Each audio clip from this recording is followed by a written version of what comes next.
Madison Central, coached by Mark Centers, and, of course, Mark Perry, the outstanding coach of Lexington Catholic. You and I were up at Covington last Friday night for the Cov Cath Lex Cath game. That was a tremendous high school football game played under the lights there. William, we lost our audio. Must have hit something. 1, 2, 3. 1, 2, 3. Can't hear anything. Okay, we're back here at Joseph K. Ford Stadium. Gary Ball, Mike Meehan, and Coach Madison Central. They come in 3-1, and Lexington Catholic with a 1-3 record. But look at their losses.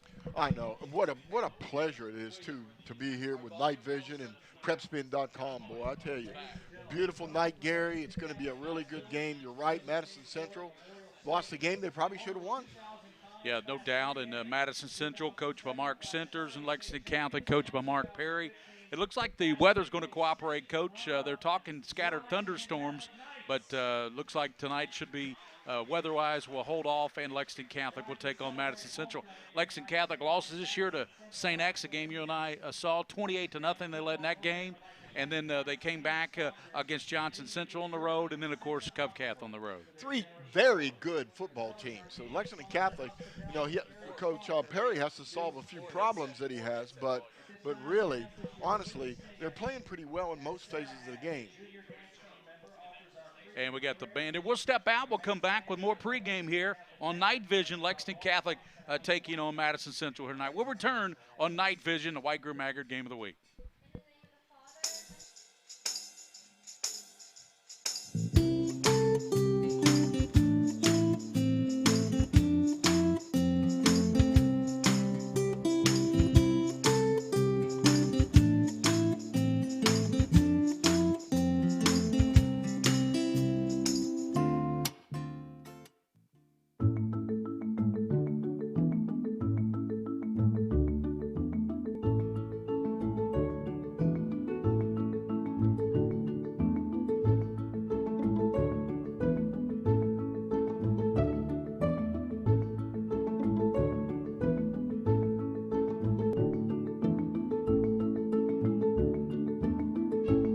White Greer and Maggard, where a beautiful smile is just the beginning. I wanted to get back on the basketball court. I want to get back to the ref I used to be.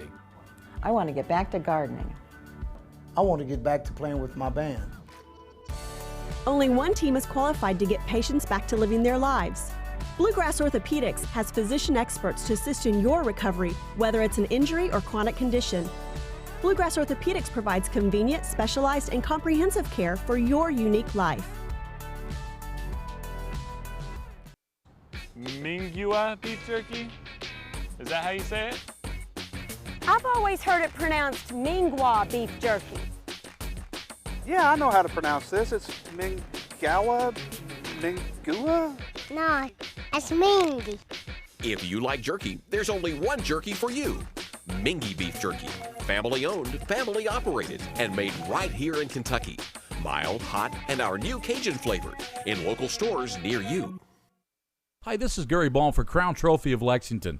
Crown Trophy offers youth sports awards, corporate awards. They offer signs and a full line of promotional products. They're located at 2680 Wilhite Drive on the corner of Nicholasville, New Circle Road, just behind Starbucks. Stop by and pick up your copy of our 85-page catalog. Crown Trophy is nationally known, but locally owned with 150 stores nationwide. Crown Trophy, the official provider of plaques for the Scholastic Ball Report and PrepSpin.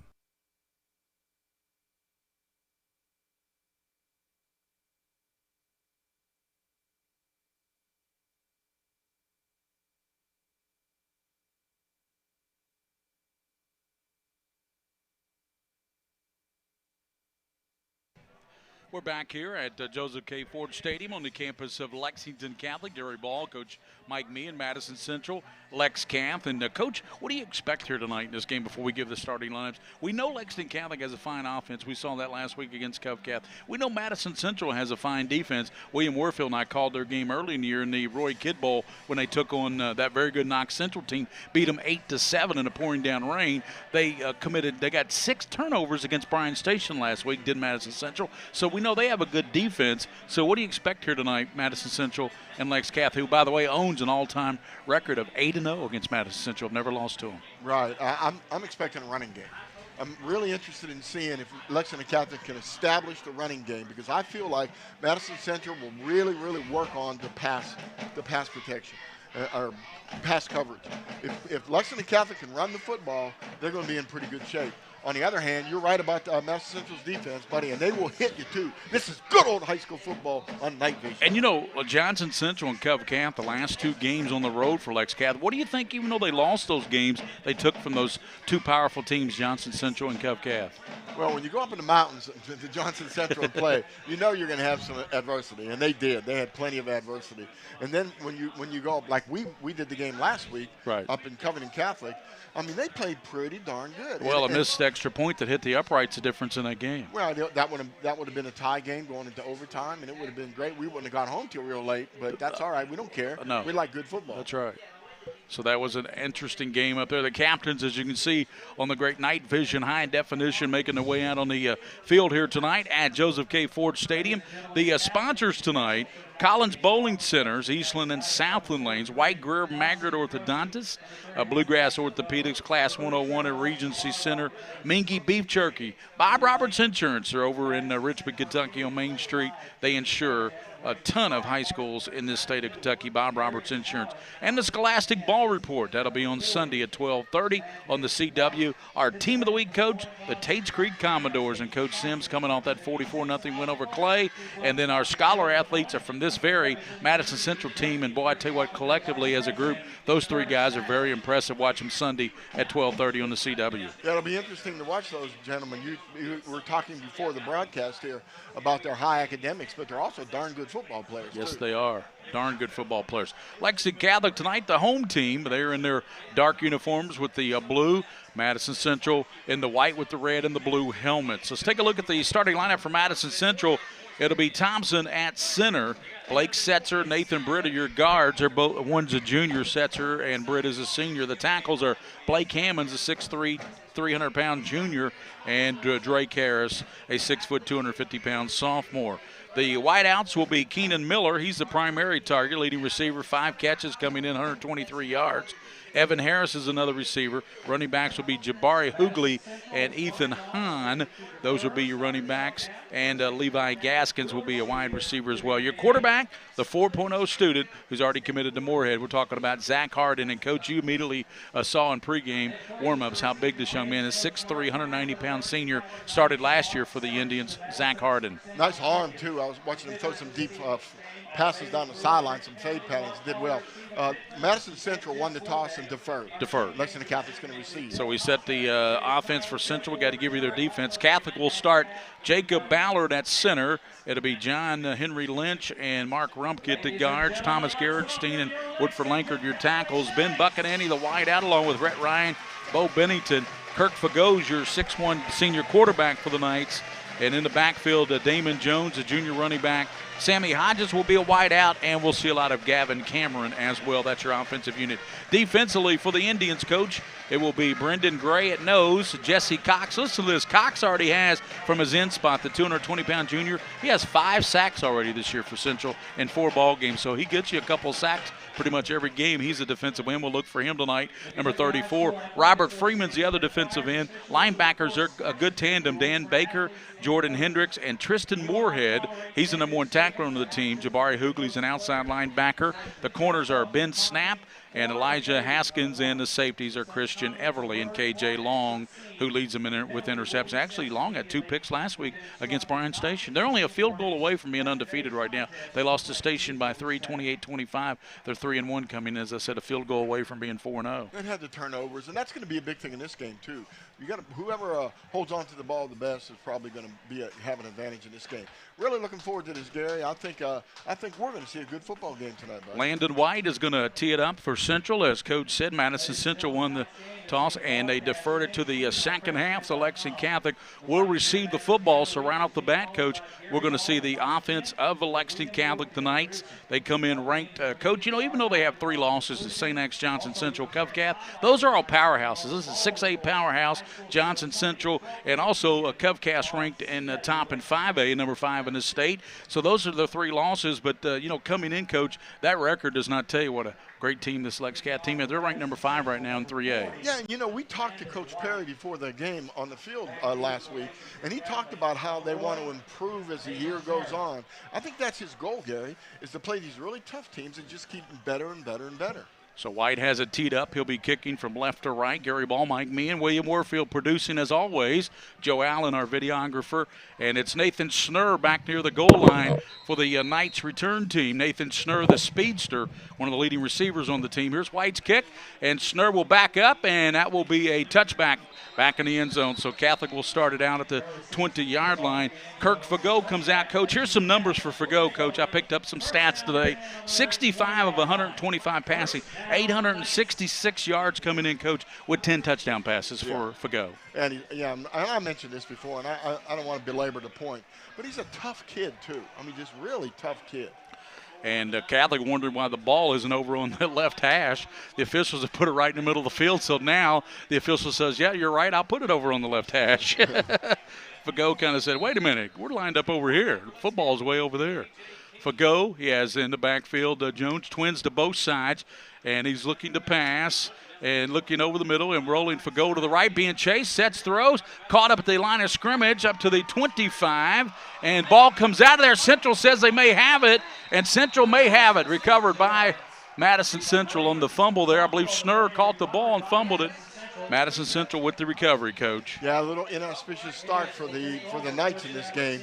Can't afford to turn that ball over to a good football team down like that. Well, but again, he was fighting for extra yardage. Central, we gave you their offense. They're one of the best teams around as far as takeaways, Coach. We know that. They already got one here. First play of the game. Yeah, and one thing you got to worry about now is Lexington Catholic. They have struggled a little bit sometimes defensively when a team gets good field position after a turnover. This time Harden will send twins to the bottom. Hughley in the backfield to his right. He's out of the shotgun. Gives fakes now. Rolls to the right. Harden looking. Rolls back left, and he is going to be pulled down and sacked back at the 32-yard line. What a great job there by the defense. Sacked back at the 31. And it was Dylan Coulter who got that sack, Coach, for Lex Cath. That's going to be a 6-yard loss. So I tell you what, and if Coulter doesn't make that play, Coach, that quarterback's still running. There was nobody over there on that side of the field. Right, and it was very good coverage downfield, though. Lexington Catholic did a great job. The Knights did a super job of covering those deep receivers. Harden again out of the shotgun. Hughley's behind him, and he gives it to Hughley. He is hit and tackled. Coulter making another outstanding play. Back-to-back plays by number 59, Dylan Coulter. And they knock him down back at the 35. So after the fumble recovery at the 24, a sack of the quarterback, Coach Meehan, and then a great play by Coulter on the ball carrier, Jabari Hughley, and it is 3rd and about 20 now for the Indians. Mr. Coulter is playing a good game so far. Yeah, back-to-back outstanding plays. They've got to force a 4th down here. They've got to get off the field, get this offense another chance. Jalen Powell is a slot to the left this time. Harden's going to go. Powell goes in motion. Harden looks out to the right. Zach, look, quick pass out there. He's got his man, and he is going to be tackled immediately. It dropped. That is Ethan Hahn, and Hahn's immediately dropped there by Eric Sotil. Nice job. I'll tell you what, Sotil did a heck of a job. That is a great job of coming up and making a tackle. We talked a little bit, Gary, in preseason especially, about how there's a lack of tackling in some teams in this city. But I tell you, not there. Lexington Catholic, super job tackling. Madison Central's going to try a long field goal. Remember, they had the ball down at the 24. Would have been pretty good field goal range for Landon White. And now they're going to try a 51-yarder for White. So I was wondering if they'd put somebody back. Finally, Lexington Catholic realizes they might be able to return this White's thing. kick is off, but it looks like it's going to be short off to the left. No good, so they try a 51-yard field goal. And, Coach, that was not a good offensive series for Central after they got the big fumble recovery. We have a flag on the field. It was a very late flag, but I tell you what it is. It's a sideline warning. The official on this side has a sideline warning against Lexington Catholic. Right. They're coming on the field too quick before the whistle blows. They're excited. Knights take over the football. And Lex Cass, remember their first series, they threw a pass to Schnurr over on the far side. He fumbled the ball. There were so many Central players over there. We weren't even sure who got on it for Madison Central, but they did recover it. 9:36, Coach, here, and this is the second offensive series for the Knights. Second offensive series. Very poor first play for them. We'll see how they do here. This time, quarterback Fago sends wideouts to both sides. And that does not look like Damian Jones in the backfield. I think we got a new running back there, Coach. Trying to get a number on him. Hard to see the number right now. He shifts. They give it back inside, and that's going to be the backup ball carrier. That's going to be Trenton Newer, the sophomore. So Newer, Tristan Moorhead, the outstanding linebacker, number one tackler, made the play. So no Damian Jones. I guess he got injured last week, Coach, against Cub Cats. That's something we didn't know about. Second down and 9, only a gain for a yard. Here's Fago looking, getting pressure. Fago, and he's sacked all the way back at the 10. That was a really nice job of coming through there. It was a linebacker. Dan Baker, outside backer. Yeah, Dan Baker. Found that little gap and blitzed through there and put a lot of pressure. Both of these teams are struggling offensively right now. They really are. That's a loss of 8. 3rd and 18 now for the Knights, backed up at the 11-yard line. Fago, trip set left. Fago's going to tuck it up the middle of the field. Fago, he's at the 25, slides up to the 27. And Coach Perry wondering why he didn't go on up to the 30 where the first down marker was and slide. He might have been able to make that, but it's going to force a punt here. So Lex Cath on their second series, they fumbled it on their first play of the first series, and now 3 and out here, Coach. Yeah, I think he could have made the first down. I don't know if he really knew where the sticks were right there. But that was a nice job. They spread the field, put trips on one side, doubles on the other side, empty backfield. Quarterback carried it. KJ Long waiting for the punt here from Sharp. Sharp end over and punt. And Long takes it 35, hit hard 37. It goes dropped immediately on a good coverage team there by the Knights punt team. So at the 37, that's where Madison Central will have it. Their first series, they started down inside the 25, Coach, and got sacked. And then a running back got knocked down for a big loss. And I tell you what, this is a defensive battle here going on right now. At least through the first 4 minutes of the first quarter, Coach. Yeah, it really is. That was really good coverage by Will Roden, too. We're going to check and see. These teams are filling each other out. Lexington Catholic's in that 3-5 look, putting a little pressure on the quarterback, seeing if we can make him do something. We'll see. Again, they're playing man a lot, looks like, on the field.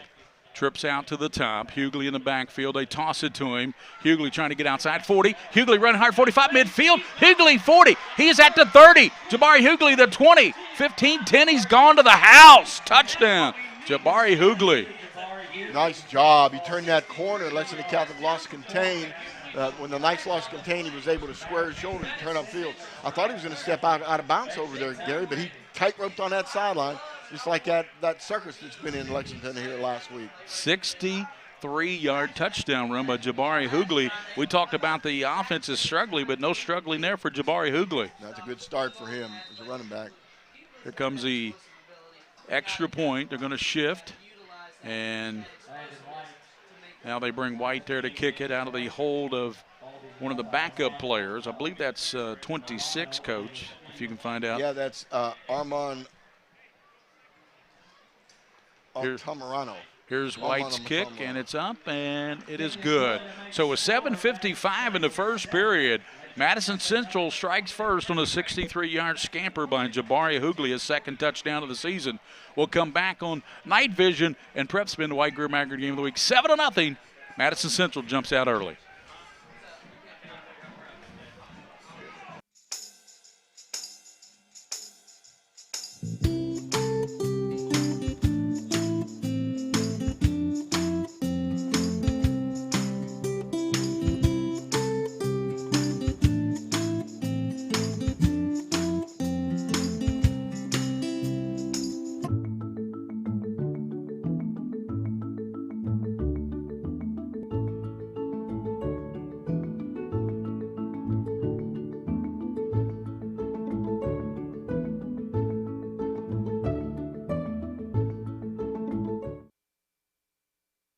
Yeah, because he lost. Welcome back, and Gary Ball with Coach Mike Meehan. 7-0 Madison Central, and Jabari Hoogley with a 63-yard TD run, coach, for Central, and then White's extra point puts them up 7-0 as they kick off to the Knights. Excellent job. Schnurr watches that go. I tell you what, this young man's got a leg, doesn't he? This White kid, he has got a leg. He kicks it out. That's his second touchback already tonight, or third, really. So he kicks that one out of the back of the end zone. So Central strikes first. And, Coach, how important was it there for Madison Central here on Night Vision to strike first, leading 7-0? Oh, absolutely. When you're playing away against a team that's a really good football team. But sometimes, though, if you strike early, not always good things happen after that. Well, we found that out when we played St. X here a few weeks ago, 28-0, and really just a touchdown and a conversion away from a running clock, and then X scored 42 unanswered to win the game. They did. Trips out to the bottom for Fagot. Quick pass out there. He's got Nord. He's hit and dropped immediately. What a play there turned in. And that's turned in by Haskins. Elijah Haskins, the corner, came up on the blitz, the senior. And, man, Haskins imploded on him, didn't he, Coach? He read that perfectly. They actually had two defenders out there, only one blocker. That doesn't work when you throw a little quick screen like that. As we said, for some reason, no Damian Jones tonight. He ran the ball so well last week against Cov Cath. Right now, Newer is the running back, number 2. Look for the unbalanced line. We're having an unbalanced line right on this. Newer shifts. Fagot back to pass. Fagot looking, rolling to the right. Fagot, and he is going to be upended at the 15-yard line. That's had good defense again. String the play out. Cover the receivers downfield and string the play out. Like I said, Lexington Catholic's got to figure out a way to run the football here. They ran an unbalanced line to the right side. They hesitated a long time to call the play. Madison Central adjusted a little bit. So 3rd down and 15 here in the first quarter with Madison Central up 7-0. Fagot looking. Fagot in trouble. Rolls to the left. Sets. Throws. He's got an open receiver. And it's incomplete up the 28. Dropped up there. And they dropped the pass up at the 28-yard line, and that brings up a punt now for the Knights. They trail 7-0. They're going to give the ball back here to Madison Central, Coach. Lexington Catholic had 2 receivers in the same area. It looked to me like he was throwing to Buckinanny, but Snurr was underneath, and Snurr reached up and got a hand on the ball. Buckinanny was open about 4 yards, a level pass 4 yards deeper. Here's Sid Sharp. Gets the punt off. Good punt out of there. And Long's going to call a fair catch at midfield. Actually, it's going to be in Catholic territory at about the 49.5-yard line. The official right there, though, marks it. Let's see if he puts the nose of that football, Coach, in Catholic territory. And I think they will. That nose of the football will be in the Knights' territory. Actually, the nose of the football right at the midfield stripe. So it is right on it, man. So that's where the Central Indians will have it out of Richmond, Kentucky. Thanks for watching tonight, and watch the Scholastic Ball Report Sunday at 12:30 on the CW, Madison Central fans. 3 of your young men, Tristan Moorhead, Zach Harden, and KJ Long, are scholar athletes with co-centers and coach. They did a terrific job on that interview. I'm looking forward to watching that. At midfield, Zach Harden sends Hahn in motion. He's got Hoogley behind him. Rolls right, fakes now. Here comes a blitz. Harden is going to take it to the 45, down to the 44-yard line. Upended there nicely by the defense. Coach, you got a beat on. I just wanted to say Clay Callahan for Catholic overran that play. Yeah. He had a nice blitz coming on. He had a hand on the quarterback, but he went a little too deep. The quarterback stepped in front of him and ran it. Yeah, Jabari Hoogley did a nice job of kind of thwarting him off a little bit, too, back there from his running back spot. That's a pickup of 6. 2nd down and 4. 5:55 to go first period. Gary Ball, Coach Mike Meehan, William Warfield producing. 2nd down at the 44. Motion by Hahn. And Hahn's got the ball, and he's dropped immediately at the line of scrimmage. Right, really nice job by the Lexington Catholic defense. Kevin Brown came in here and got a hold of him, make the tackle. Harden looks good, Gary. You were right about when you were talking about Harden, the quarterback. Tall and lanky. Looks like he's got good footwork, and I'm pretty critical about footwork, so I'm going to watch it as the game goes on, and we'll take a look at it. He's already a Moorhead commit, committed to Moorhead. Good for them. I like that program down there. 3rd down and 4 for the Indians. They lead 7-0 on a 63-yard TD down the far side by Jabari Hoogley, who's lined up solo in the backfield now as Harden will go under center. 3rd down and 4. Blitz being shown. Harden drops back 2 steps, fires it right side. He's got his man, and a catch down to the 35 by Harris. Evan Harris, the junior. That is his 4th catch of the season. And Harris here comes a good job by Harris as they have it down at the 35. And here comes the offense for Madison Central now, 1st and 10 at the 35 of the Knights, Coach. 35 of the Knights. Jackson Smith had a beat on that too, but he just misjudged where the ball was. And a well-thrown football by Harden, the quarterback. It was nice all the way around. At the 35-yard line, they got him a trip set out to the top. Yeah, a little bunch set, Gary. Empty backfield. Motion by Hahn now. They give it to him motion. Hahn, line of scrimmage, back inside to the 30 and drop at the 30-yard line. Of course, this game started first play from scrimmage. Catholic fumbled. It was recovered by Madison Central. They did not score on that. They were sacked a couple times on that drive, but they did score on their second series when Hoogley went the distance from the 43-yard line. Coach took it the distance for Central to give them the 7-0 lead. Yeah, the Indians are experimenting with some formations there. That was a bunch trip set to the right and actually tried to run an old Green Bay sweep to that side, testing the power and the strength of the Lexington Catholic defense. I expect them to come back to that again and maybe come back away from it. Lexington Catholic adjusted quite well to that.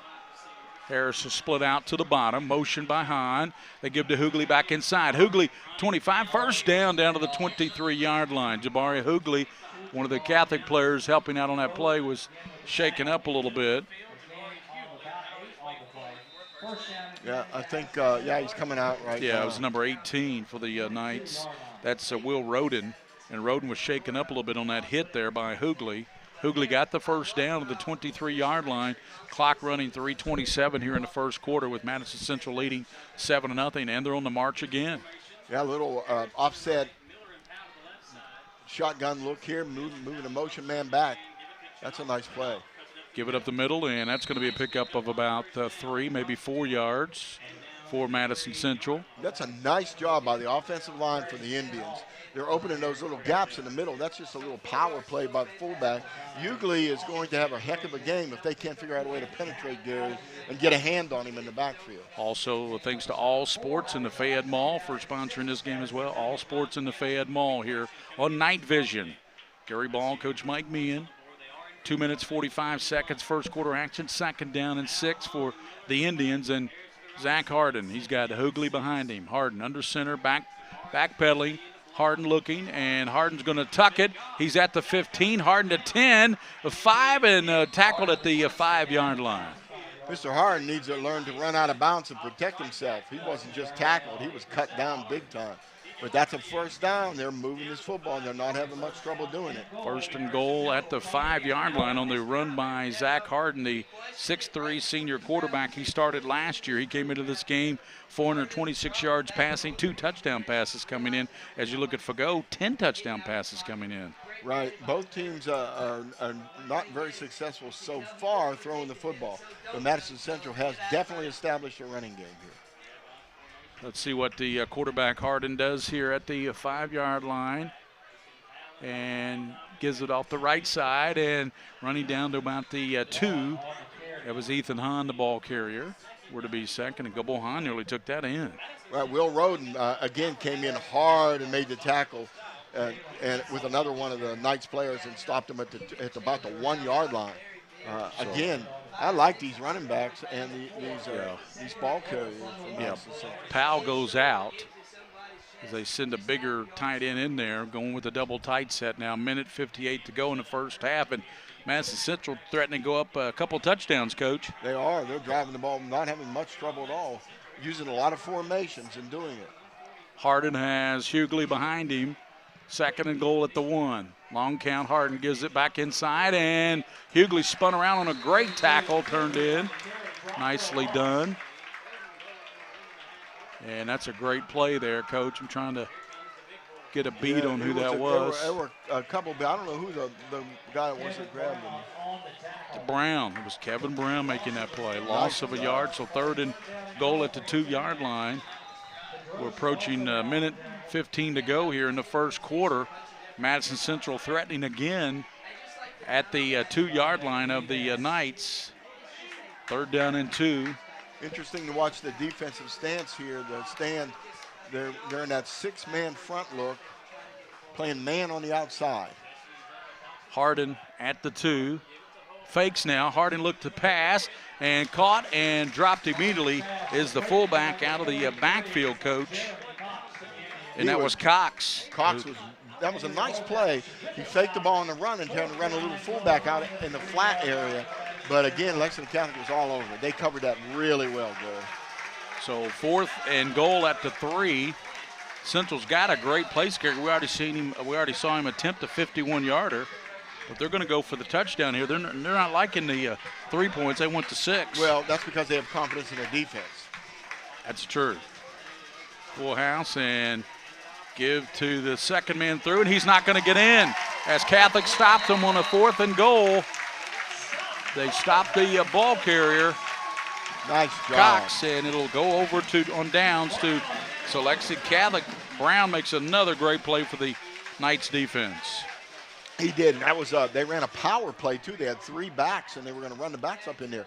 I think he hesitated in kicking the field goal because he felt like even if they do stop us, we're playing pretty good defense. And we have them backed up on the 3 or 4 yard line or whatever. So here's Fago, and looks like in the backfield now, Coach, we got a different running back, and that's going to be, looks like 21 back there.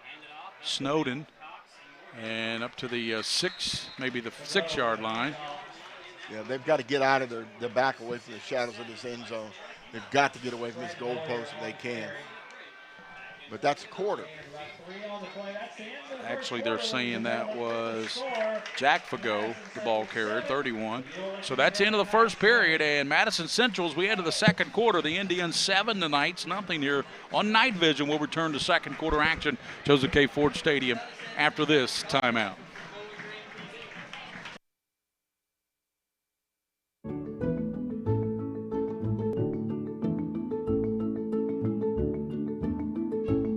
White, Greer, and Maggard, where a beautiful smile is just the beginning. I wanted to get back on the basketball court. I want to get back to the ref I used to be. I want to get back to gardening. I want to get back to playing with my band. Only one team is qualified to get patients back to living their lives. Bluegrass Orthodontics has physician experts to assist in your recovery, whether it's an injury or chronic condition. Bluegrass Orthopedics provides convenient, specialized, and comprehensive care for your unique life.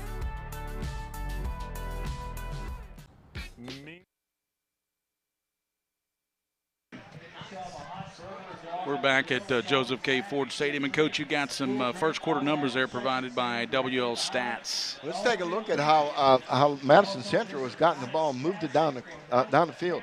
Jabari Ugly, two Lord, he's up. No, they haven't refreshed this yet, Gary. But again, it's refreshing right now. He's having a really good game so far. But again, Lexington Catholic is they're back up to the end zone here. They've got to get a first down and get out of here. He has triple receivers to the top. Shift by the running back. Get back inside. Running hard and up to the nice running, I believe.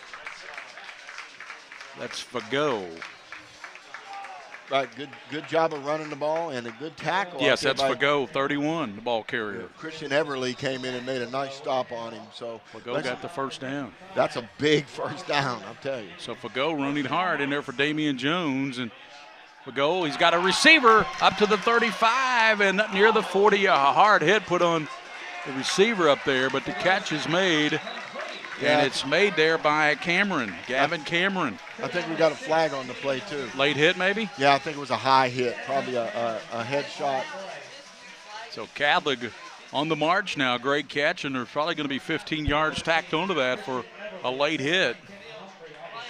Yeah, so nice catch by Gavin Cameron, by the way, the Knights. Yeah, and that was a nice job by that official, that back judge. He did not call that right away.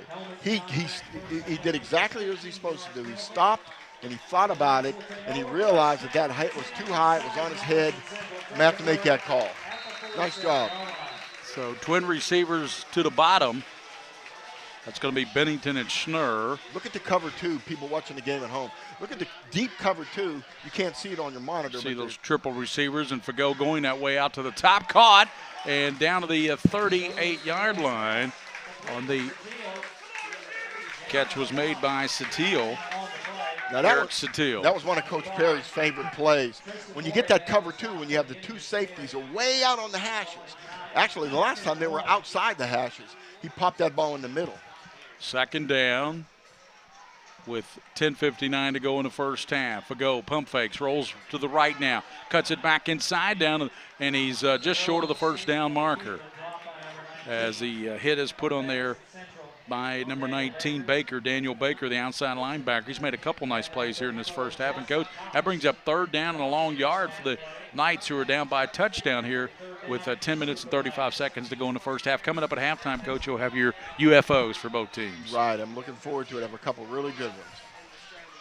So third down for go. Fakes, looks left, throws, and it looks like it's tipped at the line. Looked like Baker or number 34, Cox, Jesse. Somebody got a hand on that one, Coach, either Cox or Baker. Right, somebody did get a hand on it. Now, again, Fago kind of telegraphed that play, too. He's got to learn to look away from that, get his eyes downfield before he makes those throws. So fourth down and a yard and a half. They've got to get to the 37-yard line for a first down. Fago under center this time. Fago slides right.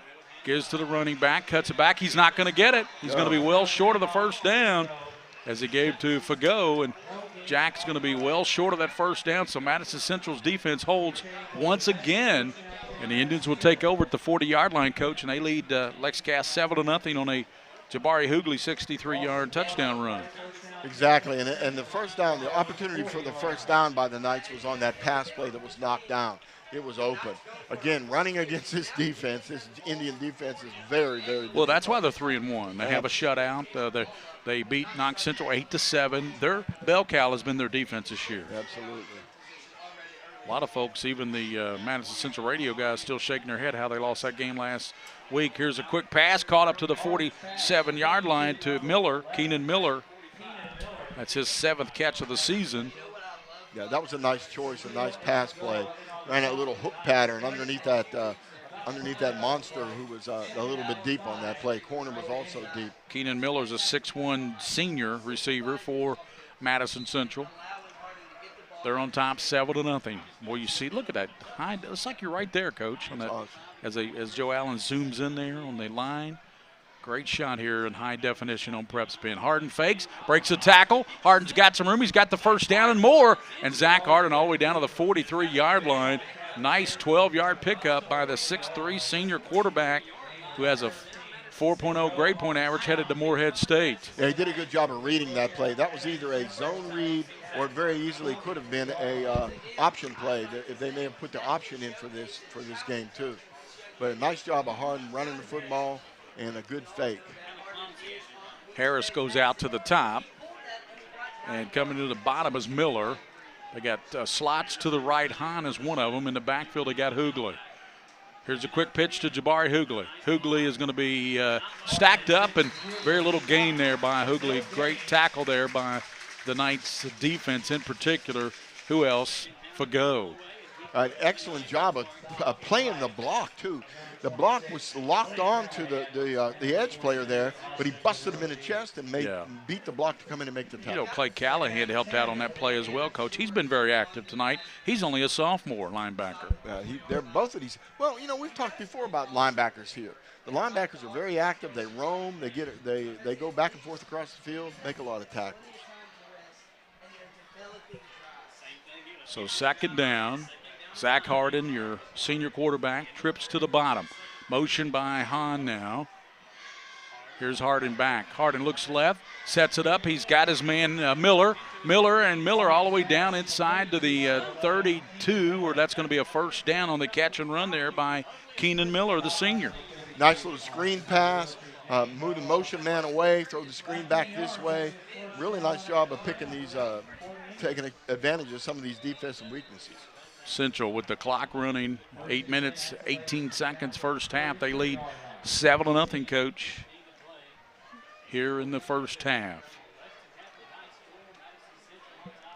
They're catching in that motion. They're catching Lexington Catholic in a roll. Zach Harden Quick toss now to Hahn. Hahn around the right side, cuts it back inside. Still on his feet, Hahn. He's turning on the afterburners down to the 10, maybe the 9-yard line.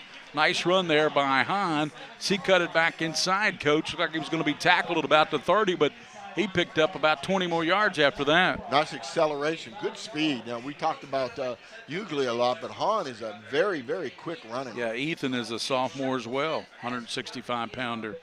7:45 here in the first half, and Central moving the ball very effectively here, mixing up run and pass, Coach. They are, and their formations. I can't say enough about the way they're running their formations to catch Lexington Catholic in certain defenses. Chenault is in there. They give it to him, and he's dropped immediately. Freddie Chenault, and he has dropped immediately. So Freddie Chenault, that's his first carry. Again, Brown. Yeah, Brown again came in there. But Chenault, that's his first carry. That was a good hit. Second down, 7:06. Madison Central. Remember, they had a 1st and goal at the 2-3 yard line on their last series, and Lex-Gas defense held them out, Coach. Right, and then they held Lexington Catholic on a 4th down play. Maybe they should have punted on that. Harden fakes now, toss to Hahn. He's hit and dropped immediately. What a play by the Knights. Trying to get a beat on who that was. 26. Callahan. Yeah. That was Callahan, the linebacker. Clay Callahan was all over that play. It's a big loss to the 16, so they got 3rd and goal at the 16, Coach. And you know if they don't do something here with this 3rd down, they'll probably kick the field goal to get 3 more points out. At least I would if I'm Mark Centers. Right, and they have they have quite a kicker too. So that Long's got tremendous leg. 6:15 to go, 7-0. Madison Central, 3rd down, 16, 3rd and goal at the 16 for Harden. Let's see if they go that motion. When they run the motion, Lexington Catholic rolls in their coverage, and I think that sometimes is where they try to go behind that coverage on the pass. Timeout called by Madison Central. 6:03 to go, first half, and it's 7-0 with the lead for Madison Central. We'll be back on PrepSpin, the White Greer Maggard game of the week.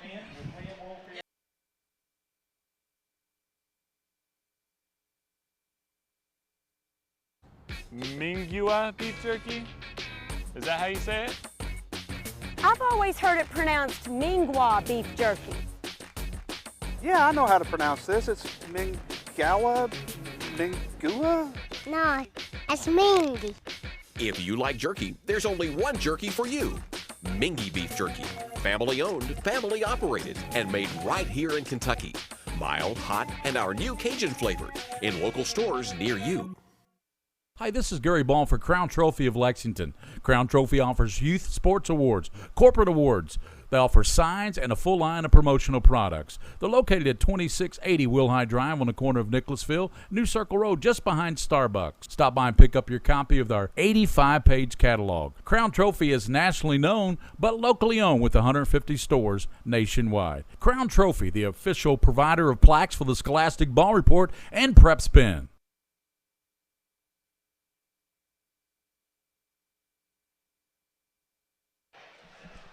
Let's see what they do here. 3rd and goal at the 16. Quarterback Harden sends motion, and here's a flag down. Harden's going to fire, and he's got a receiver. Touchdown, but there is a penalty marker down.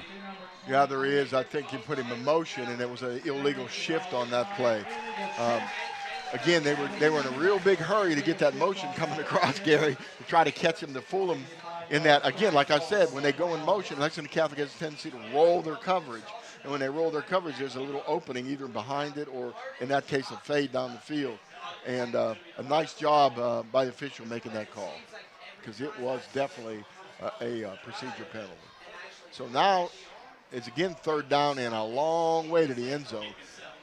I think probably with a good field goal kicker, you want to try to get a little closer to make his field goal a little bit more accurate. Scott County leads Lafayette 12-7 in the second quarter. Update on that one, Coach. Here it's 7-0, and now with that penalty, boy, that was a nice pass by Harden to Chenault. It was, and he got the receiver. Chenault got behind the defender, and the ball was laid in there perfectly. Actually, they were working on that play in pregame. I was watching that little fade route down the sideline. Let's see what they do here. They send out to the right Hahn, and also out there is Harris.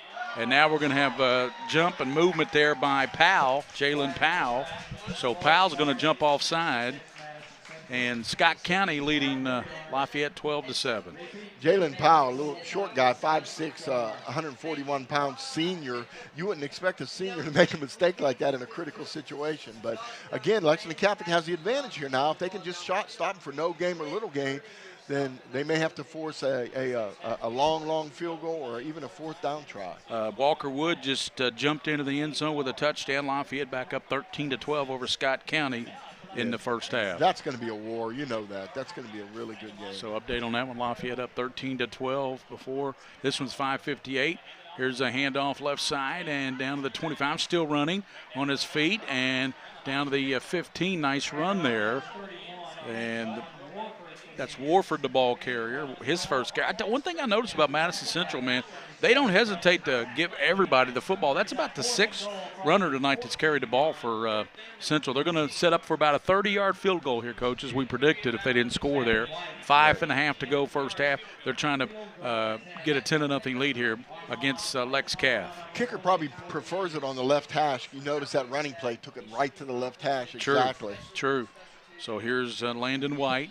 30-yard field goal. Placement down. White's kick up. Plenty of leg, and it is going to be good. Nice kick. 5:11 to go, and it's 10-0 Madison Central on top here. So 31-yard field goal, 10-0. 5:11 to go here in the first half, and we'll return on the White Greer Maggard High School Football Game of the Week. We'll be back after this on PrepSpin.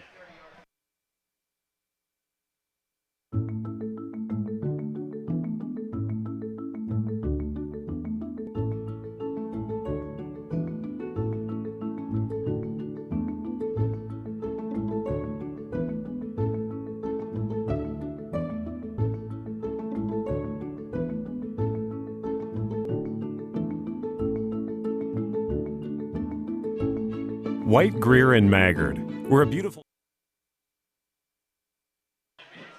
Back here, and Gary Ball, Mike Meehan with William Warfield, and also Joe Allen, our videographer and coach. 10-0. White just kicked a 31-yard field goal. He missed a 51-yarder earlier for Central, and their defense right now shutting out this good Lexington Catholic offense. 10-0 here with 5+ minutes to go before halftime. Don't you think that Lexington Catholic may be missing their really good running back, Jones? Oh, right yeah, now? It looks like he's definitely missed here. Here's White's kick. He's had nothing but touchback so far. Kicks it over the left side, and they're going to let it bounce, and it goes into the end zone, and that will be a touchback, and they'll bring it back out to the 20-yard line, and that's where the Knights will have. Coach, you're an offensive guru yourself with quarterbacks and so forth and everything. If you're Lex Cath, what would you do to try to get something going against this Madison Central D? Well, for one thing, like we said earlier, they've got to get a running game going. If they're having trouble without Jones because of that, then they're going to be in trouble. But again, Coach Perry's got a lot of tricks up his sleeve as far as adjusting the defense, the way he can move his people around in his formations. Trip receivers to the top, twins to the bottom for Fago. Looking left, Fago fires it, caught up to the 25-yard line, pick up of 5. It was Cameron with the catch. Gavin Cameron. That was a nice job, too. Again, patience is the key, Gary. You ask what to do, things like that. Throw underneath that cover 2. They've got that 2 really deep safeties. Linebackers are trying to drop back into coverage. You could throw underneath them. Nice job right there again. No hole at all. Nothing, 0. Neuer with the handoff, coach. Right, up to the 25. They're searching for a running game. They're trying to figure out a way to get through this first tier of defenders. 10-0. 4:20. 3rd down and 5. Here is Fago. Screen, and it's caught, and he is not going to get the first down, though, as he battles his way up near the 28-yard line, but short of that's going to be Buchanani, and that's short of the first down. All right, here's my evaluation of that, Gary. The quarterback, Fago, needs to hold the ball a little longer, because if you saw when Buchanani made the catch, he made one fake. You know who tackled him?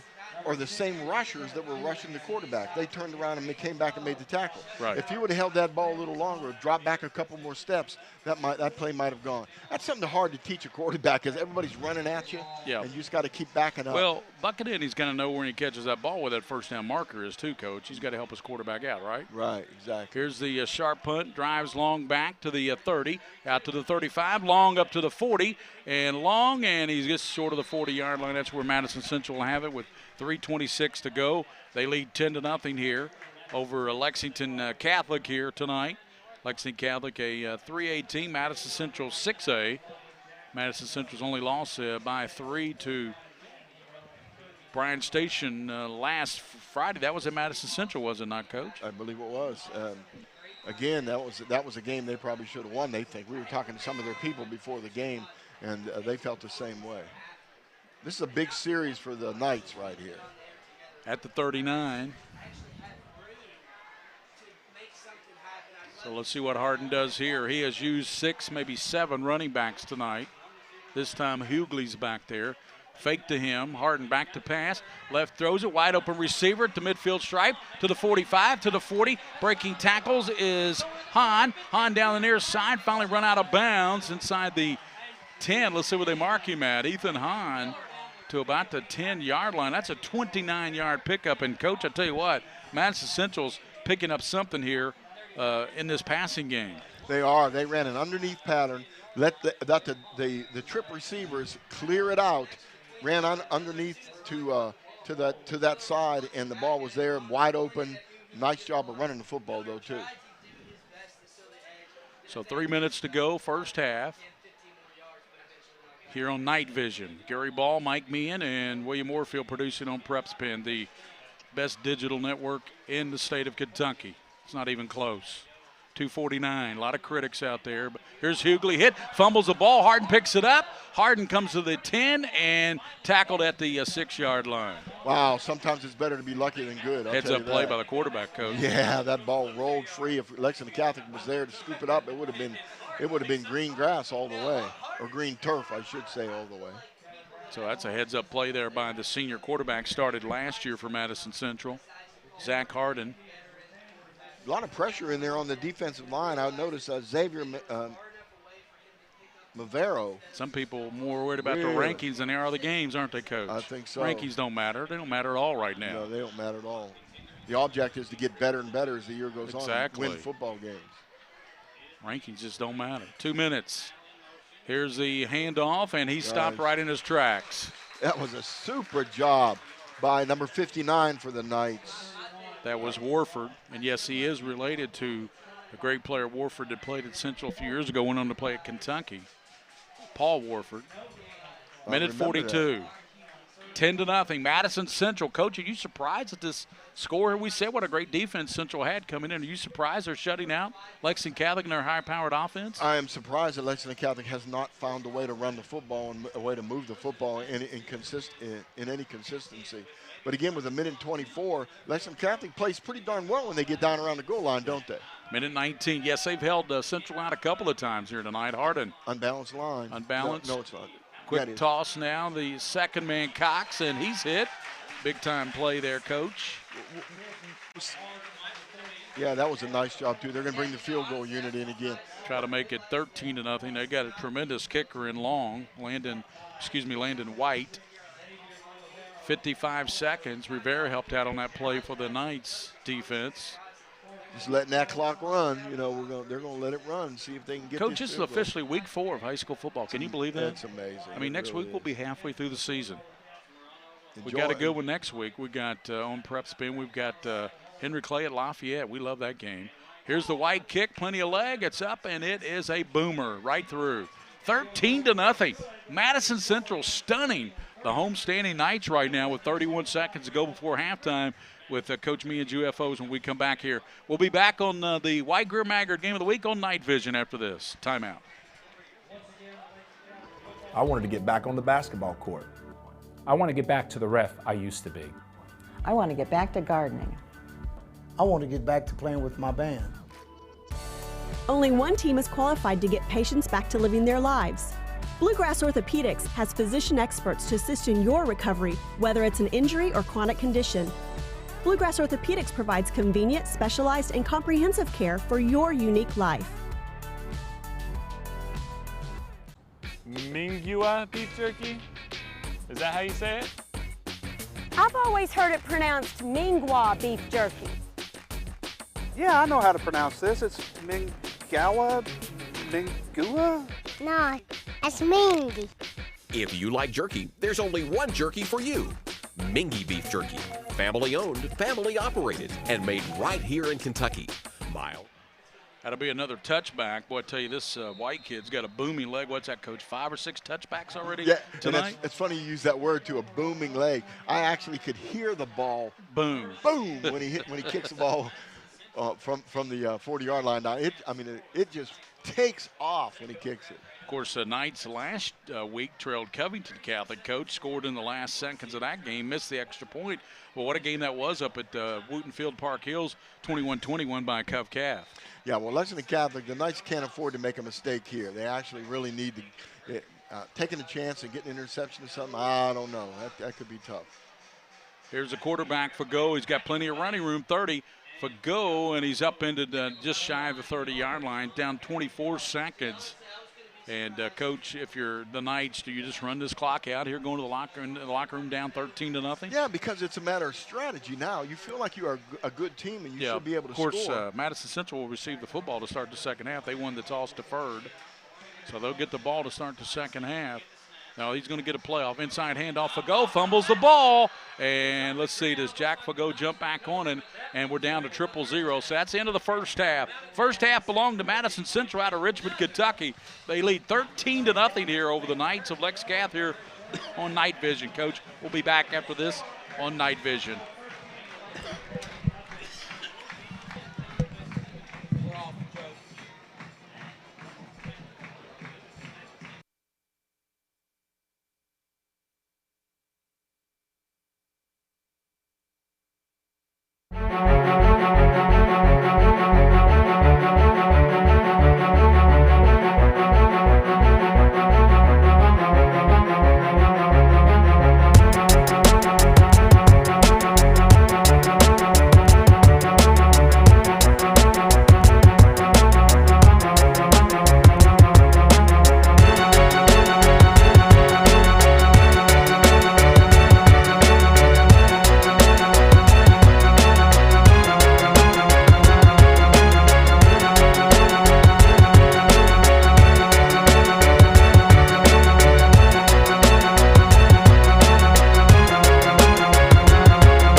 White, Greer, and Maggard, where a beautiful smile is just the beginning. I wanted to get back on the basketball court. I want to get back to the ref I used to be. I want to get back to gardening. I want to get back to playing with my band. Only one team is qualified to get patients back to living their lives. Bluegrass Orthodontics has physician experts to assist in your recovery, whether it's an injury or chronic condition. Bluegrass Orthodontics provides convenient, specialized, and comprehensive care for your unique life. Mingua beef jerky? Is that how you say it? I've always heard it pronounced Mingwa beef jerky. Yeah, I know how to pronounce this. It's Mingua? No, it's Mingy. If you like jerky, there's only one jerky for you. Mingy Beef Jerky.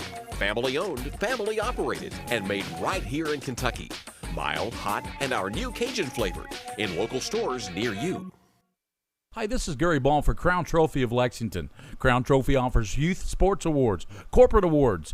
They offer signs and a full line of promotional products. They're located at 2680 Wilhite Drive on the corner of Nicholasville, New Circle Road, just behind Starbucks. Stop by and pick up your copy of our 85-page catalog. Crown Trophy is nationally known, but locally owned with 150 stores nationwide. Crown Trophy, the official provider of plaques for the Scholastic Ball Report and PrepSpin.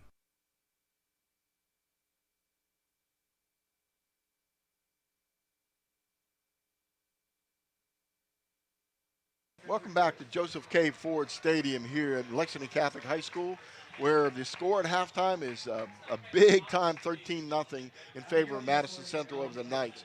This is Night Vision, by the way, broadcast and produced by PrepSpin.com. Gary Ball, me, Mike Meehan, here with the whole crew, and having a great time up here in the press box, Gary, and watching a good football game. Hopefully we'll have a little bit more offensive power out of Catholic. William and I saw Madison Central early in the year, and they looked good that game, but I tell you what, they're looking really sharp offensively here tonight. They're moving the football very effectively, running and passing. Matter of fact, you've got the UFOs, the Unheralded Football Overachievers. Right. We're gonna start this halftime off with one of our favorite things that we do, and that is what we call the UFO Tribute.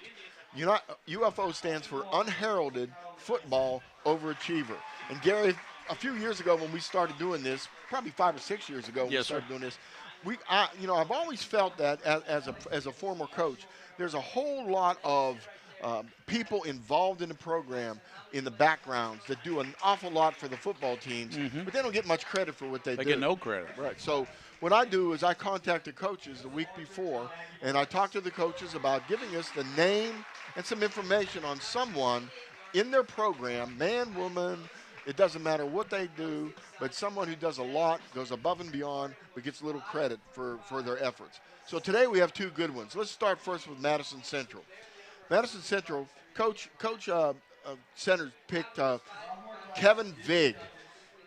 We call these guys managers in the old days, but Coach calls them coach's assistants. So coach's assistant, Kevin Vig.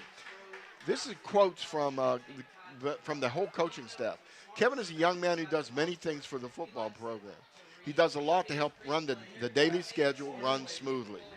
His duties include setting up the practice field, taking down the practice field, filming practice, and even running the clock for freshman and JV games. He also helps with the laundry in the equipment room. Coach Settles tells me that the job Kevin is asked to do, he does efficiently and he does without any complaint, and he goes above and beyond to do the best job he can for the Indians football team. The coaches and players really appreciate what Kevin Vig does for the program. They're very, very, very happy for what he does. Now let's take a look at the UFO award for Lexington Catholic, the Knights. Coach Perry jumped on it right away. Mike Smith, trainer. Now, let me tell you a little bit about trainers. Athletic trainers do an unbelievable job in order to keep the team healthy during the year. But Mike Smith goes a little bit above and beyond. Listen to these qualifications. First of all, he's a very dependable person. He comes early, he stays late, and he works well with the players, not only treating injuries, but preventing injuries. Mike's from Columbus, Ohio, Gary. Home of the Buckeyes. He graduated from Mount Union College and earned a master's degree from Indiana State. By the way, Indiana State, my former trainer at Dunbar, when we were at Bryan Station, Lori Vanza, is also was an athletic trainer and head of athletic trainers at Indiana State for a long time. They have a top-notch graduate program for athletic trainers in Indiana State. Mike Smith then joined the Houston Astros baseball organization. He worked his way up through their minor league system. Now, he traveled throughout the minor league system, but he also traveled overseas and the Dominican Republic, did some work down there, did some work with some of the other baseball areas in South America, Central America. Learning his craft.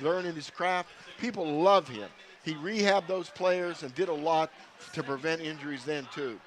He became the Astros strength coach and strength and conditioning coordinator for a while. Guess what? Luckily, his wife, who's a chemist, got an outstanding job as a person who tests the blood and urine of horses. Just want to tell you real quickly, Coach, some rain and some lightning coming in, and they're actually clearing the stands here at Lexington Catholic, so we may have a little bit of a delay. Well, we'll just work our way through halftime, and we'll see what happens. But he became his wife, Mike Smith's wife, was a chemist, and she was hired with a nationally known firm that tests the blood and urine of horses, race horses. Where better to be than Lexington, Kentucky? Oh, yeah. Mike also Racehorse capital of the world. Right. Mike also joined the Lexington Legends and worked with the doctors at the Lexington Clinic, who we really, really liked. He joined the staff at Lexington Catholic this year. He says loves working with the coaches and players with the Knights. He also told me that the one thing he's so impressed with is he doesn't have to be the first one to come up with some things, because these coaches pay so close attention to what's going on out there in the field that they're on it right away even before he gets on it. So congratulations to our two top UFOs this week, Kevin Vig from Madison Central and Mike Smith from the Lexington Catholic Knights. Great job, Coach, as always, with those UFOs. And as I said, some of the fans, the umbrellas are up. Some of the fans have exited the Joseph K. Ford Stadium in front of us here, but there are umbrellas open now, Coach, and there are some players out on the field, so we're not sure if we're going to start on time here in the second half. But before we do that, of course, you have the first half stats here. The big number, of course, Madison Central leads 13-0. Right. If you look at the 13-0 score, I think Lexington Catholic got away with a little bit there because the Indians were down there close a couple times and had to kick field goals. So that's to the advantage of Lexington. You want to update on Lafayette, Scott County? Please. Scott County just scored to go take the lead back after Lafayette led 13-12. Now Scott County leads 18-13. Well, I'll tell you what. I'm going to I'll start going over these stats. If you can find some other Lexington scores, that'd be great, especially my Dunbar Bulldogs, if you can. All right, first downs. Madison Central at 8 first downs, the Lexington Catholics 4 first downs. Let's look at the rushing yardage as you look at the screen here at home. It is raining here. Yeah. Rain's coming straight down, so it's going to wet this field pretty good. They are clearing the field. We had a couple of Lexington Catholic kickers that thought they could stay out there and kick, and they've been told quite loudly to get off the field and get in the locker room. Yeah. Well, this is our first incident of this year. We're going to have possibly a weather delay. You see the rain really coming down here at Lexington Catholic at halftime with Madison Central up. But Coach has got all the first half numbers from you provided by Kenny Bourne and WL Stats. Rushing yardage, Madison Central, 22 rushes for 136 yards. You know, Jabari Ugly has most of those yards. He has 6 carries for 71 yards. He had one loss of 7 yards, so basically a net of 64 yards and 1 touchdown. Rushing yardage for Lexington Catholic, oh my gosh, 11 rushes for 31 yards. So there's really not much going on for them. Their leading rusher was Nuar with 4 carries for 13 yards. Crook Fago, had 5 rushes for 23 yards. Jack Fago had 2 for 8 yards. Not much going on there. Passing yardage, let's take a look at the net yardage first. Passing yards, 74 yards for Madison Central and 49 for Lexington Catholic. Passing attempts, 5 for 5 and 8. Bryan Station, you said give you some more scores, please, so I didn't mean to interrupt you. Please. Bryan Station leads Meade County 7-0, that in the first half. LCA, they are up. They lead 34-7 in the second quarter. LCA. Now that Meade County team, we followed those a couple of years ago, yep. Gary. They're a really good program. Yes, sir. Down there. Total offensive plays and yardage: 27 plays for 210 yards for Madison Central, 19 plays, 80 yards for Lexington Catholic. Neither team lost a fumble. We had 2, Madison Central 2 for 10 punt returns, and all the kickoffs went in the end zone, way out of the end zone. Madison Central's kicker, super job of kicking. Penalties. Madison Central has 3 penalties for 20 yards. Lexington Catholic's been clean. They don't have not had any penalties in the first half. Third down conversions. This is where Madison Central suffered and Lexington Catholic both suffered. Madison Central was only 1 for 5 with first downs, Gary. Lexington Catholic 0 for 4. Big thing. You got to get off the field on fourth down and third down, and so far both teams have been doing that, thank goodness. So let's look at some individual statistics while we have the opportunity. Hughley, 6 carries, 71 yards, as we said. Zach Harden, 4 carries, 38 yards. Ethan Hahn, who I'm really impressed with his running skills. Very quick, very fast once he breaks the line of scrimmage. 5 carries for 29 yards. And Warford has 2 carries for 12 yards. For Lexington Catholic, again, they're without Damian Jones, their best runner this year. Don't know where he is. Haven't heard a thing. Have you about any information about him? No, just he's not in the lineup. Their star running back, 6 touchdowns and nearly 500 yards coming into this game. Not playing tonight. And they miss him awful. Trenton Newar has 4 carries for 13 yards, and Nate Kirkfago has 5 carries for 23 yards. Jack, his brother, 2 carries for 8 yards. Passing, well, Zach Harden, very impressive young quarterback. Nice, tall, thin, has a nice arm, looks like he reads the plays well. He's been running the ball also pretty well. 5 for 5 for 74 yards and no touchdowns, but he was sacked 1 time. He had that 151-yard touchdown pass that really started the game going.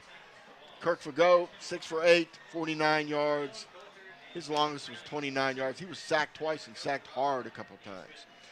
The receivers, you talked before the game about Hahn and Miller. Keenan Miller has 2 catches for 15 yards, but Ethan Hahn, Gary, 1 catch, but he had 51 yards on that catch. Evan Harris, 1 catch for 9 yards, and Jeremy Cox hasn't caught anything. If you look at Lexington Catholic, not bad for Cameron. Gavin Cameron, 2 catches for 34 yards. Eric Soto, 1 for 9. Schnurr, 1 for 5. And Bucket yeah, they've got to get Schnurr some more touches in the second half. We saw in that game against St. X what he's capable of doing, Coach. Well, and Buccanetti, too. They've got to get him going. Exactly. We've seen him make some tremendous plays. And I see Madison Central's out on the field stretching, warming up, so obviously there probably isn't going to be a delay in the start of the second half, weather-wise. I hope not. It looks like the rain really slowed down, too. So, again, punts. Madison Central punted the ball twice. Lexington Catholic didn't punt. Actually, they went for it one time on fourth down where they might have punted the ball and got the back Madison Central up. They did score a field goal on that play, on that punt. All right, tackles real quickly, Gary. Let's look at tackles for Lexington Catholic first. Jack Fago, 5 tackles, 3 assists. He is active as usual. Yep. Will Roden, 3 tackles, 2 assists. Kevin Brown, 3 and 1. And Dylan Coulter, 3 and 0. All the players that we talked about beforehand for Madison Central, even with 2 tackles each. Humphrey, Long, Moorhead, and Baker. Pretty good job. Time of possession, that doesn't mean anything. We've said that before. Coach, now they're sending Madison Central back over to their area where they were dressing and so forth. They're sending them off the field, so there might be a bit of a delay. Well, let's take a break right now, and we'll be back shortly. We're going to take a look at this delay, this little rain. We're at halftime again with a slight delay. This is the Night Vision Network produced by PrepSpin.com.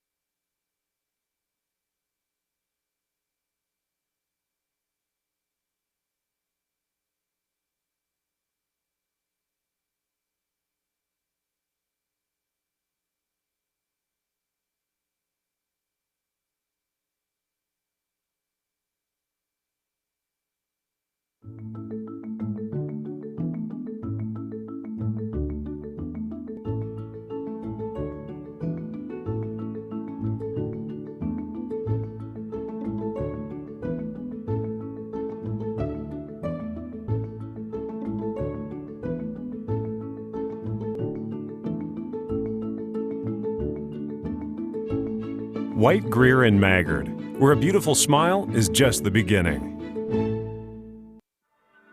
I wanted to get back on the basketball court. I want to get back to the ref I used to be.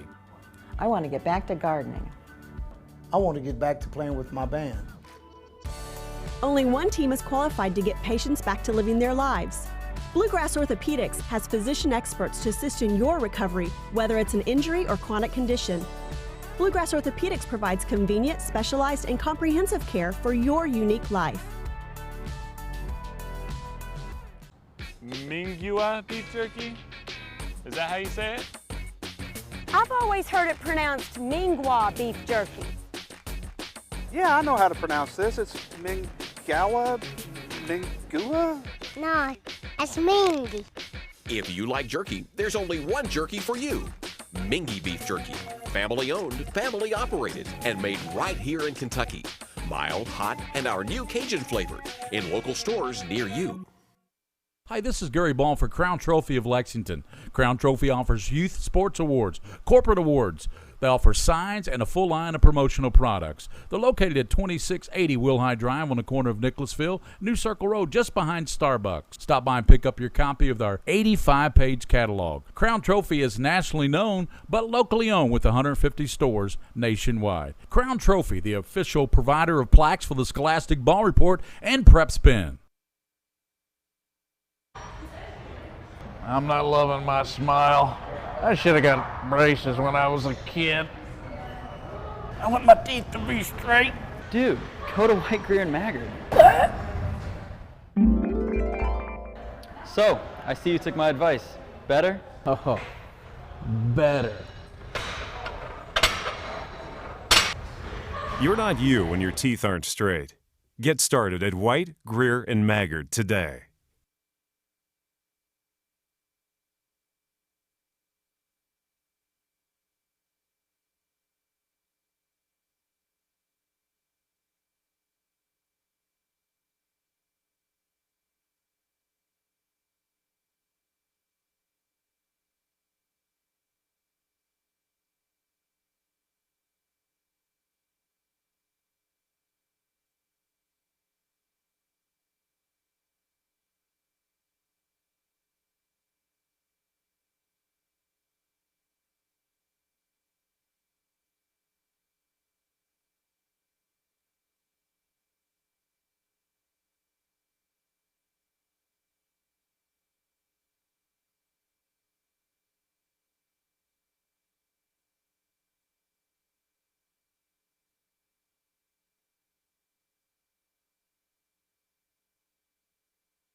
Well, welcome back at halftime.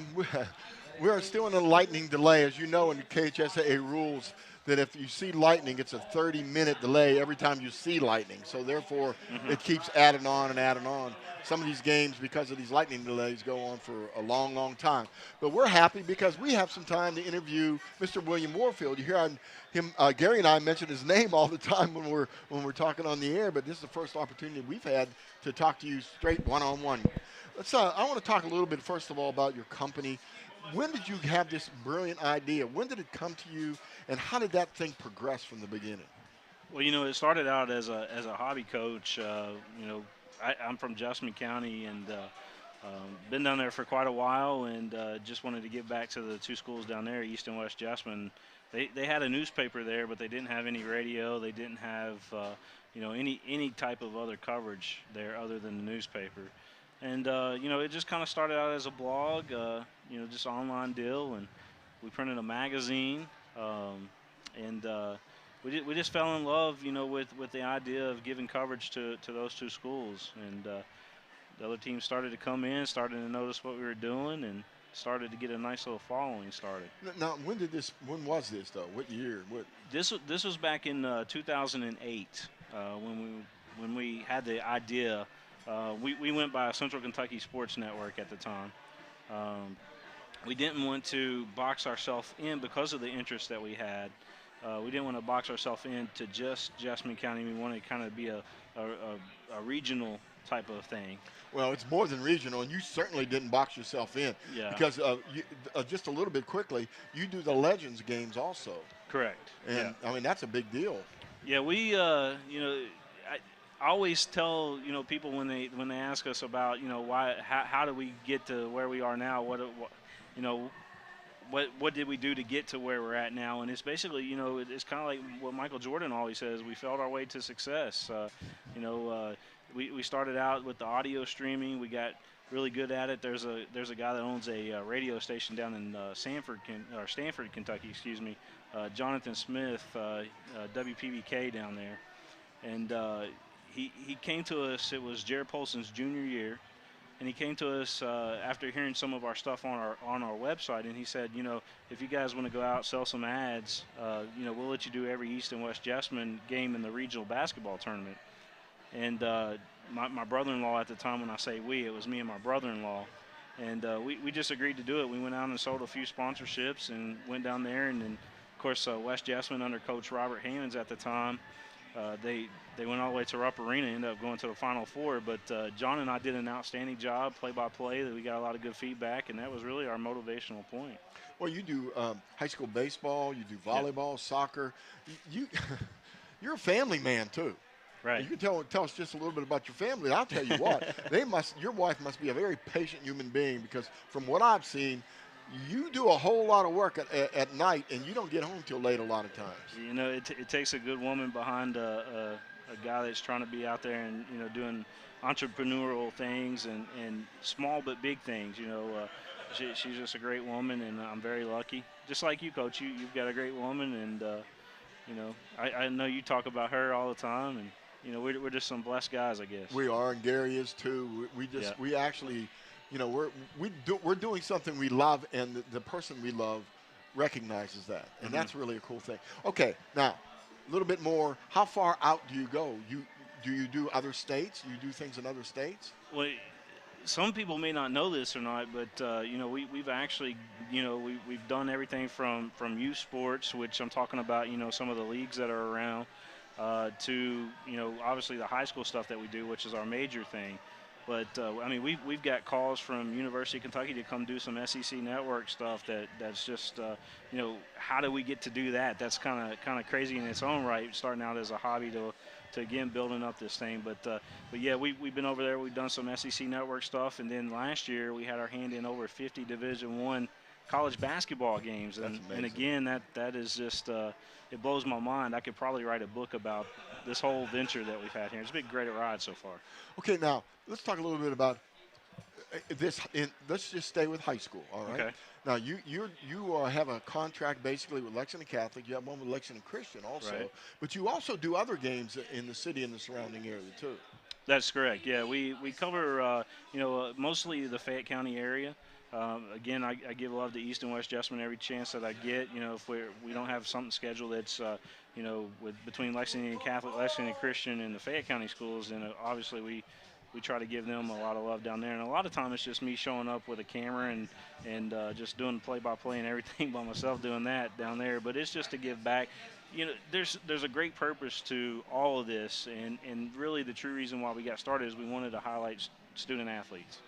And we feel that the product that we've got now, and it truly has grown into a product, we're able, Coach, to basically take a highlight, for example. If somebody just scored a touchdown tonight and we were able to instantly tweet that out to get it out there to all of our social media followers, that athlete's going to go back home and watch that, maybe share it with a college coach later on.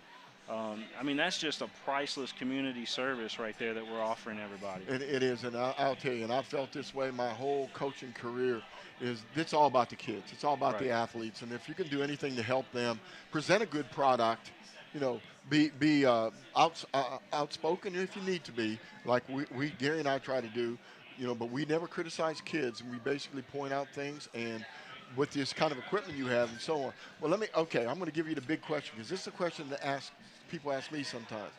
Who all watches these broadcasts? Everybody. Our demographic, our main demographic is anywhere from 13 to age 59.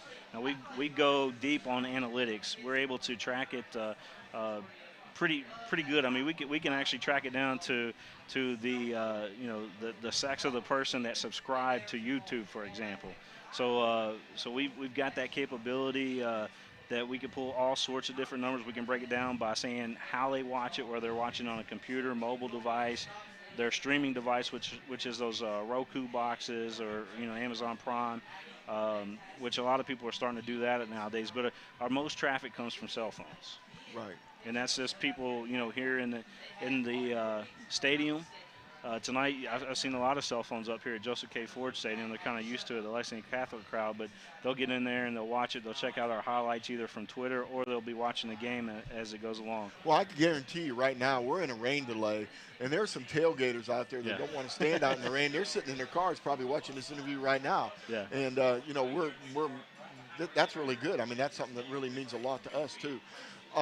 Gary said something to me one time, and you mentioned it, that sometimes you can't tell, though, by a hit how many people are actually watching that. We can tell after the game is over with. It gets a little bit, basically the numbers that he gives us during the game is IP addresses. That's people that are connected through a certain IP provider. So Time Warner, for example, in Richmond may only have 10 IP addresses that they give out. That doesn't tell us the exact number of people watching, but it gives us a clue.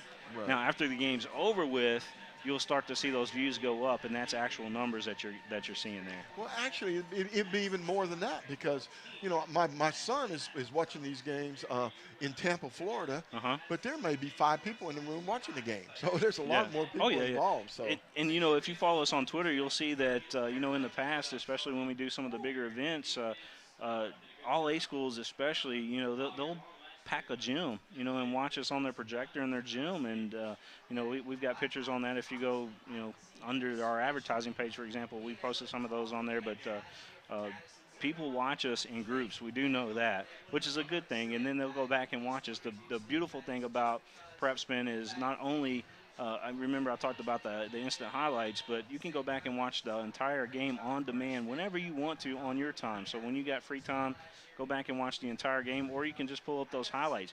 The highlights are very important nowadays, especially because college coaches, they're not really looking at those DVDs. That stack of DVDs that's on their desk, I mean, that's getting a thing of the past right now. Right. What they're looking for is for you to send them a playlist of your highlights, and we're basically making that easy for everybody. And it's a free service, and we wouldn't be able to do what we do without the help. Obviously, Lexington Catholic, Lexington Christians helped us out a lot, but White Greer and Maggard is our title sponsor on the network, and we've come so far ever since they've come on about a year ago. Well, because they believe in you, and that's a wonderful organization too, White Greer Maggard. And every time we mention their name, people are listening. They recognize that, especially in the Lexington area. Yeah. While you hit on that, let's go ahead and let's explore that a little bit more. Advertising is very important to you. Let's say there's somebody out there right now, a businessman, and he says, I really love watching these kids, and I'd like to support high school athletics. Is this a way I could do it? Yeah, absolutely, and this is the perfect way to do it, because it's a great value for your business. We're out there actively promoting your business. And we've got a great following. I mean, if you look at our social network followers, you're talking about almost 10,000 social media followers right now, and that list just keeps on growing. We're averaging 120 extra Twitter followers a week right now, and during the football season, that's pretty big for us. That's really big, and that's really important. And then you go on to basketball season and all these other seasons where you get a lot more of that too. All right, finally, let's close with this. This is a really good game. People are watching this game on PrepSpin, on Night Vision. If they could see this equipment that's here, this is crazy. How long did it take you to accumulate? He comes in today, people. William comes in today and says, "Hey, how you like my new toy?" It's the camera that we're showing right here, right now. And he has a remote control on this bad boy that he can turn around. If I get too ugly, he can put it on Gary. If Gary gets too ugly, we put it on somebody else. You even have an intern here helping you now.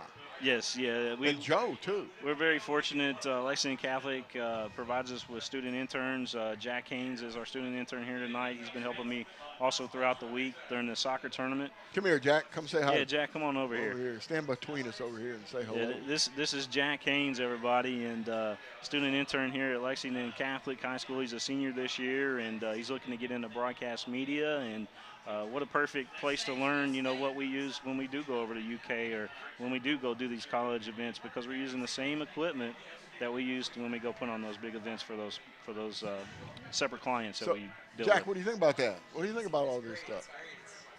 Yeah. Stuff and all great technology that contributes to the great broadcast that PrepSpin offers. It's a lot of fun. We really enjoy it. Well, and one more time, take a look at this stuff. How long did it take you to accumulate all this? You know, a lot of this has just been accumulated over the years, just, again, feeling our way to success, trying to get better and better. We finally found the right recipe. That big box over there that you see, it's a custom-built computer that we made that's made just for streaming. We call it the Stream Tank, and I'll put it up against any other streaming machine out there. I think it does a great job. People watching back home in 1080p. I don't know if they like seeing my face on there in 1080p, but you know, they're able to watch the game, and game looks great out there. Yeah, you see a lot of wrinkles in mine, I tell you that, but I've been around here a long time, and I appreciate this. Well, thank you very much, and as soon as you can get your headphones off, we'll go back to a few commercials. We'll check and see what's going on with this delay. Yeah. Congratulations. This is wonderful. We really appreciate it, and if I could give a message out there to anybody, support these high school kids in any way you can. This is a good way of doing it, is PrepSpin.com. If you're a business owner and you'd like to get involved, contact the King of Stream on his Twitter account, @King of Stream. The King of Stream, but you guys can use PrepSpin as well, just @PrepSpin, and we check those every single day. So, I mean, we'll get back with you usually within an hour. Very good. Excellent. Oh, here we are back again. We have a clock counting down at 10 minutes and 12 seconds at halftime, but we're in a weather delay, so who knows? We're going to check on that in a minute. We'll do a little politicking up here in the press box, maybe find something to drink, and we'll be back on the White Greer Maggard Game of the Week on PrepSpin.com Night Vision.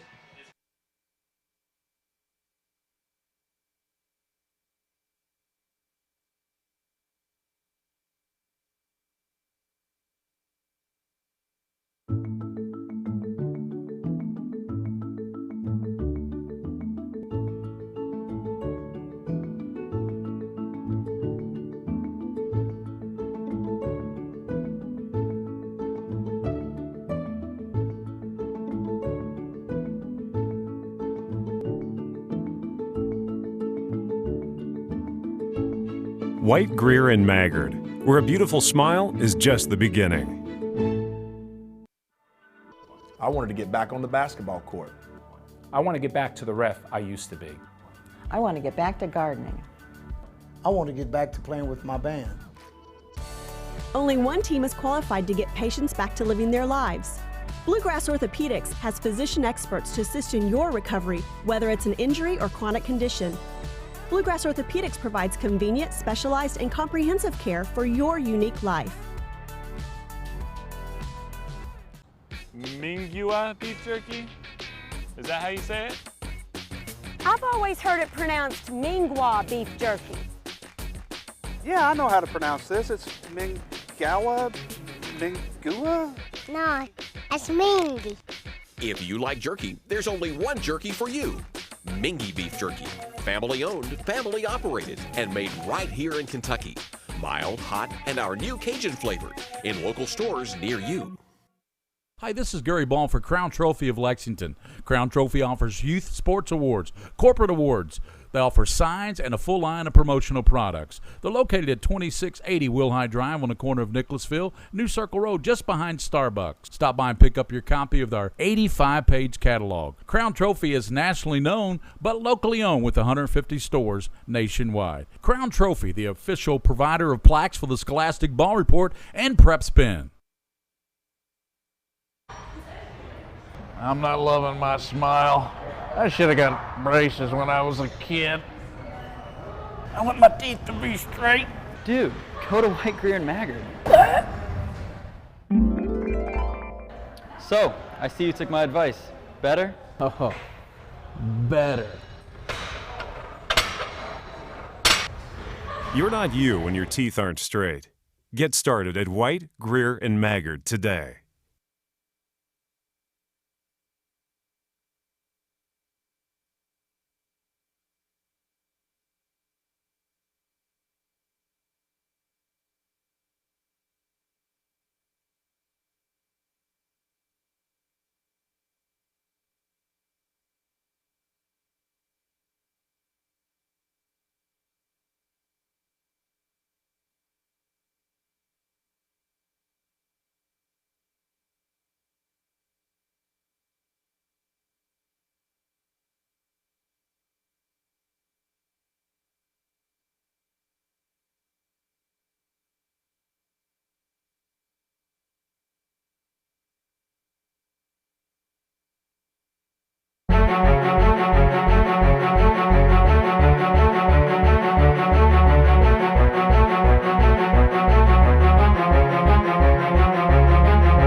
And back here at halftime, we're in a lightning delay. And, of course, with the lightning delay, that allows us to give you some scores from Kentucky high school football around the state for this Friday night. DuPont Manual shut out Ballard. Boy, that was a big win for Manual, 13-0 over Ballard. Covington Holmes beat Bellevue 32-7. These are all finals. Cal out of Louisville Christian Academy beat North Oldham. That's a big win for them, 39-13. If you don't know, that Cal team, Christian Academy, is coached by Stefan LaFleurs, the former Louisville great quarterback. He's the football coach now at Cal in Louisville. And also it was Connor. Boy, they beat down on Dixie 40-8 tonight. So Connor over Dixie. Johnson Central, who Lex Cath played a few weeks ago. Johnson Central beat Harlan County 44-8. Holy Cross out of Louisville 9-6 over Western. Ludlow out of Northern Kentucky. Ludlow defeated Trimble County 54-0. Louisville Male, listen to this score. Louisville Male angry, upset over that loss to Trinity last week, 37-34. They took it out on Seneca tonight, William Warfield, by a count of 63-6. Louisville Male, a team we saw earlier in the year against Lafayette in the scrimmage. McCreary Central 56-6 over Berea. Grant County 20-0 over Rowan County. These are all finals. St. X out of Louisville. Boy, Highlands, William, struggling this year. St. X out of Louisville beat them 45-18. I think that drops Highlands to 1-4 in the season. One win, 4 losses. Man, that's uncharacteristic of a Highlands. We've been up there. Remember, we went up there and saw them play Catholic a couple years ago in a playoff game. What a facility they got up there at Fort Thomas Highlands. That was just last year, actually. Yeah. Was that last year? No, because Catholic went to the finals last year. Yeah. So it was 2 years ago when they played them in the semi-state. Okay. Time goes by quick. Christian beat Walton Verona 51-9. That's a decent little Walton team they beat pretty good tonight. Those are all finals, as we said. We know the halftime score between Lafayette and Scott County was 25-20 at halftime. Cardinals leading the Lafayette Generals. The Generals came out. Cameron Morgan had a long return. Didn't take it into the house, but Lafayette was set up with a great situation to score and take the lead. Then a lightning delay. So they're in a 30-minute lightning delay over there in Georgetown right now. A lot of games in lightning delay. They just put 25 more minutes up on the clock here. So our lightning delay continues to be extended. Yeah, and I think there's more on the way, too. I just got off the phone with the wife, and of course we live down in Jessamine County, and it's on its way here. Man. We may not get this game in tonight. They may call this game. I mean, because there's a limit. The KHSAA. I think it's 11, or I'm not sure 100%, but I don't think they'll let you start a game second half after 11 o'clock. But maybe they will. But we'll check with Brad Carter, the AD here at Lexington Catholic. But it's halftime, and I tell you what, Madison Central, William, quite frankly, they dominated that first half defensively and offensively. Yeah, they're leading here at halftime. 13, very well extended halftime, but 13-0. Catholic's made some good defensive plays, but a couple big time plays by Madison Central is really stood out in this ballgame, honestly, on the scoreboard there. It was homecoming here tonight. They've got the homecoming dance. They sent the kids over. They said, come on over to the gym and dance. Have a good time at the dance here. So they're having a good time, but a lot of the fans have already left the Joseph K. Ford Stadium here. Yeah, a lot of people are going out to their cars, tuning in to PrepSpin, and just trying to keep up with us there. I actually saw somebody tailgating out there, and they had one of those streaming boxes hooked up to the back of their truck, and so they're out there watching the game there too. But yeah, I mean they got a dance going on here at the school, big homecoming dance. I tell you what, the best dance I've seen all night was the young man that got the homecoming queen. King tonight. He broke it down, didn't he? I'm not sure what he was boogieing out there. He broke it down big time for us. He was awesome. That was a great performance. We'll upload that later tonight too. We had our cameras rolling on that with the record mode. So. And of course, Coach Me and his UFOs are always fantastic. Unheralded football overachievers, and of course, PrepSpin has all the soccer. You got more soccer action here from the night, the big night matches here at the. What do they call it? The Challenge Cup, I think they call it? Yeah, it's the most prestigious soccer tournament in the state. So all the top teams come here to play, to compete against each other. Tomorrow we got some big games going on. Lexington Catholic's going to be taking on Sacred Heart. Sacred Heart they came into the tournament ranked number 1 in the state. Yeah, and they won state last year. And they won state last year, defeating Lexington Catholic. 1-0. I called that final for the KHSA. Yeah, that was a good final. You called it, I produced it, right? You produced it. Oh, if it's streamed, it's the king of stream producing. All right, so yeah, they got a rematch tomorrow. Another lightning strike there too, so it might be a little bit longer. But yeah, they play tomorrow. But the championship game in the tournament is going to be between Highlands and Simon Kenton. Wow. Highlands undefeated on the season. Right. They've got one tie, but it was the out-of-state team. Right. They've only allowed one goal the whole year. Wow, they must have a heck of a goalie. Goal. They must have a great goalie. I mean, they just got a great team all around. Right. They're very well shaped. Actually, their head coach, Coach Weaver, is just an excellent guy. I mean, you'll notice, if you ever come across him, the guy is just, nothing but muscle. Right. So he's a fitness instructor. His team is all fit.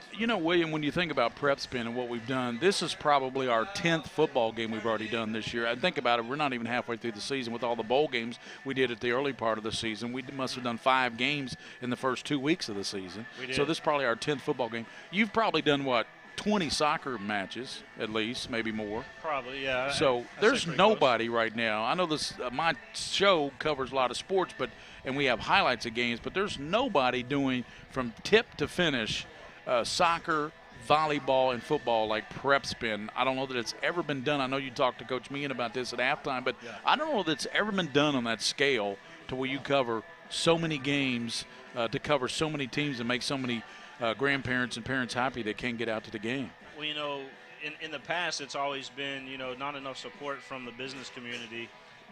This year, our sponsorships have stepped up. Our sponsors have really stepped up, yeah. and we all credit to those fine folks. Matter of fact, I'm going to look in the camera and just say thank you to all the people that support us. Right. I know, Gary, you're very thankful for them supporting your show, for them supporting us here on PrepSpin for our game of the week, and then everything else that we do here on PrepSpin. But right. White, Greer, and Maggard, hats off to those right. folks. They're fantastic. They are our title sponsor here on the network. What a business that puts their money behind the community and the support of the community. Nobody does it like White, Greer, Maggard. And another one of our sponsors, Whitaker Bank. I don't know if you heard the news. They just stepped up. The new YMCA in Hamburg? Yeah. It's going to be called the Whitaker Bank YMCA of Hamburg. They title sponsor. I don't think that's ever been done to where a sponsor, a bank, titled a YMCA. So it's now the Whitaker Bank. And I'm going to join out there now because I have so much respect for Whitaker Bank. And of course, it's not going to hurt me to get back in the gym, So the YMCA, it opens up in, I believe, November or late October, actually, in about a month. And Whitaker Bank stepped up and is the title sponsor of the YMCA out there now in Hamburg. Yeah, and I've seen some of the blueprints on that, and that thing's supposed to be the state of the art. Yeah. They say it might be the top YMCA in the country, or at least one of the top YMCAs in the country. Well, it's in the right neighborhood over there in Hamburg. Well, that's my neck of the woods, as you know, so I'm glad it's over there. Yeah, you've got a very upscale area over there, and that's just a beautiful YMCA, and it just goes right with everything over there. And you know what? The new high school that Lester Diaz, our good friend from the Horsemen, when I did the Horsemen, Lester was one of our player coaches. Mm-hmm. He is going to be the new principal over there at the new high school there, and they haven't given it a name yet. They're still squabbling about what they're going to name that high school, but you know what? It doesn't really matter. I mean, whoever you name it after, it's going to be an honor for that person. They may name it after Brenda Cowan, the firefighter. That's the discussion. I can see that. I'm going to throw a name out there because I've seen all this in the paper and stuff, but I haven't seen his name mentioned. I think personally, maybe not the school, but maybe the gym, the athletic facilities, something to do with Donnie Atkins. I agree. Donnie Atkins, because he was longtime coach at Lafayette, won a state championship, was the athletic director for Fayette County for a number of years, had just recently retired. Now Robbie Sayer, the former Lafayette coach, is in that role. But that's a name that I would say would be something they would consider. But I don't think the school would be named, but I think you're right. Maybe the football stadium or gym or something would certainly could be named after Don. Yeah, I mean, and rightfully deserving. Donnie Atkins just put in so much to Fayette County schools. And now he's a member of our team. He worked with us in the basketball tournament last year, and looking forward to working with us again this year. I like how he's retired from the day job, so to speak. Right. Which, I mean, it was more of a passion from him than it was a job. Let's get that out there. Right. Kind of like what you and I do with high school coverage here in the area. But I love that he's continued to not give up that passion, but doing it in different outlets. Think what other people did. Okay, Lewis Stout, he was the commissioner of the KHSAA.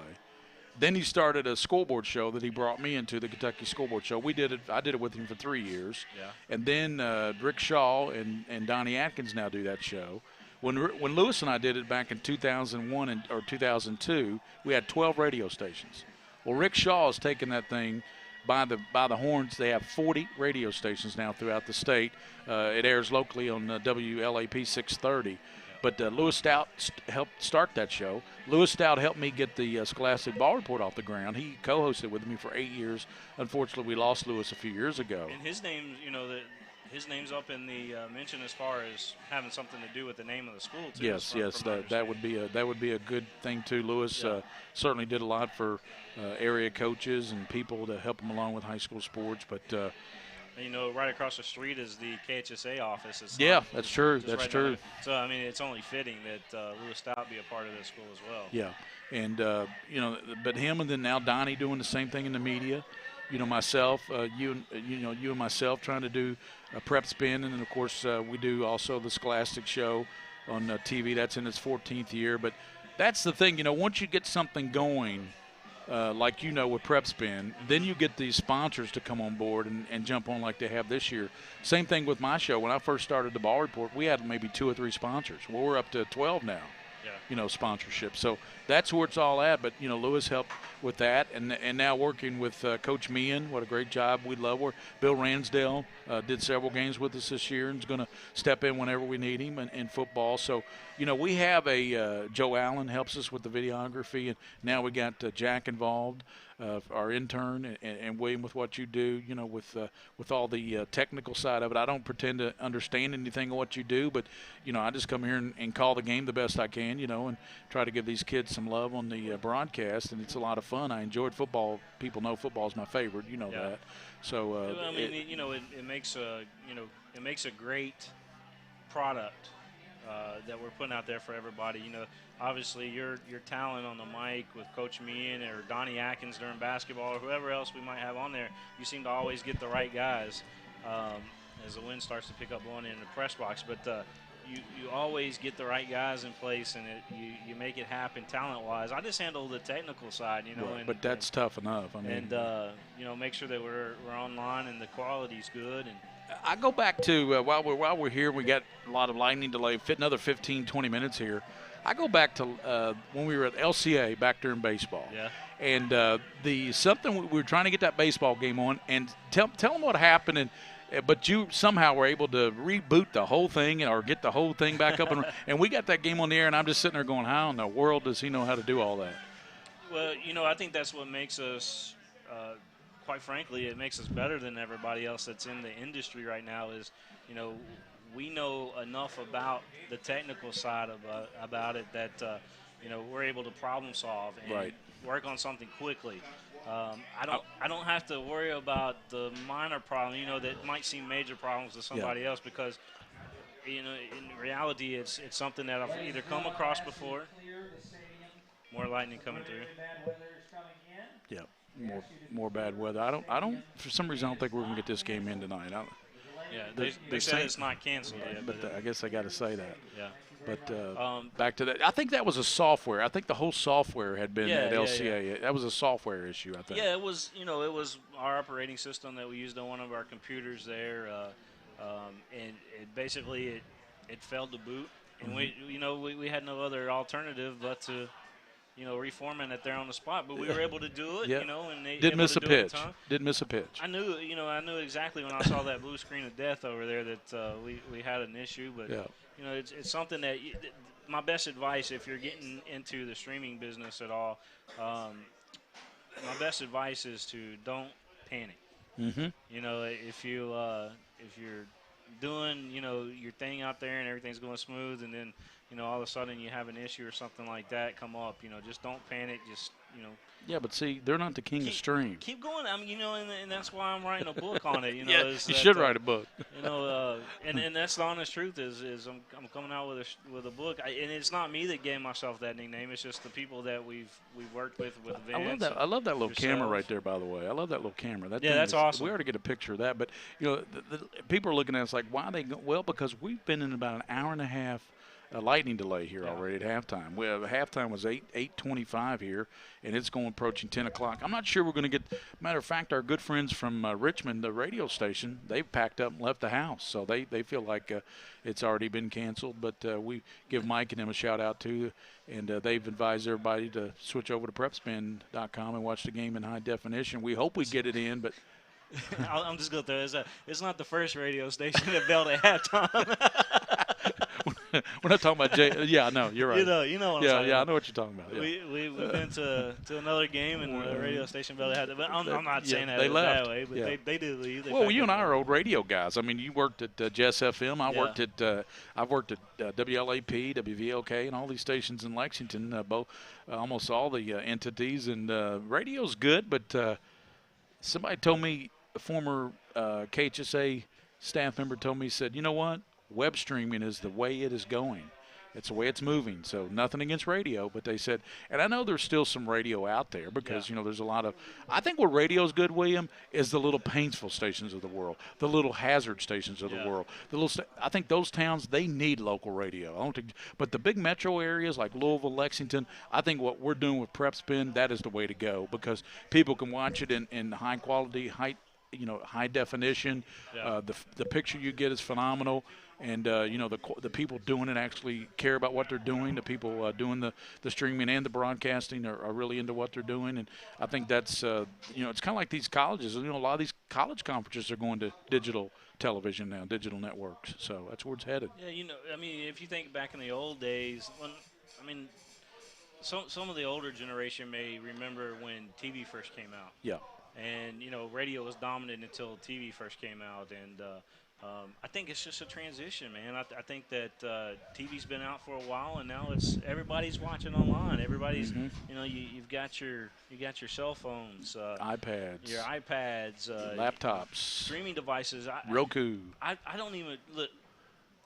I cut the cable a year ago. Smartphone. Right? I mean, the smart TV. I saw one of those. I was driving up in Hamburg the other day, and this guy had a trailer, and he had a big 60-inch flat screen smart TV on the back he was taking home to hook up because he knows where this is headed with that big smart TV.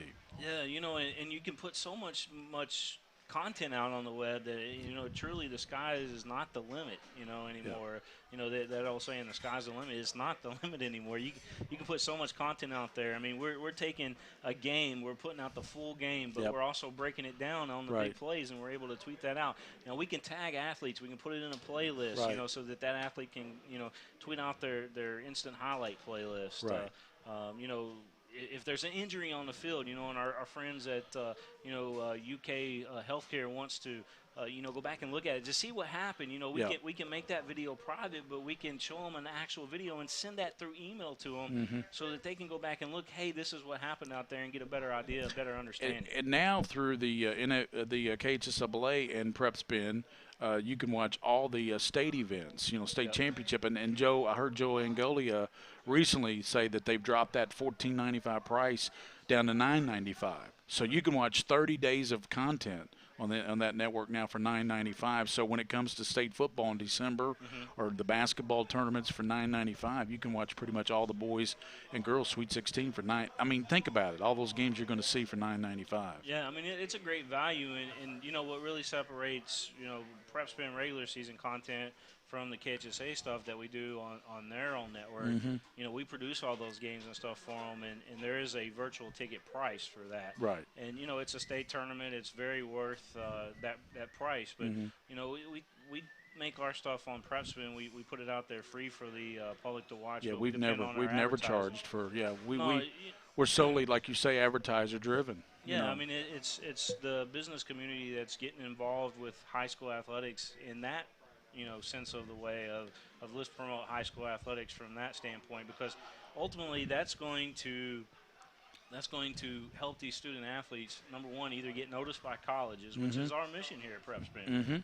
We don't want to charge for our content because of our mission statement that it's always been about the kids, and that's just been our thing. It's been about the kids. Right. And, right. It always will be. And it always will be, unless I'm not taking, putting food on the table for my family. That's how it's always going to be, because that's how, Let's how not we close started. that window so we don't Yeah, get blown out that's here. perfect. The wind really picking it's up. starting to really pick up. But yeah, I just feel like our service that we give out there is priceless. Number one, Yep. and it's because of a white Greer and Maggard, a Mingy beef jerky, which we're out of Mingy by the way, but we tore that bag up. Yep. Crown Trophy, for example. Yep. I could go through the whole list there, Gary. Bluegrass Orthopedics and All Sports over there in Fayette Mall. Yeah, Whitaker Bank and Roberts Insurance, all those folks, Central Bank.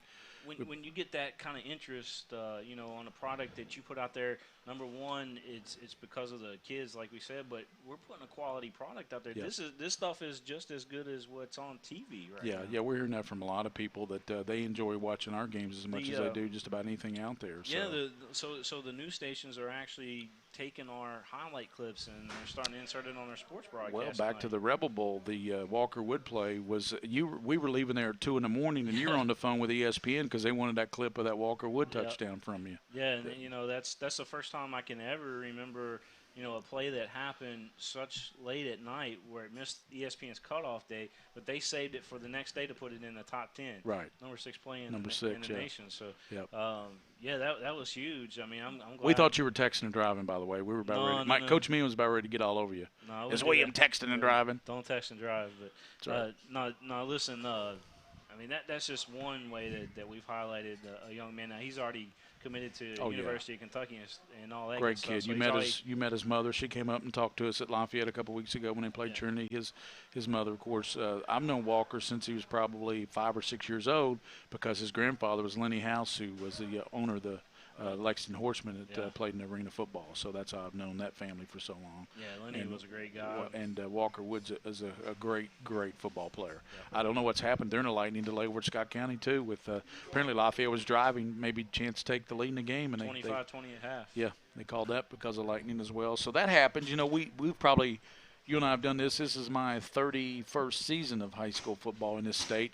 I don't think I've ever done a season where we didn't get some type of weather, lightning delay throughout the football season. But do you remember your first high school game? Yes, I do. Let's talk about that and you going into it and how you got to where you are now. In 1983, I lived in Erlanger, Kentucky, and a gentleman by the name of Dale McMillan, who was the legend of high school up there. He called my games when I played at Boone, so I knew Dale when I played high school ball.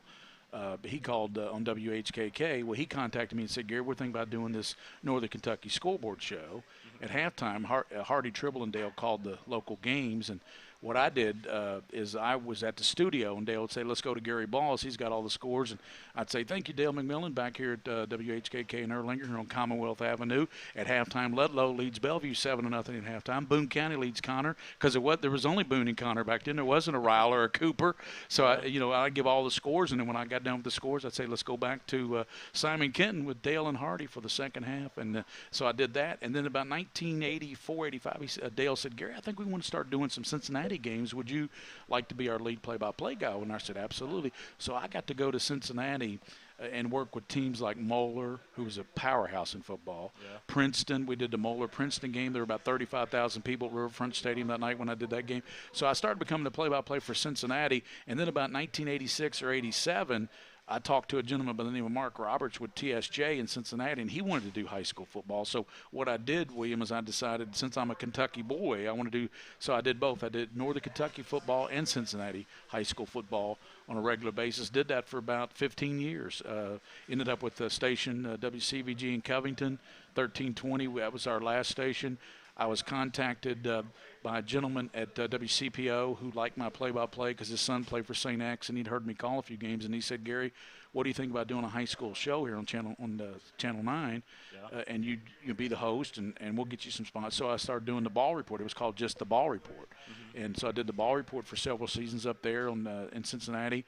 And then in 1998 or so, or 99, my mother got pretty ill here in Lexington, and it was in a nursing home. And even though I've got brothers and sisters, I was a lot closer to my mother than they were. So I said, well, I need to get closer to my mom and help take care of her. She's since passed away, unfortunately, but lost my mother several years ago. But so I wanted to be closer to her. And then when I moved to Lexington, I contacted a gentleman by the name of Jim Cloud.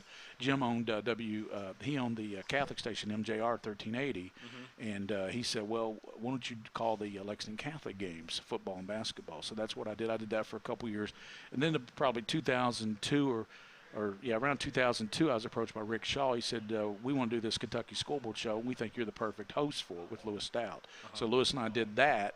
For 3 years, we hosted that scoreboard. Like I told you, we had about 12 stations. It was statewide. But in 2003, Lewis and I left there one wintry cold night. We left WLAP. It was snowing. There was no cars on the road. It was midnight. I turned to Lewis. I said, "Lewis, who in the world is sitting here listening to a high school scoreboard show at midnight on Friday?" Lewis turned to me and he said, "Gary, the folks in Western Kentucky, because it's only 11 o'clock there." I said, "Good point, Lewis." And then as he said that, I said, "Well, why don't we do something on TV? Why don't we try to do a high school TV show?"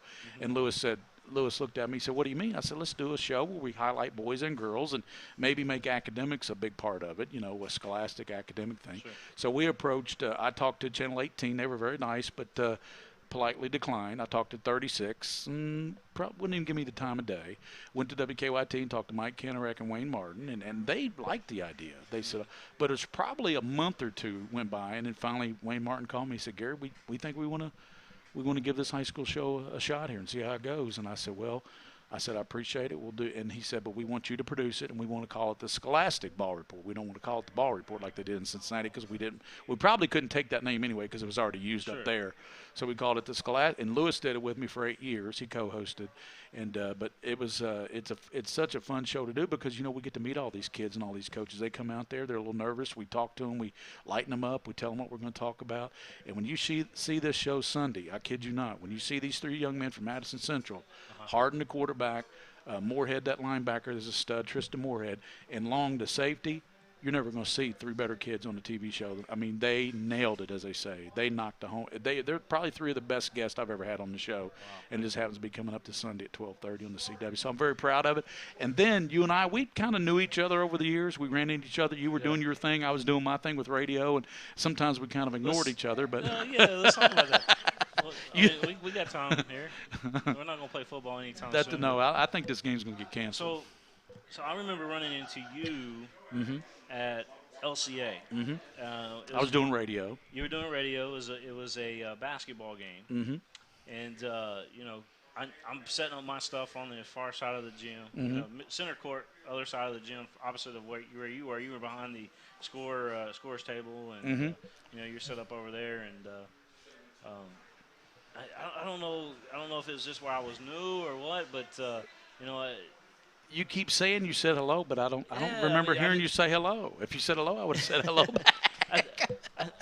I don't know. I guess what you're getting at is our relationship didn't start out real well. We just miscommunicated. Yeah, miscommunicated. But I thought that you heard me when I said hello that year, and it.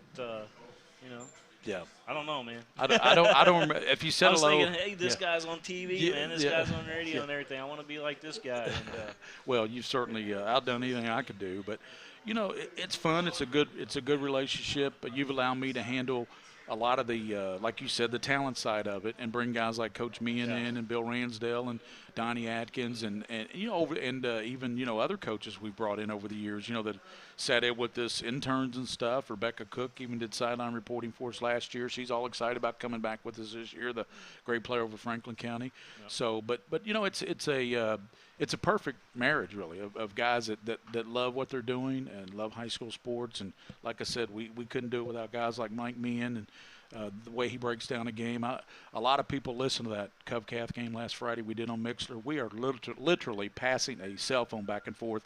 Right. In that press box. It was about, what, Coach, 100 degrees?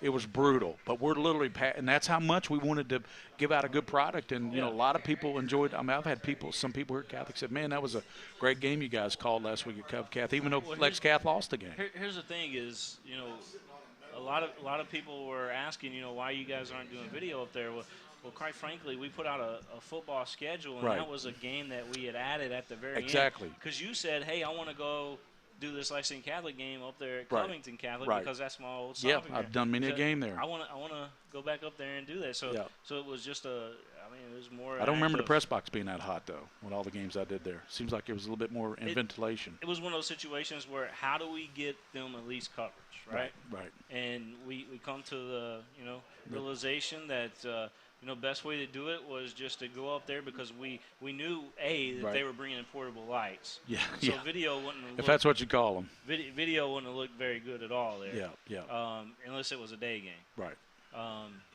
The other thing is we knew that the press box that we were going to be in up there didn't have any bells and whistles to it. Right. It's not like Lexington Catholic has here. That's got we've everything. got our own, basically, our own whole press box here. Madison Central is another one of those press boxes. It has everything. It has everything, yeah, So, yeah. so, by the way, Madison Central fans that are tuning in, that field over there is gorgeous. Yeah, I we love that facility. So here in the city and in our surrounding counties, we kind of got it made. But when you go on the road and not knowing what to expect, you just got to do what you got to do. And that Right. was basically plan B there was we were going to broadcast a game, but we had to figure out how to do it Right. just to make sure that, A, people from Lexington Catholic was able to tune into it. But B, we knew that we had a Northern Kentucky following too, Right. and we do. We've Right. got some Northern Kentucky fans that are begging us to come up there and cover some of those schools. I mean, they're literally emailing us every day. And one thing I'll say, I'm from that area. I played in that area. Quit worrying about the rankings, okay? The rankings don't matter. The rankings don't matter. They just don't matter right now. We're not even halfway through the season. They don't matter. I mean, rankings are. I don't know if it's just a measuring stick or whatever. But they don't matter. They don't matter. I mean, Trinity's probably right there thinking, hey, we're number one in the state, and that's we saw them play. I'd say Trinity is the number one team, so they got to be ranked number one, right? Yeah. So. Yeah, no, I would say that's probably right, but I don't see anybody beating Trinity this year unless it's in the playoffs deep. I've seen them enough over the years to know that sometimes they just have that team. Yeah. Okay, Mail apparently had their chances to beat them last week. Of course, Mail's really good. Trinity beat them. But this just seems to be one of those teams, you know what I'm saying, Yeah. where Trinity, it may be their year again after Mail had their number the last couple of seasons. So we'll find out. That's why you got to play the season. But keep storming and lightning here. And, it's supposed to be worse tomorrow. I hate to put a damper on your soccer challenge cup, but they're saying 70% chance tomorrow. So. Of thunderstorm, but it's great. I love the fact that you're bringing high school interns into your fold now with the young man Jack Haynes from Lex Cav. We might try to get him on here if you want to talk to him, or I can talk to him, whatever. But we'll talk to him. William, I think it's great. Like I said, I'm all in, as they say, and I've been all in for the last few years now. We've done the baseball tournaments. Look how far we've grown. Just in the last 3 years. Look where we started at. Yep. And, I have to give you credit. You had a faith in a guy that, still quite frankly was a rookie. I just started this thing out. And, I've been doing it as a hobby for a while. But, on the business side of the things, it's a brand new business, starting it out. And just give you credit, having faith in me. I knew you kept talking about, hey, man, that quality's great and stuff like that. But Which it is. But when we brought your talent, because your talent is just as good as the video quality when you do your play-by-play, when you mix those things, like you said, it's just kind of like we took, a radio guy, a video guy, put it in a can, an old coach. Yeah, we got the knowledge. Yeah, yeah. I mean, we got. But you put all those ingredients in that can, you shake it up, and you got something great. As it storms like crazy out here, it's really storming now. I think this game's going to be.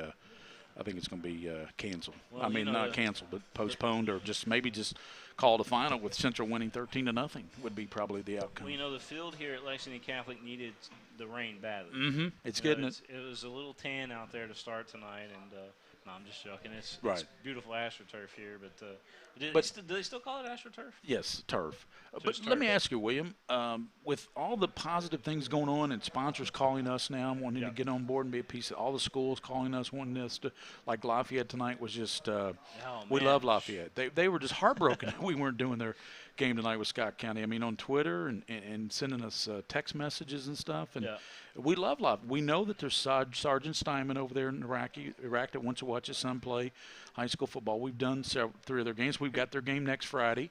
That'll be video and audio over against with Henry Clay and Lafayette. You've got the LCA game. I'm going to look in the camera and just tell everybody this. You know, when we put out that football schedule, we knew going into it that once we put it out there, that we had to stick to it. Yeah. And it's an integrity thing for us because we told our sponsors what games we were going to do. Right. And we told Lexington Catholic and LCA, quite frankly, what we were going to do to begin the season because we work with those schools more than anything. Yeah. And that's the perfect approach, William, because Dale McMillan, who started me in this business, said the same thing. Gary, when we put out a schedule, those are the games we're going to do. If it says Ludlow Bellevue and there happens to be a great matchup that night between Boone County and Conner, we're doing Ludlow and Bellevue because that's the schedule we told them we were going to do. So same thing here on PrepSpin. When we put out a schedule, that's a schedule we're going to stick to. Yeah, we feel like, you know, from an integrity part of doing that, you know, I think we really, you know, stuck to our word tonight. Yeah. I would love to have been over there for the Lafayette-Scott County game, but you know, Lexington Catholic has been great to us. Yes, they have. They've been fantastic. Madison Central, fantastic. The over there have been just great people every time we go over there. Yep. And nothing against Lafayette. I love Lafayette. Yes. I totally, and I will come do your game whenever I have the opportunity. Yep. But I feel like, you know, we owed it to the people here to make I'm sure going to try to get stuck Brad with us. Carter. Let's get Brad. Hey, Jack. Go get Brad Carter for us. We'll get Brad Carter over here. I think I just heard him say reschedule or something. William. But you've got soccer here tomorrow. But, yeah, back to that. I mean, you're exactly – before soccer is – So, exactly, you're exactly right. I think that with our sponsorships, we certainly appreciate all of them, and we're going to live up to that. We'll try to get here's Coach Carter. Let's get the athletic director here at Lexington Catholic. See if we can. I'll get off here. Okay. But can we man, get you, great Coach? With you. Hey, you too, William Moorfield. I'm looking forward to the rest of the season. Let's get Brad Carter in here, the athletic director. And, Coach, I tell you, this lightning and storming just not cooperating tonight. What is the final verdict here as you understand it? We just met 2 coaches, 2 athletic directors with the referees. Obviously, lightning's not great. We got major concerns with how long we've been sitting. Right. But unfortunately, neither one of us have a field available tomorrow. I got you. So we have concerns. We have a field available starting about 9 or 10 in the morning. But Madison Central getting home at 12 o'clock and having to travel back. It's not, injury. Right. So right now, we're going to try to play this thing at 11 o'clock. At 11 o'clock, if we're not playing, then we'll reschedule and try to figure out when we'll play. 11 o'clock Saturday. No, 11 o'clock tonight. Oh, 11 o'clock. We're on right now until 11 o'clock. So we've got another 45 minutes for it. This storm's in. There's nothing behind it. If the wind can pick up and blow it out of here, we should be okay. Okay. But at 11 o'clock, we'll make a final call. If we're not ready to play at 11, then we'll be back either tomorrow or Sunday. I don't know when. So 11 o'clock tonight, we're going to try to have football. Yeah. And that takes me back to when we were doing television. Dusty Bonner and I were doing a game, and it went on to 1:30 in the morning. Remember that? The Bluegrass Bowl? Well, you were at Lexington Christian then. Well, we had the same situation at Lexington Christian against Lexington Catholic. Yeah. Same situation. Halftime, rain comes in. We waited it out, and it ended up being a great game. Got done about 2 in the morning. Yeah, but, Well, Dusty Bonner and I did. Yeah, that was about 1:30 in the morning we were here. So it was, and the player got injured that game, too. Luckily with the turf, we don't have to worry about field or anything like that. I mean, it'll be ready to go as long as the rain gets out of here and the lightning gets out of here. But right now we're just all sitting around. And while I've got you, I want to say, Brad Carter, like William was just talking, PrepSpin, we certainly appreciate what you've done for PrepSpin, okay? Lexington Catholic has been so good to us, and what we try to do, you helped us really get this off the ground. And so, like William said, we know there were other great games tonight, but when you have an agreement with someone or you have a schedule, your integrity is challenged if you don't say, hey, we're doing the game we told them we were going to do, Madison Central and Lexington Catholic. That's the game we're doing. Well, we appreciate that, and that's kind of why I think that mentality and that fabric of you guys is why everybody wants you guys to come out, because they know that. And that's the big thing with us, with which we've contracted with you guys to do a certain amount of games for us. And once we have that schedule out, that's kind of what we got. It's set in stone. And so and it happens. That happens on TV and stuff all the time, where teams get hot and there might be a great game coming up, but you didn't see that coming up. Yeah, exactly. So, there's great games all over this city. Yeah. You can find them everywhere. We enjoy you guys being here. We love it. It's a partnership. Yeah. You know, we have Yeah. a partnership with you guys. Yeah. And, we love that we can get our kids seen all across the country. Get, as William does and yourself does, I get emails and texts and phone calls and voicemails to say, I was able to see my grandson play. I'm in California, or is the game going to be on tonight? All that stuff. Yeah. And it makes you feel bad when you can't get all of them on. Well, but, and I just brought that up. We have Sergeant Steinman, who's in Iraq, and his son plays for Lafayette. So that's the reason Lafayette, they want Sergeant Steinman over in Iraq to be able to watch his son play high school football. And we understand that. And absolutely. And what grade is he in? He is a senior. Oh, he's a senior. I was going to say, they're on their schedule for the next 2 years, so right, he's going that way. Right, but and you also, great. maybe some people don't know, but you also signed a 2-year, I believe, deal with LCA, right? Yeah, we did. Starting next year. We'll be over there next year, and then they'll come back the following year. We had a 2-year agreement, a couple years back. But it's a great private school rivalry. Mm-hmm. The only 2 private schools in Lexington have football. Right. Sayre hasn't picked that up yet. So we're the only 2 private schools. So it's good to have that rivalry.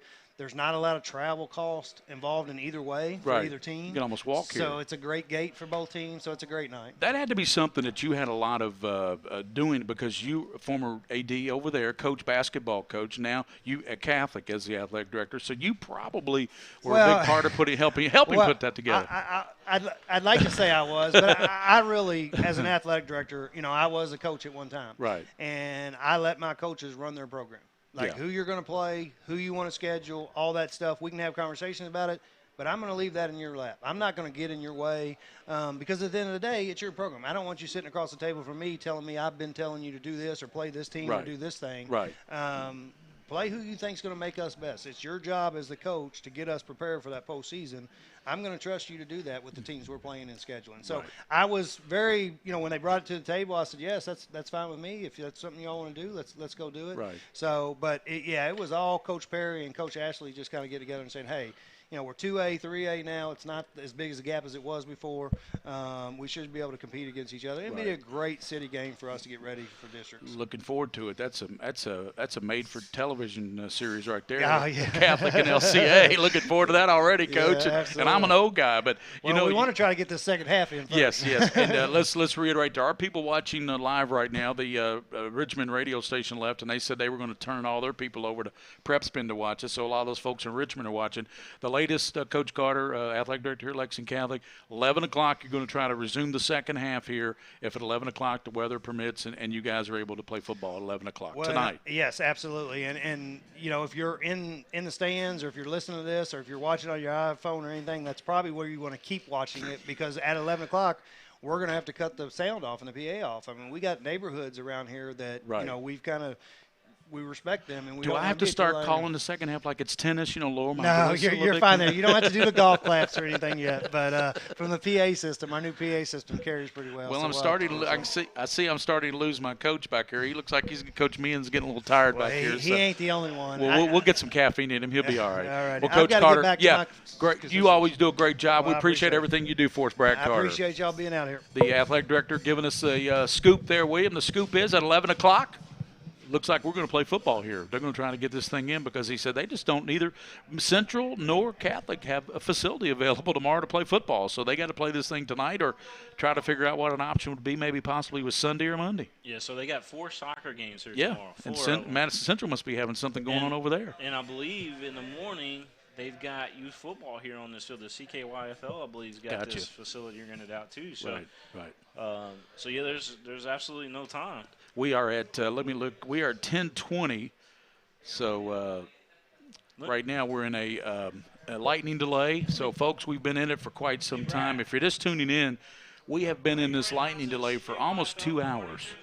And we're looking at a kickoff of 11 o'clock. So you folks that are talking about new topics and stuff, the topic is it's a lightning delay. So hopefully we'll have football at 11. The lightning continues. So I don't know what else you can, appreciate talking with Brad Carter there, the AD at Lex Cath. Yeah, I was just verifying they don't have any youth football here tomorrow. So they would have a window between the first soccer game's at 1 o'clock tomorrow. It's Lexington Catholic Sacred Heart. So maybe 11 a.m. or something? Yeah, I mean, they would have to play it early. Yeah, might even be earlier than that because we got a whole half to play. Let's kind of turn back the clock for these fellows if that's the way, they playing on Saturday morning football. Right, that's true. So, as you know, we've been in this lightning delay for almost 2 hours. And, William, it was good talking to you about how the PrepSpin got started and how it's progressed and so forth and things like that. And it's always good to talk to folks that love high school sports like we do, of course, at PrepSpin. And the Scholastic Ball Report, I know we talked to the Madison Central radio guys a while ago. That's been a long time ago, about the fact that 3 of their student athletes are on the show Sunday. Zach Harden, the quarterback, Tristan Moorhead, the linebacker, KJ Long, the safety. All 3 just scholar students, 4.0. One wants to be an engineer. One wants to be a doctor. Wow. And the other wants to be a future, I guess, Bill Gates. But, never know. But, as it gets warm in here with the windows closed up, the latest is we're going to try to have football at 11 o'clock. That's right, tonight, 11 o'clock. So that means we'll probably be playing till about 1 o'clock in the morning. But I've been here before till 1 o'clock in the morning. Dusty Bonner and I did a Bluegrass Bowl here several years ago, and we walked out here at 1:30 a.m. on that particular night. So it's not like I haven't been there, done that. Yeah, well, it looks like the storm is kind of broken up. That's what Coach Carter said. He said once this gets out of here, it's pretty clear behind it. So they probably got like an hour and a half, 2 hour window that they could get the rest of the game in before the next band comes through. And I'm not Bill Mack or anything like that. Yeah. But, or Chris Bailey, weatherman, the weatherman. You're a Bailey guy. I'm a Mack guy. Yeah. That's all good. But anyway, so that's it. We're still in a delay. We hope all you folks that have tuned in over in Richmond, and like Brad Carter said, everybody around here is probably going to be tuning in to PrepSpin because they'll have to turn off the PA and all that here because of the residences around here, the homes that are so close here to Lexington Catholic, where it's nestled in here off Clays Mill Road. Yeah, pick up your smartphone and you can watch it. You can watch it. It's, for the fans that are watching it here in attendance, it's got a slight delay because it takes a while to encode. Mm-hmm. As we're doing the game live, there's a tad bit of a delay, but say for example a big play happens out there, Gary. The fans that are watching it live can see that play over again, so it's kind of almost like they got a replay on their phone. Yeah, exactly. So it's almost instant. Replay. It truly is. That's true. So yeah, I mean that's how fans are following us. There's a young lady that we were doing a soccer game here the other day, and there was they say there's no contact in soccer. Well, that's a big lie. Oh, I know. There's a young lady that plays for Lexington Catholic. She's a keeper, and she had one of the forwards from the other team charging in on her, and she lowered that shoulder, Gary, and it was over. Wow. It was over. And there was a fan here that had watched it on their phone, somehow clipped it out and uploaded, and that video's gone viral. Everybody's watching that thing. Who was that fan? We need to try to get them on PrepSpin, try to get them to work with the King of String. It was Kennedy Trainer's sister who put it out there. And, I know we got a new intern, Jack Haynes, right? He's working with us now. He's a senior here at Lexington Catholic. Yeah. We've got a new intern here on PrepSpin. You're going to teach him how to run these games. Kennedy, one of the best soccer players in the state of Kentucky. Yeah, only a junior, right? She's coming to the University of Kentucky. She'll be playing over there, and that's John Tranter. That's his daughter. She's amazing. He's a Covington Catholic guy. Did you know that? Is that right? Yes, sir. He was a really good player, Cov Cath. Yep. That's how I know him back in the day. You're from Northern Kentucky. Where did Collinsworth's a Highlands guy, right? Yes, his daughter plays soccer. Yes, she was on the state championship team. Matter of fact, Chris and his wife, I was at that game over at Georgetown, and they were there, and he was standing down there pacing back and forth. He told me he's more nervous watching his daughter play soccer than he is when he gets ready for those big Monday night football games. So, and he's a very nice guy. By the way, his wife Holly Van Collinsworth, she's a former UK cheerleader. Here's a Florida guy. How does a Florida wide receiver meet a UK cheerleader? I guess he ran into her on the field or something. He come over here, Highlands, Lexington Catholic, and soccer. They've always been kind of a Northern Kentucky Lexington rivalry, if you will. Mm-hmm. They play each other every year because Coach Quigley, the head coach for Lexington Catholic, always plays the toughest teams in the state. Highlands happens to always be great. But, they're very good. Yeah. And they don't win it every year, but they sure do have great teams year in and year out. But, right. But yeah, I've seen some classic matchups over the year.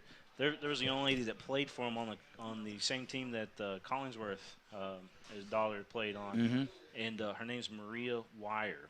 And Maria scored 5 goals in one game on this field. That record still stands. Now, that's a famous name in Northern Kentucky, Wire. There was a Ben Wire. That's his sister. And there was a coach up there at Northern and from Newport Catholic. By the way, some folks up there are probably watching right now because we have a pretty good audience up in Northern Kentucky. Shout out to our good friend Ron Don. He had a heart procedure done. Then he, the coach at but now he's the principal there. Okay. And then he had a little relapse, or he had a little problem. He went back in, but Ron's a very good friend of mine. We've been friends for a long time. I spoke to him at the state tournament, and but Ron's doing much better, and our prayers go out to Ron. He's just a terrific guy. I mean, you talk about a picture of health. I like his hair. Yeah, and he has great hair. He's got the greatest hair. Yeah, Ron's probably laughing right now because a lot of people. But what a super terrific guy. Great. I played high school basketball. Ronnie was a senior when I was a sophomore at Boone, so I played against him. And what a great competitor and what a great player he was. But he had some surgery done, and he's doing better. And just want to send out, of course, our prayers to him and his family. Ron's such a terrific guy. We think the world of Ron Don. He's one of the good ones up there. Absolutely. I know we got a lot of fans tuning in. We've embedded the broadcast line on Bluegrass Preps website. And Rob Achcalupo. Let's Rob, if you're watching, I mean, I've known you a long time. He coached at Beechwood when I called all their games back in the 80s, and when Bernie Berry was there, and of course Mike Yeagle took him to another level. I like Rob Achcalupo, but what we do is not, it's a little bit different than what he does. We're webcasting ball games, so we really don't get into rankings and all that as much as maybe they do. I mean, I see the Bluegrass Preps rankings, but there's also the Cantrell rankings. He's been doing it a long time. Dave Cantrell up in Northern Kentucky. There's the Litkin House ratings. They've been doing it a long time. Yeah. But yeah, we do. Rob, if you're watching, we like your Bluegrass Preps poll, but it's not something that we this early in the season we live and die by on PrepSpin. I just hope that. And I can say that to Rob because I've known him a long time. By the way, he's a former Boone County policeman. So, is that right? But yeah, Rob, you're a good one. Just like I said, loosen up a little bit. They call him the guru. I thought Dave Gaduli was a guru, but for some reason he goes by the guru on there. But remember, Dave was with Coach Me and I up in the box at Covcat last Friday, and we had a good time with him. But back to what we're doing, and like I said, we're going to continue to do it. We cover all the sports. William, I don't know how you do it. I don't know how you do as many. I just marvel at it. I mean, every time I talk to you, you're out doing a soccer game or a volleyball game or something. I mean, I know I'm your play-by-play guy in football, and that's a blast. But you do it every night. You do a different sport. So and you bring it home to people, and that's just a credit to you and your work ethic and how hard you want to cover all these high school kids. I mean, again, going back to our mission statement, it's about the kids first and foremost, but. For our network, for us to be able to really, truly call ourselves a network, we need to be, diversified on all sports. Does that make sense? Yes. So cover it all. Yeah, so let's cover it all. Let's go out there and let's cover volleyball or soccer. We're not able to really broadcast golf. We're not, we don't have that capability, but we can surely go out there and do highlights, that kind of stuff. Of course, we're known for our regional and state baseball coverage, our regional district and region basketball coverage, our football playoffs, and, of course, you've been part of the, I guess Bill Ransdale and I have called the KHSA Commonwealth Gridiron Bowl for probably 14, 15 years now. So truly and honestly, we're setting the bar. I mean, I don't want to say that, hey, PrepSpin is the measurement, but we are. A lot of truth is said in that. Setting it pretty high, too. That bar is pretty high. I don't know. There's a lot of truth in that. I don't know how many guys could jump over that bar, but they better have a pole vault. we were the first to ever broadcast any high school game in HD. Mm-hmm. Yep. We were able to do that. The first to broadcast a whole tournament in HD last year with the 11th Region basketball. And as well as I do, you and I were around when other entities that came and tried. They came and they went. But what was the? It might be hard for you to answer this, but I'm going to go ahead and ask it. What was the downfall for? I'm not going to name. People know who they are, but why did those networks that were webcasting, why weren't they able to make it? Because one of them got a pretty good infusion, from what I recall. Yeah, I think it's just being not smart with the money. Yeah, okay. I mean, let's be honest, everything that you know, especially in the beginning, everything that's come into PrepSpin, we put it back into our equipment. So you might have heard Coach Mike Meehan saying, "Hey, man, you got all this equipment and stuff like that." Well, that's just because we've invested back into ourselves. We don't have any investors in PrepSpin. Right. I mean, it's just us, right? Yeah. And so with that being said, we haven't had that multi-million-dollar investment. We've had talks about it in the past, but you know, we like doing our own thing. I don't want somebody dictating what we're doing because, again, we're driven by our first thing, and again, that's back to our mission statement: is we're in it for the kids first. We're not in it for the dollar bill. Okay, dollar bill's nice. Yeah, you have a family. You know, you have 3 children to support. So. Yeah, and you know. When I first started doing this thing, you know, I was working a full-time job and all that good stuff, you know, and you know, family's always been priority for me, making sure that they're taken care of, you know, that they had the things that they need. But, you know, we've never lost focus, and I think it's really paid off. You know, I owe it all to the man upstairs, to be honest with you. He's led me on this path. He's led you on this path to get where we're at now. And, you know, our passion is now providing for us because we're starting to see, you know, all those seeds that we planted. We're starting to reap the benefits of all those seeds that we've planted along the way the whole time. You took a different road than I did to get to where we're at. You know, I obviously took a different road than what you did. And then we've got these great people that, you know, as we branch out that have come along and just made us the ultimate high school broadcasting team. Yeah. And, you know, it's I learned, amazing, man. And I've told you this before. You can't. There's one thing you can't fake in what we do. That's enthusiasm. Right. You have it because you're out there every night doing soccer, volleyball, whatever football, whatever it is you have to do. You're out there every night doing it. You have to be enthusiastic about it. So, you know, we know you can't fake that, and a lot of people I think are starting to realize that these guys do mean what they say. You know, when they put a schedule together, they're going to do that schedule. When they tell people something, they're going to do it. And that's what Coach Carter just told us really right there on that interview. He said, hey, you know, you guys, we love working with you because pretty much what you tell us you're going to do, you do it. So that's what you got to do, and that's what we're going to continue to do, and I'm just glad to be part of it. And I know Coach Meehan is too, because he enjoys doing it, and all the guys that work with us, Joe Allen, Big Joe, and now bringing, you know, a new intern on. And there's other guys too. You know, you got Darren Douglas and Mac that do stuff at Woodford County. You've helped them get that on the air this year over at through PrepSpin. You know, Woodford County, you know, when the radio station left them, you know, a while back, they needed an outlet. And they needed something to do, so we got them into the streaming audio stuff over there. And, you know, they just been kind of a part of our family as we've grown over the years as well. And we have, by the way, we have 25 minutes. They're going to try to start it at 11. They think the weather's going to be through here. They're keeping Madison Central here. Some of the Catholic folks are actually walking out on the field. The rain has let up. It's kind of stopped. And well, the good thing is the field drains. Yeah, the field drains. Great here.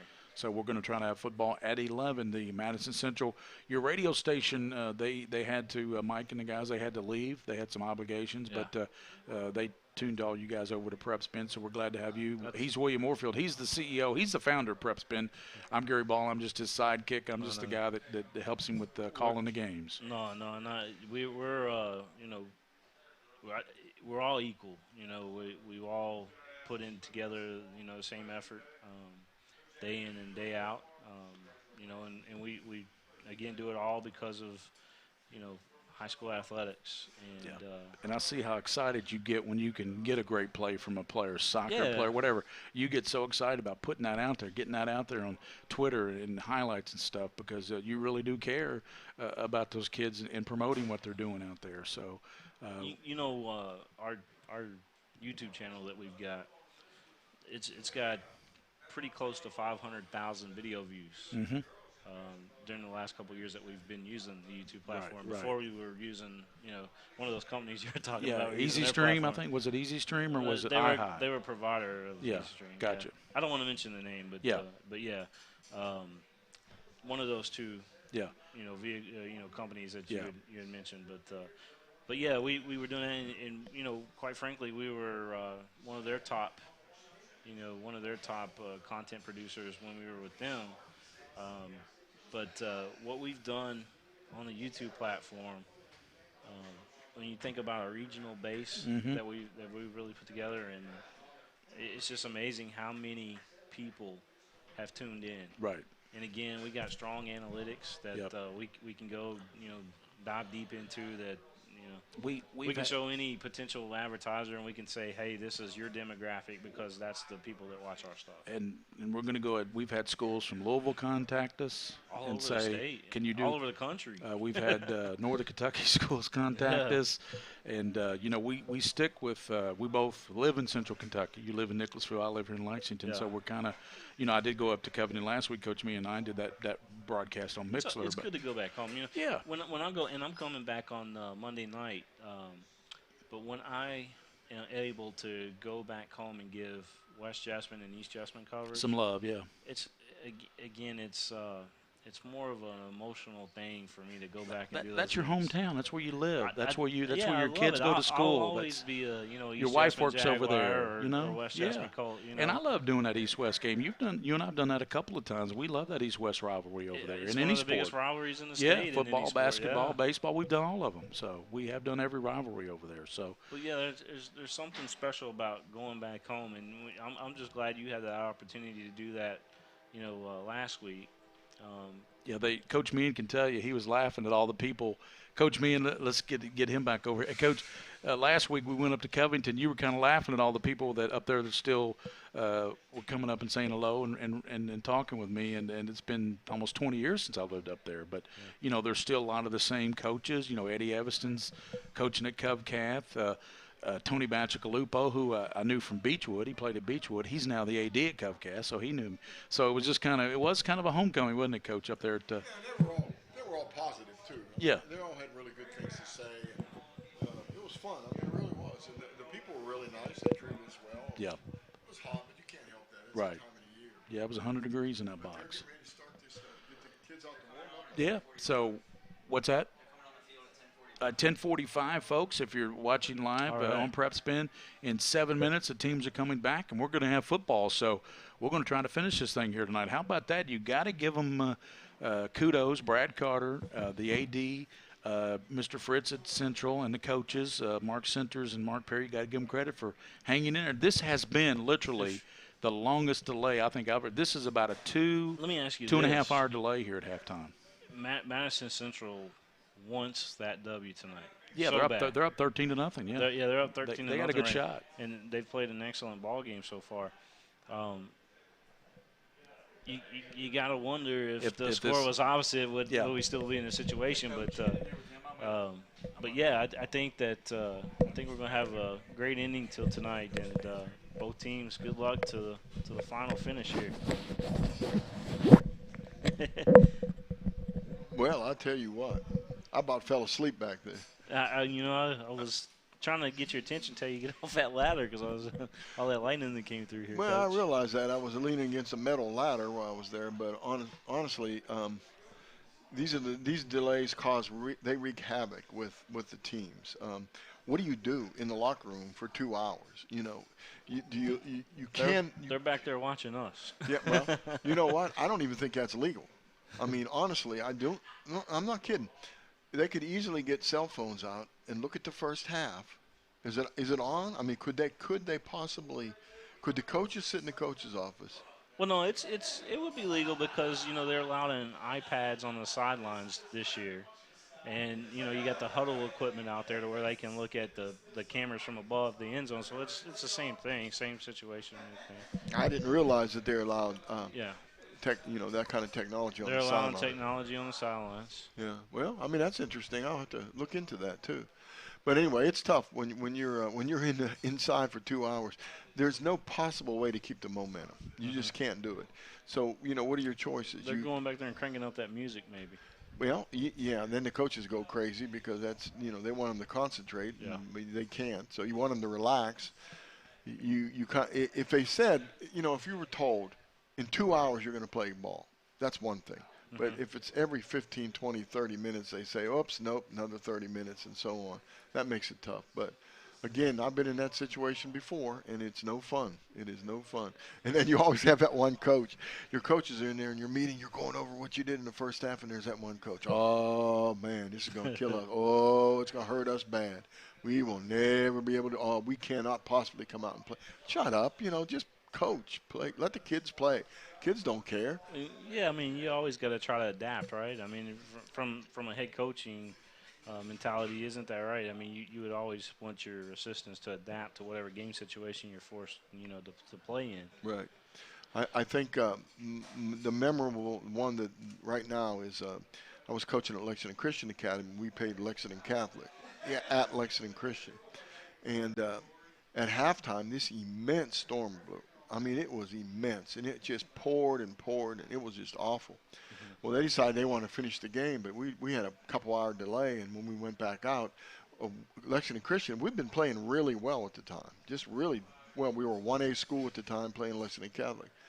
And right out of the bat, they came and scored, just right out of the bat and got ahead, and then that was it. They won, but it was a close game, but they still won. And I always wondered what they did differently than we did to have those kids ready to come out like that. Maybe it was a mental thing, maybe it was a maturity thing, maybe it was the fact that they were, a higher school as far as class goes, that gave them a little bit of advantage. I don't know, I really don't, but it was, that was a crazy night. It'd be cool to hear some of the locker rooms talk. Yeah. If there was a way to just travel back and hear some of those great comeback from behind wins, just talk in the locker room. Oh, absolutely. And I'll tell you one, you want to tell stories, I'll tell stories. When I was playing in high school, this was in the 1965-66, we went to Pittsburgh. I'm from the Pittsburgh area, about 20 miles east of Pittsburgh, one of the small steel towns like along there. And we were getting ready to play. We went to Pittsburgh to play a team out of the city team.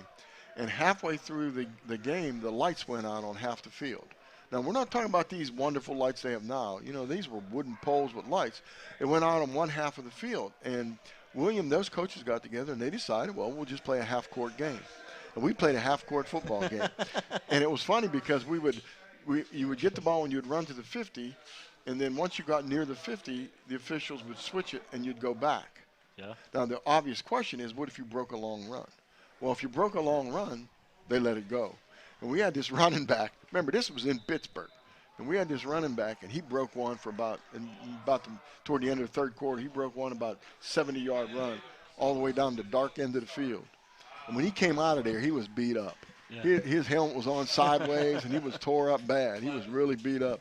And I asked him, I said, what, the players tackle you down there? He goes, no, some guys jumped out of the stands and beat the heck out of me. So there's always stories about that. He got mobbed in Pittsburgh at a high school game. He did. Man. Well, those guys are warming out there on the field, and looks like we're going to play some football. So I'm going to turn this back over to Mr. Gary Ball and let you guys do your thing. I'll go back to my producer chair over there. All right, maybe we should run a few spots or something while they're warming up. Okay, getting ready to play some football here, supposedly at 11 o'clock. It is quarter till about right now. William's going to go take a little break, and we'll see you when we get back.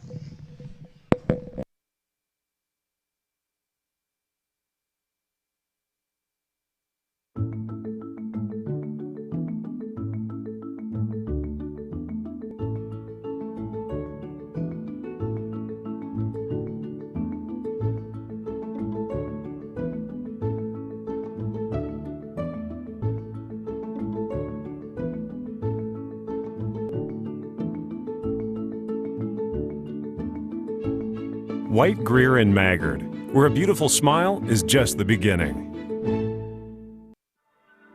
I wanted to get back on the basketball court. I want to get back to the ref I used to be. I want to get back to gardening. I want to get back to playing with my band. Only one team is qualified to get patients back to living their lives. Bluegrass Orthodontics has physician experts to assist in your recovery, whether it's an injury or chronic condition. Bluegrass Orthopedics provides convenient, specialized, and comprehensive care for your unique life. Mingua beef jerky? Is that how you say it? I've always heard it pronounced Mingwa beef jerky. Yeah, I know how to pronounce this. It's Mingua? No, that's Mingy. If you like jerky, there's only one jerky for you. Mingy Beef Jerky. Family owned, family operated, and made right here in Kentucky. Mild, hot, and our new Cajun flavor in local stores near you. Hi, this is Gary Ball for Crown Trophy of Lexington. Crown Trophy offers youth sports awards, corporate awards. They offer signs and a full line of promotional products. They're located at 2680 Wilhite Drive on the corner of Nicholasville, New Circle Road, just behind Starbucks. Stop by and pick up your copy of our 85-page catalog. Crown Trophy is nationally known, but locally owned with 150 stores nationwide. Crown Trophy, the official provider of plaques for the Scholastic Ball Report and PrepSpin. I'm not loving my smile. I should have got braces when I was a kid. I want my teeth to be straight. Dude, go to White, Greer, and Maggard. So, I see you took my advice. Better? Oh, better. You're not you when your teeth aren't straight. Get started at White, Greer, and Maggard today.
Whoa, welcome back after about a 2.5, 3 hour delay.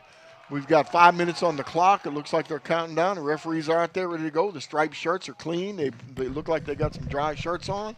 Both teams are on the sideline, and it looks like Gary Ball, old buddy. Yes, sir. Good morning. Hey, good morning. Yeah, we're going to be here. It's almost. Second half action. We understand a lot of teams postponed their games tonight. Scott County Lafayette, 25-20 Cardinals. That one's been postponed. Tate's Creek, I think they postponed their game, Coach. What else we got against Madison Southern? Any other? But right now we're going to play second half football. Lexington Catholic Knights will tee it up and kick off to Madison Central. We're set for the second half. As Coach Meehan said about 2.5 hours ago, we had halftime, and now we start the second half here at close to 11 o'clock. You talking about an extended halftime. That was an extended halftime. But you know what, Gary Ball? It's a high school football. Daggone it. It's the middle of the night. We don't care. We're going to broadcast. There's people out there listening to us and watching us on PrepSpin.com, buddy. Appreciate all your folks hanging in there with us, and we're just about set for the second half. We're going to see who Madison Central sends back deep. We know one of them is Ethan Hahn. He's back to deep man. There's several of them back there. Here's the onside kick, and it's fumbled, and Catholic's going to have it at midfield on the recovery. As the Madison Central player touched it, and Catholic pounces on it. Coach, I believe it was Fago who got it, wasn't it? I believe it was Fago. And again, what a way to start. Might as well do it. What the heck? You're behind 13-0. You just had 2.5 hour delay or more. Go ahead and play some football. Let's see what we get. Let's see what kind of offense we see here. You gave the stats from the first half. They were pretty much all Madison Central. So they lead at 13-0. Thanks for hanging in there with us, folks. About a 2.5 hour halftime. That was longer than the first half. The first half only took about 50 minutes, Coach. I know. We were talking about going out and get something to eat after the game. So triple receivers out to the top for Kirk Fago. He's got to the bottom. He's got Schnurr. I think he's going to be more of a factor here in the second half. He only had one catch in the first half. Look for Buckinanny, too. Yes, you're right, Buckinanny. Here's Fago. Steps up. Fago. He's going to run out of there. Fago, 45. Gets a block, 40, and bulled out of bounds. Here comes a late flag. As knocking him out of bounds was Haskins, and there comes a flag as it looked like Fago took it all the way down to the 37-yard line. Is that flag going to be a late hit, Coach, or is that a block? I honestly wouldn't think it would be a late hit. Honestly, I was watching on the monitor. It was a good hit. It was good. Right. It looked like to me it was Cameron Coulter though. Right. No, you're right. You're right. I'm looking at the wrong thing here. It's getting dark. Haskins, you're right. Yeah, had 29 ran him out of bounds, right. The senior corner there for Madison Central. We're just starting the second half, but thanks for hanging there with us after a 2.5 hour lightning delay at halftime. Gary Ball, Mike Meehan, William Moorfield, Joe Allen here on the PrepSpin with the second half, and they've had to turn the PA system down here because of all the residents, the homes around here. That flag does go against Central, Coach. It's going to be it's going to be offsetting, isn't it? So they'll place it at the 40.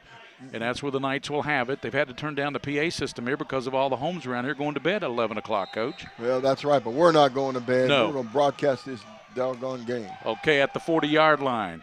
Fago looks over at Mark Perry now. They got triple receivers to the top. Lex Cath in the dark uniforms.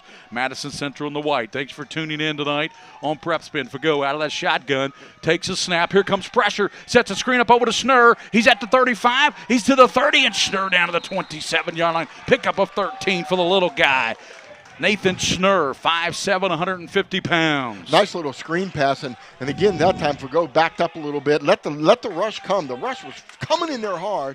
Popped it over their heads, and Schnurr, by the way, he doesn't mess around. He gets upfield. And what did I say when the second half started? Number one's going to become more of a factor. Had only one catch in the first half. That's a big catch of 13 right there after the run of 13 by the quarterback. So they have it down to the Madison Central 27-yard line, 1st and 10, 11:35 here in the third period.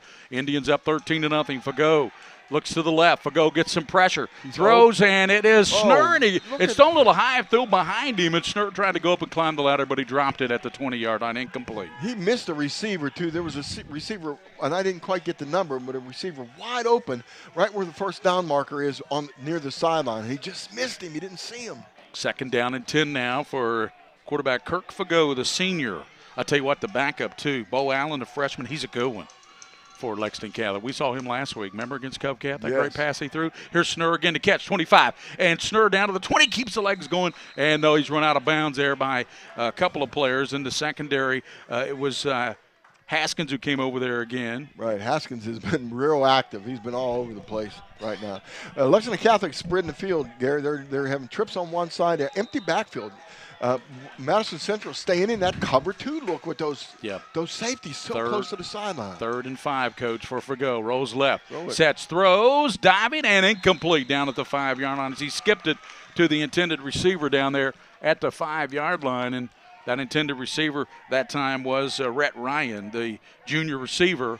And I tell you, Fago had him, coach. If he puts that in there, they're going to be 1st and goal at the 5. I'm wondering if the ball might have been a little wet. Slick, yeah. He did get his shoulders turned around. It looked like he threw the ball hard, but it looked like it just didn't have anything on it. So after they got the onside kick, they have it 4th down, and they're going to call a timeout now and talk about it with their quarterback, Kirk Fago. And, Coach, you've got some numbers there to pass along. What's Fago so far in the game? What kind of game is the quarterback Fago having for the Knights of Lex Cath? Well, right now he's 8 for 12 for just 66 yards.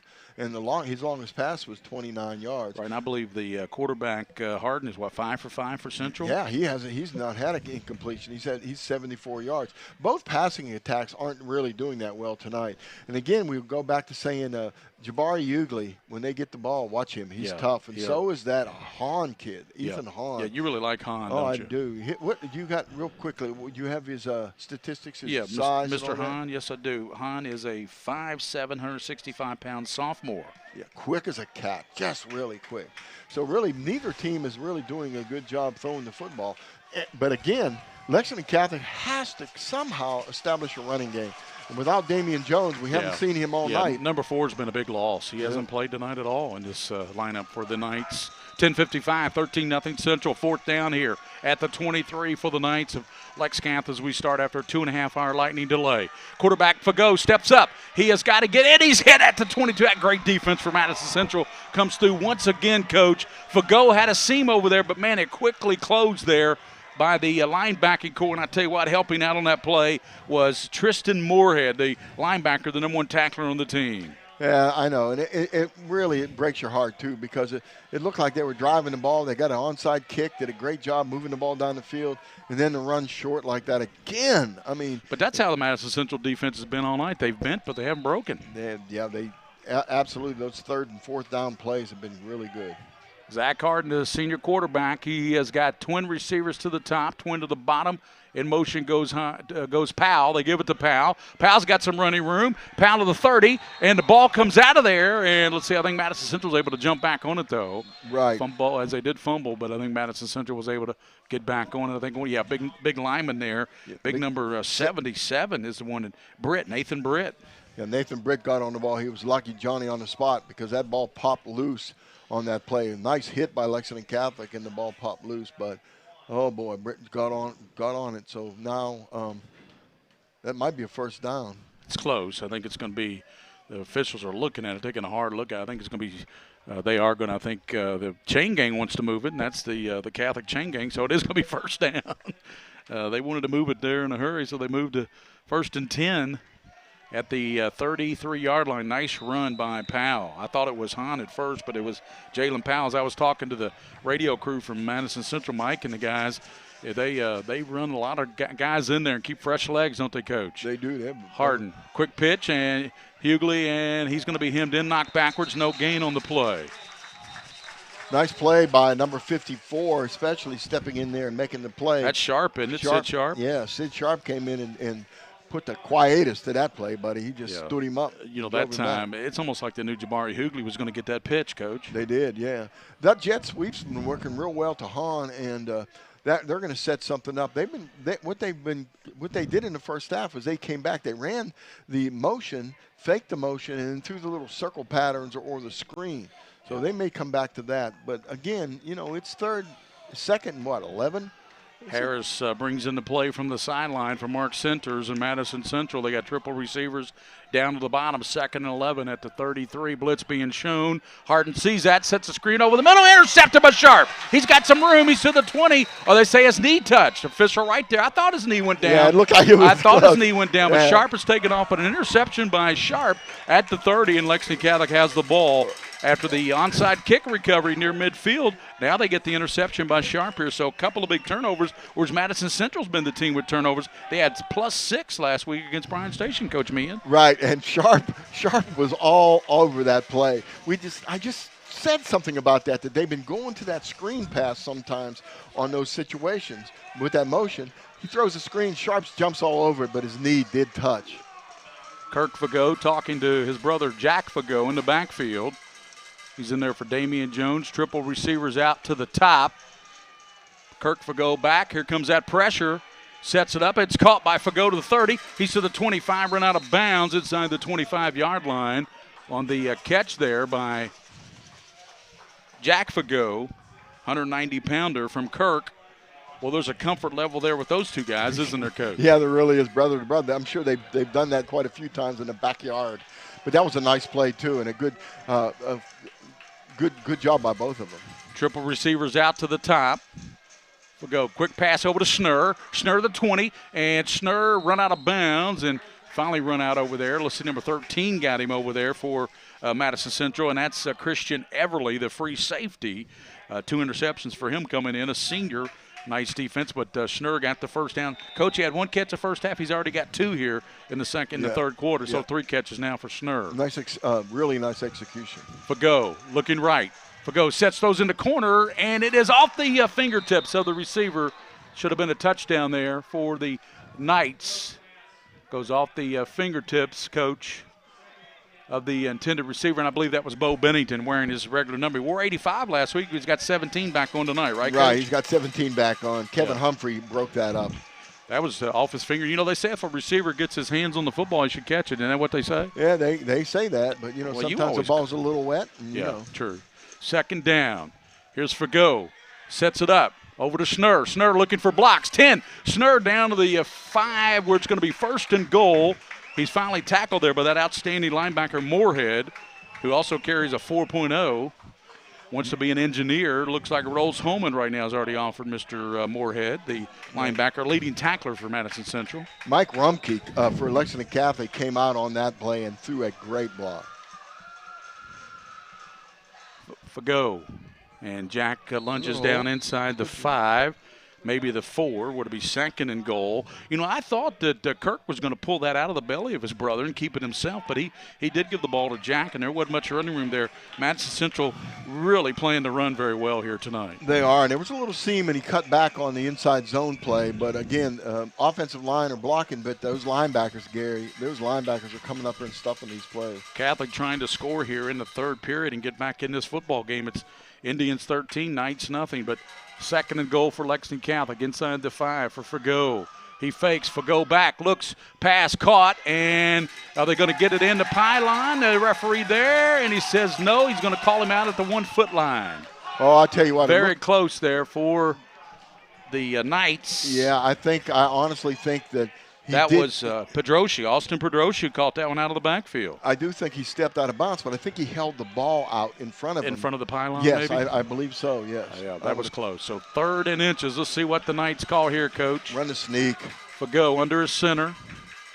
Fagot gives left side to Jack, and he's going to lunge in and touchdown. Nice. Fagot, his knees were not – he dove up as the defender came, and he crossed the goal line. It's 13-6, so the Knights – score their first touchdown, Coach. It comes with 7:41 in the 3rd, and Lexington Catholic making a game out of this now, Coach. Right, and an interception. But I tell you what, those turnovers make a difference.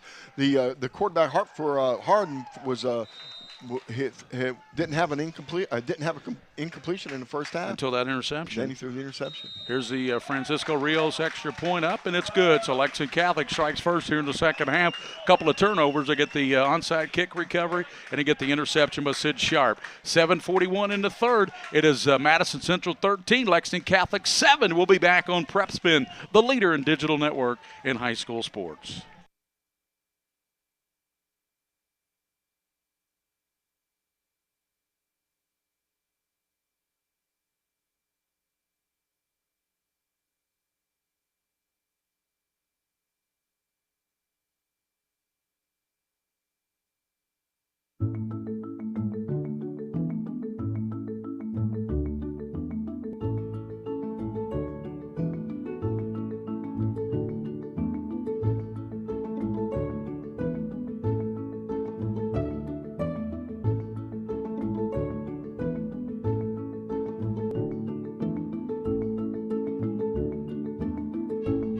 White, Greer, and Maggard, where a beautiful smile.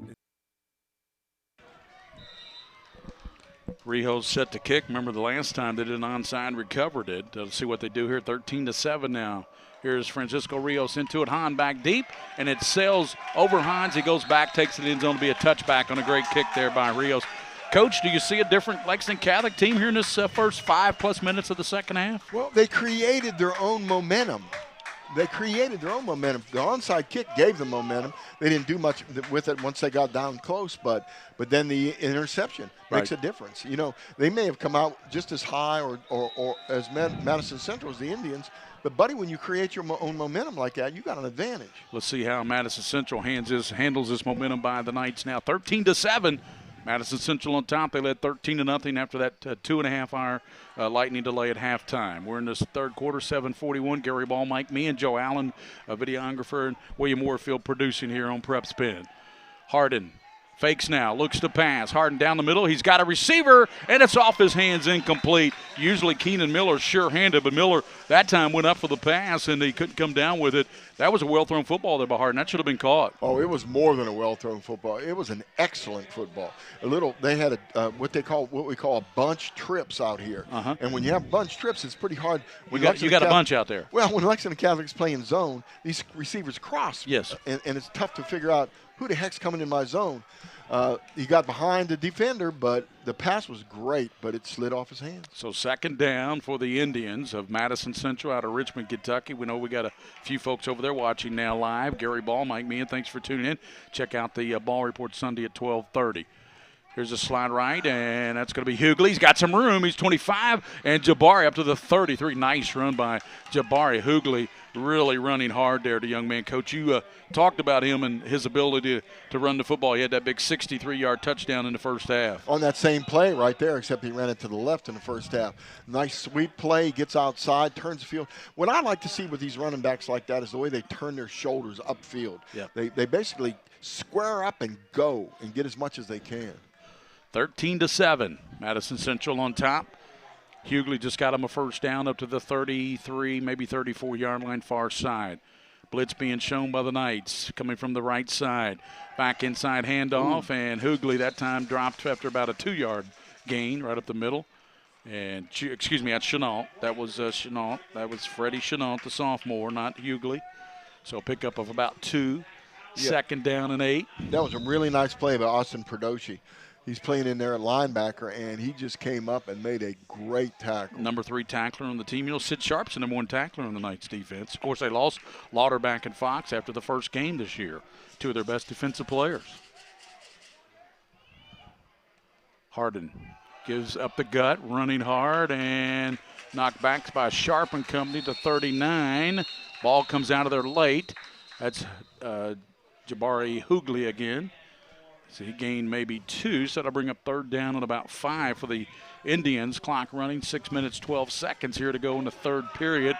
And Madison Central leads Lexington Catholic 13-7. Catholic just scored on a Fago, what was that, about 3-yard touchdown? 3-yard touchdown on a little handoff. He bounced outside.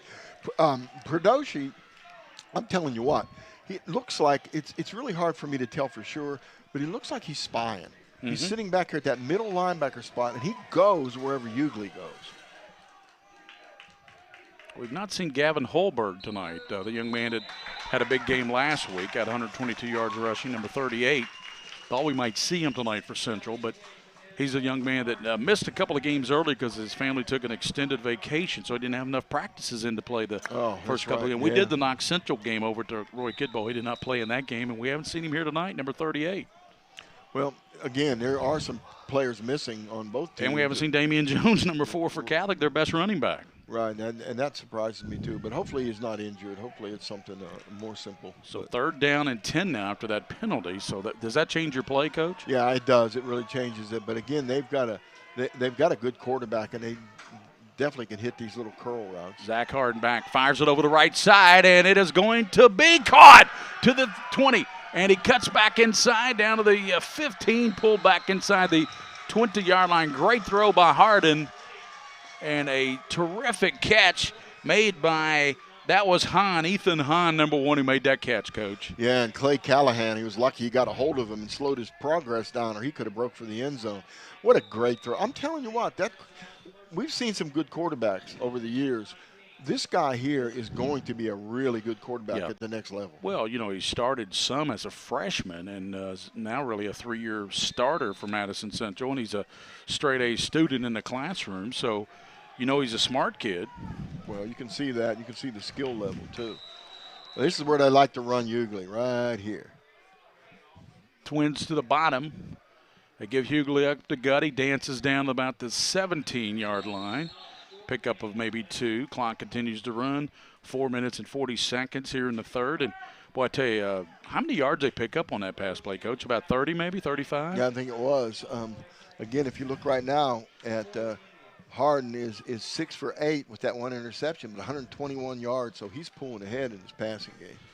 So Zach Harden, the 6'3", 190-pound senior quarterback, came in with 2 touchdowns on the season, nearly 500 yards passing.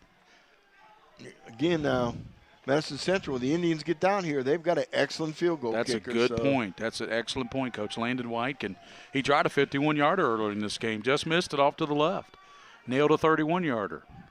Harden gives right side, and there's our man talking about him. He's in there now, Holberg. He said, I hear you talking about me up there on PrepSpin. Gavin Holberg, the junior. But he is tackled in the backfield. What a play turned in there by the defense, Coach. Did you catch a number on that runaway train? Austin Perdoshi again. Perdoshi, the runaway train. Perdoshi's all over the place now, playing in that middle, like a middle linebacker position, and he's scraping to the ball. Every time he sees the ball carrier, he's there right away. Yeah, that was Holberg, the junior, who had 122 yards last week in their 28-25 loss. Their only loss this year to Bryan Station after they had a +6 turnover ratio. Yeah, that doesn't happen very often. Here's Harden, 3rd and 8. Fakes now, Harden looking to pass, throws it, and it is caught, and it's a touchdown for Madison Central. Hauled in by who else? Keenan Miller. We saw him drop one up near midfield, but boy, he didn't drop that one. What a good answer there by Madison Central. They lead now 19-7, 3:13 in the third. That's a good answer there, coached by the touchdown by Catholic. Yeah, it was a really nice pass, too. And here's what Harden is doing that I'm really impressed with. He's getting the ball. He's pulling the trigger immediately when he sees that receiver start to break open. The old swinging gate. Now they'll set up the kicker, who is Landon White, number 40.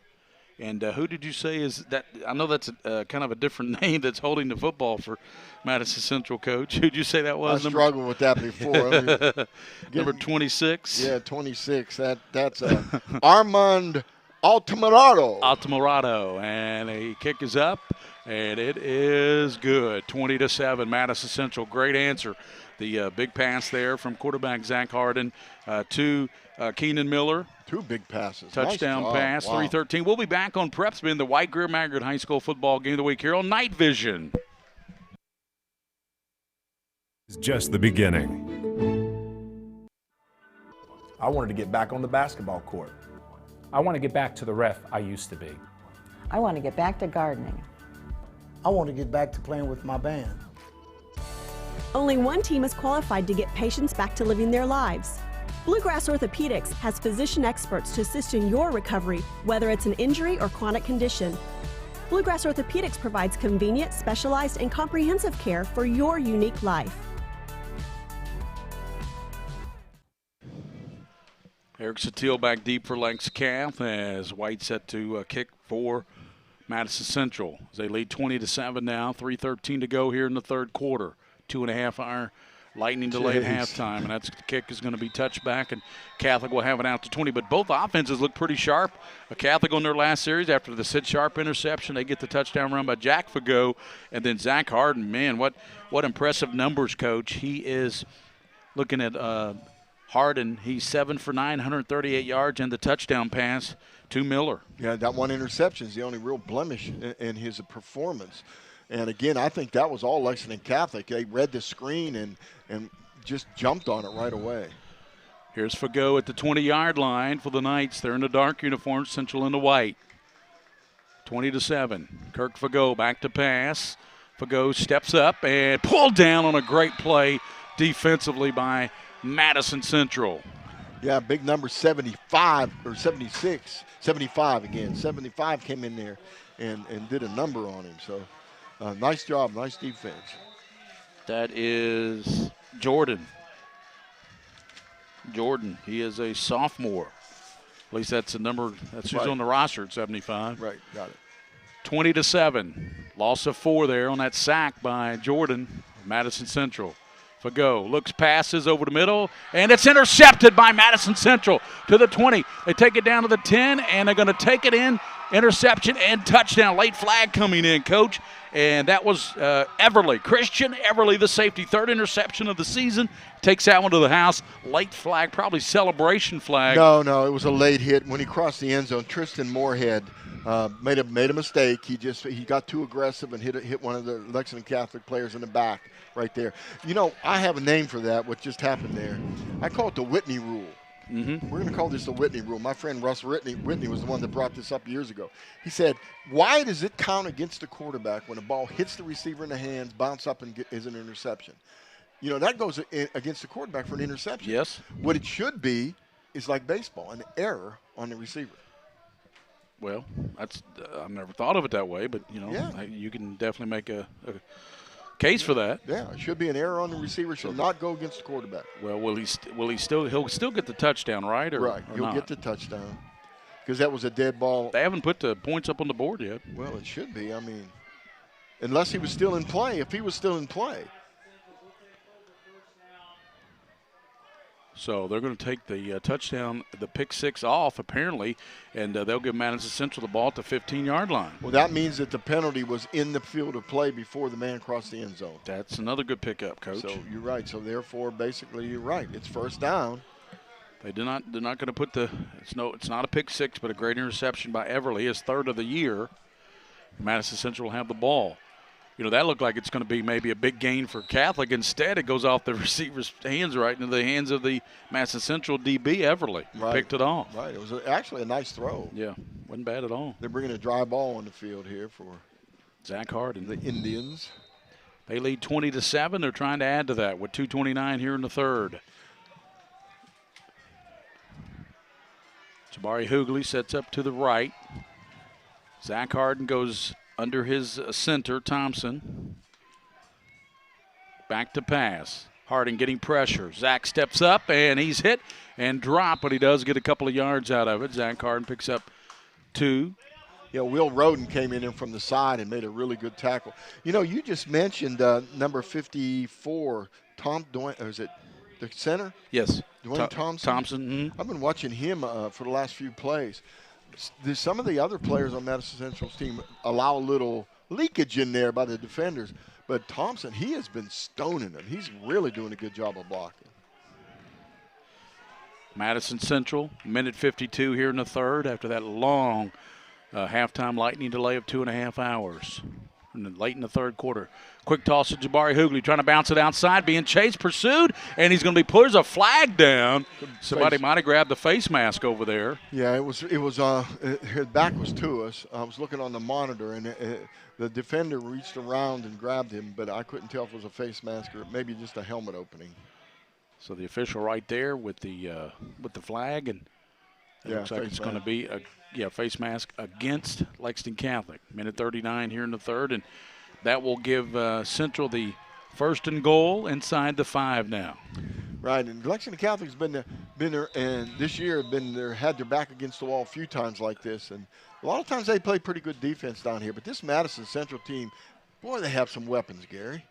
They are a field goal away from being undefeated right now, Coach. They lost by 3 to Station. That was their only loss, 28-25. They shut out Bourbon County. They beat a good Knox Central team by 8-7. They've hung their hat on defense this year, no doubt. Absolutely. Except something happened in the Station game. Here's the give up the gut, and they're going to run in. Touchdown, Madison Central. I believe that was Holberg. Yeah, number 38. Yeah, that was Holberg. Right. Holberg is a junior, 5'11", 180 pounds, and he just bounced that outside, found a little seam, and busted it in there. The problem when you're playing defense down there against a team like Madison Central, you got a quarterback that can throw, you got a couple good receivers. Yep. You have 2 good running backs. You know, you think Catholic, man, we're right back in this 13-7, but all of a sudden you've got 2 straight touchdowns by Madison Central. Right. Now they lead 26-7, and the extra point here will make it 27-7. And a lot of that was a turnover. The interception really hurt them. Yeah, after Catholic had picked up one by Sharp that they scored on. Got the onside kick, 1:11 here in the third. And White trying to make it 27-7, and he does. 1:11 to go in the third. Madison Central 27, Lexington Catholic 7. Remember, 0-9 all-time record. Madison Central has never defeated Lexington Catholic. Could this be the night? They beat the Knights here tonight, 27-7. 1:11 to go in the third. We'll be back here on PrepSpin, the White Greer Maggard Game of the Week. Mingua beef jerky? Is that how you say it? I've always heard it pronounced Mingwa beef jerky. Yeah, I know how to pronounce this. It's Mingua? No, it's Mingy. If you like jerky, there's only one jerky for you. Mingy Beef Jerky. Family owned, family operated, and made right here in Kentucky. Mild, hot, and our new Cajun flavor in local stores near you. Hi, this is Gary Ball for Crown Trophy of Lexington. Crown Trophy offers youth sports awards, corporate awards.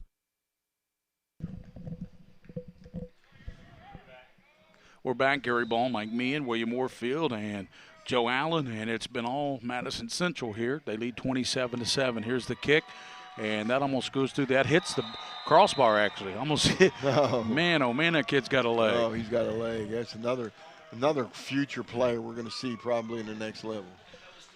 Yeah, so 1:11 to go here, and in the third, and White hit that crossbar with that. He nearly kicked a field goal from the 40-yard line on that one. That was impressive. It really was. I mean, that's really not 60 yards, Coach. That's 70. Think about it. From the 40? Are you kidding me? Wow.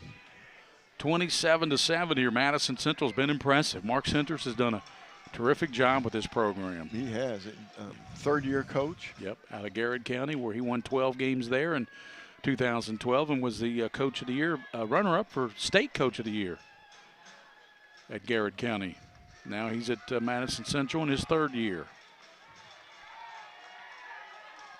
Catholic taking a long time here, and a matter of fact, we're going to have to get a timeout because they almost took too much time, so timeout by the Knights. It was 13-0, Coach, at halftime. Catholic struck first here in the third to cut it to 13-7. But what has Central done here with 2 straight touchdowns unanswered to take a 27-7 lead after it was 13-7? Well, they overcame the storm for one thing, and literally and figuratively overcame the storm and got their own turnover, their own interception on a Whitney rule tipped ball, and again they've got the momentum back now. 27-7 in a situation like this where people are tired and they've been around for a while, that's going to be tough to overcome. Catholic's got great composure, though. So, yeah, they're a team that does have quick strike capability, but normally they have a great running back by the name of Damian Jones, but he's not in there tonight for some reason. No, he's not there. We weren't told any specifics because need to know basis. Right. 27-7 here, Madison Central. And Fago back to pass for the Knights. Looking. Passing down the middle, and it is caught, and he's got some room. He's to the 40, turning on the Jets. Oh, nice 30, speed. That's Schnurr, and he is gone. Schnurr taking it to the house. Touchdown. That is going to be the thing that Lexington Catholic can do. If they can. Oh, was that Buckananny?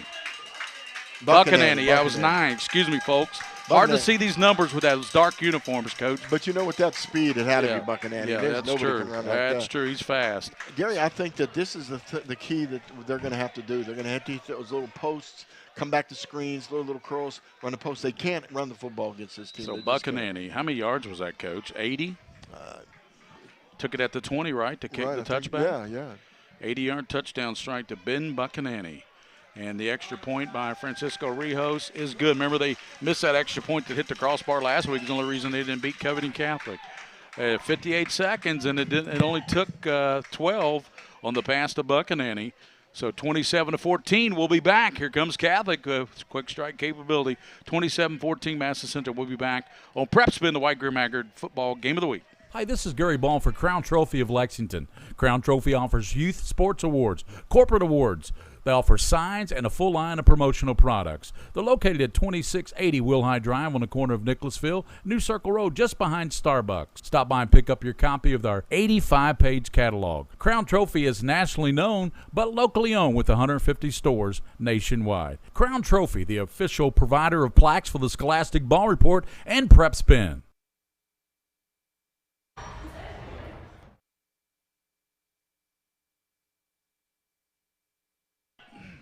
So Buckingham with an 80-yard touchdown reception and 58 seconds to go. We're still in the third quarter, and we've already had 28 points scored here in the quarter, Coach. 28 points scored here in the third quarter by both teams. Yeah, the storm woke everybody up. It sure both did. Teams and I think when the storm blew out of here, the storm went in the locker rooms for these two teams because they came out storm. Here's a kick. Well, these kickers are over good. the goes a touchback over the head of Hahn for Madison Central. So he had to look up at it. Went out of the back of the end zone. 58.5 in the third quarter, and it is Madison Central 27, Lexington Catholic 14. Gary Ball with Mike Meehan, William Warfield producing. Joe Allen, our videographer, Coach. Tell you what, Buckingham is fun to watch when he gets that ball in the open field, isn't he? Yeah, you know, both of us. One thing we said when we first came back on the air at the beginning of this second half of the game was, you said Snur, I said Buckingham. Yeah, you did. Both of them have been big in the second half. Yes. Yeah. 27-14. Madison Central had a good answer last time Catholic scored. Let's see what Zach Harden, the quarterback, what his answer is now. He sends motion by Powell. Gives up to gut to Jabari Hoogley, and there's an ankle tackle turned in there by Pedroshi, I believe. Yes, it was Pedroshi again. I think Pedroshi has got his eyes on you. I think he's spying on him. I really do believe so. I believe because every time he makes a cut, Pedroshi's right there, and he's a sure tackler. Lexington Catholic, the Knights are in the cover 3. They're leaving a lot of room for these little corner routes out here, and again. You know, people like to run that smash route where the outside receiver runs a little hitch and then the inside receiver runs a corner. I love that smash route. Second down and 6 at the 24 for Zach Harden. He's under his center this time, sends motion, and he gives it a motion guy. I believe that's Hahn, 30, Hahn, 40, and turns on the Jets up to the 43-yard line. Well, that is a nice, what about 16-yard pickup there for number 1, Ethan Hahn, the sophomore. Well, they got some good-looking sophomores on this Madison Central team. They do. And that should do it for the third quarter, Coach. Hahn has got an explosive move once he gets to the line of scrimmage. He's got another level. Damn, he just accelerates. He's got another level. So we head to the fourth quarter, and it's a good one. It's Madison Central 27, Lexington Catholic 14. We come back with a final 12 here after a 2.5-hour lightning delay here on PrepSpin, the White Greer Maggard High School Football Game of the Week on Night Vision. I'm not loving my smile. I should have got braces when I was a kid. I want my teeth to be straight. Dude, go to White Greer and Maggard. So, I see you took my advice. Better? Oh, better. You're not you when your teeth aren't straight. Get started at White, Greer, and Maggard today.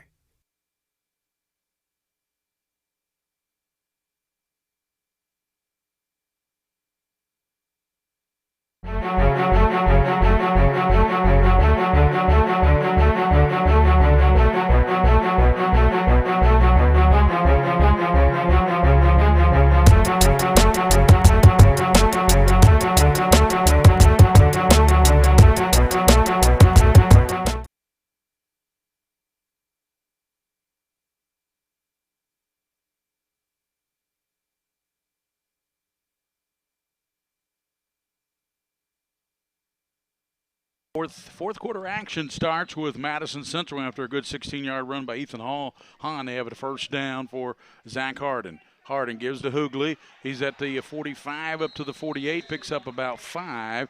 Jabari Hoogley.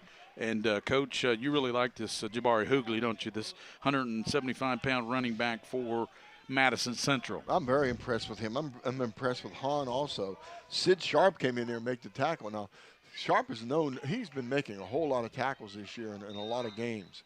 But again, oh my goodness, that team, the Indians have so many weapons. So pickup of 6, second down and 4.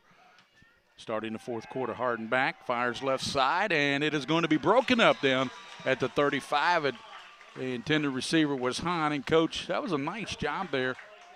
It was, who was it there? Was it Callahan who broke it up there for the? I believe it was Callahan. Broke it up, did a nice job. He was beaten on the play, but he did a nice job staying with it. After the ball got there, he kind of knocked it away from Hahn, the receiver. Got his hand in there, his shoulder in there, and knocked it away. Clay Callahan, nice play.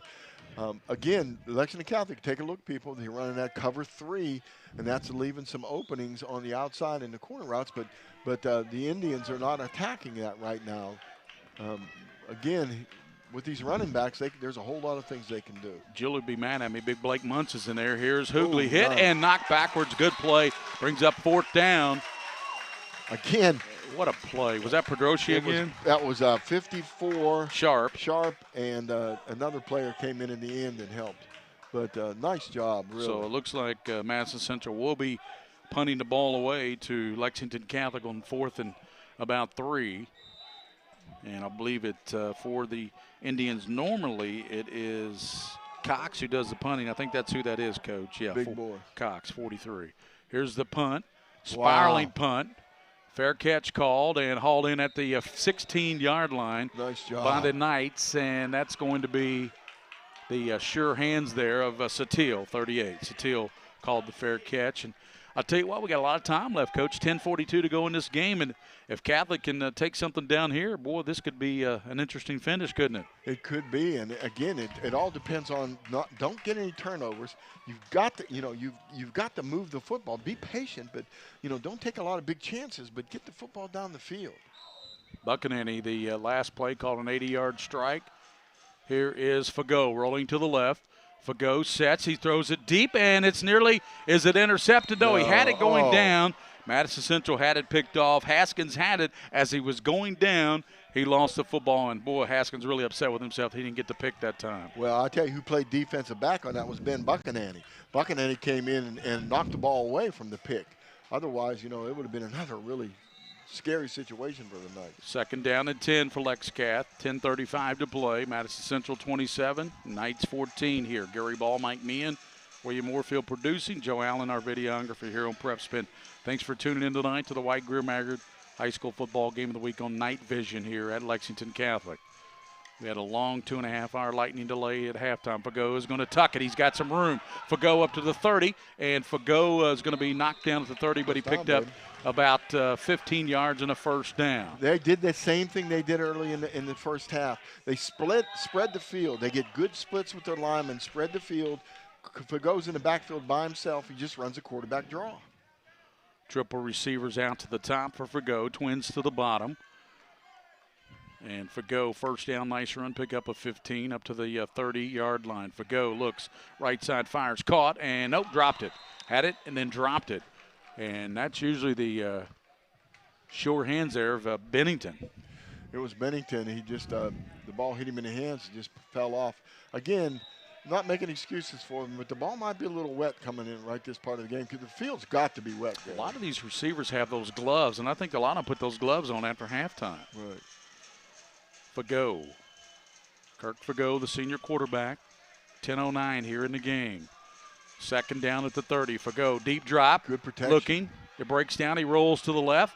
Fagot, he looks, and he is going to be hit. The ball's going to be loose. And let's see who jumps on it there. I think one of the linemen, one of the linemen for Catholic was able to get back on it at the 26-yard line. Fagot is hit hard, but he gets up like he's going to be okay. And it was recovered by one of the big linemen. Coach, was that 75 who jumped on it? That's Gerhard Stein. Gerhard Stein. I thought it was a Gerhard Stein or Ballard, but you're right. I think it was Gerhard Stein. Brings up 3rd and 14 now, Coach. They got to get up beyond the 40 for a first down, does LexCath. Fagot holding that ball a little too long. He's like he seems like Ben Roethlisberger. But Central does a good job in pursuit, Coach, their defense. They really get after you. 3rd down. Fagot, deep drop, screen. Buchanani, and he drops it. How many drops on this series? Is that the second? It's a second drop, right, Coach? Yeah, that's the second drop. But I'm not too sure somebody didn't get a hand in there. There was the defender coming up pretty hard, reaching through. But, again, that forces the punt. And you know what? Given Madison Central with 9 minutes and 20 seconds, 9 minutes and 20 seconds. So we're trying to get our screen back, our web WL stats. That's KJ Long back to receive the punt Sharp. Long watches it bounce. Takes a roll back inside the 30. Still rolling. I'm not sure why they touched it. It looked like it was going to continue to roll, but they roll at the 28-yard line. 9:08 to go in this football game. Madison Central, coach, if I'm Mark Centers, I got a 2-touchdown lead. I'm putting the football on the ground here, running some clock here, keeping the ball away from Lex Gas offense. Right, and they've got the people to do it too. They really do. 9:08 to play. Zach Harden. Check out the Madison Central Indians Scholars on Sunday at 12:30 on the Scholastic Ball Report. Zach Harden, Tristan Moorhead, and KJ Long, all three on with Mark Center Scholar athletes. Tates Creek, who was leading Madison Southern tonight 27-14. They postponed that game, didn't they, Coach? Till 10 o'clock tomorrow morning. They're also on Sunday at 12:30. Team of the week, highlights from all the games, which a lot of them are ended at halftime because of lightning. Quick toss to Hughley, trying to get it outside. Hughley running hard. Hughley to 40 and up to the 48-yard line. Jabari Hughley, boy, that's a nice 18-yard pickup by number 32. Looking like O.J. Simpson tonight on that run, wasn't he? Yeah, he did. I like the way he keeps his shoulders down and runs really hard. And that was, again, Jack Fago who made that. Saved the touchdown. Yes. Because Hughley's about ready to kick that up a notch like he did on that early 63-yard touchdown He run. can do that, too. Yes, sir. All right. The Knights have got to they've got to get off the field here. They've got to figure out a way to stop them, get off the field and let their offense do some work because it's only 8 minutes and 40 Like seconds Kentucky to go. needs to do tomorrow. They need to get that defense off the field, They man. do. They do. First down. Here's the There's a sweet hand jet off sweep. to Hahn. Hahn down to the 45, and Hahn lowers that shoulder out of about the 43-yard line. Wouldn't this be what you would be doing too, Gary? Yeah. You got these two backs. Both of them are very good ball carriers. And not to mention you got Holberg, who just had the touchdown run on the last series. Right. And you know, people are tired out there. It's There's late. a flag down, by the way. Penalty marker down. It's going to be holding. Holding on Madison Central. Join us next Friday. Coach Meehan and I will be at Lafayette for the Henry Clay Lafayette game, and William Warfield will be at Lexington Christian for the LCA game. I think, William, they play Fairview. Is that right, next week? I'm not sure. He's Fairdale. What? Fairdale out of Louisville. They play Fairdale? Do they really? Yeah. I know LCA played Fairdale, but I guess they do. Yeah, they do. Okay, so they play Fairdale. We will have Lafayette and Henry Clay from Ishmael Stadium next Friday night. You know, they're more likely to play Fairview. You're right, up in eastern Kentucky. Yeah, but that's more of their class. Up by Ashley. Here's Zach Harden. Harden throws it down the right side, and Hahn down there, incomplete. And we're going to get and there goes a late flag, penalty flag coming down from the back judge. There was an official right there on the play, and he didn't see any contact, but the guy 20 yards away saw it. I think that back judge is related to Harden, for the quarterback for the Indians. He threw that flag about 25 yards in the air. Are they going to just say that? A lot of the Catholic fans saying that ball. Yeah, so they are going to. They're going to put the ball at the 49. Yeah, that was an unnecessary call. I don't think it was interference either, to tell you the truth. It was just kind of a contact right when the ball got there.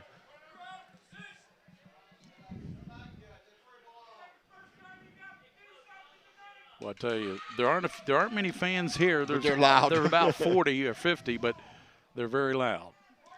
They are, and there's about the same number over in Madison Central side. Yeah. Well, everybody's watching it on PrepSpin, Coach. That's right. I mean, we're giving them a good look at it. And being just from up here in the press box, I don't think that's a flag. No.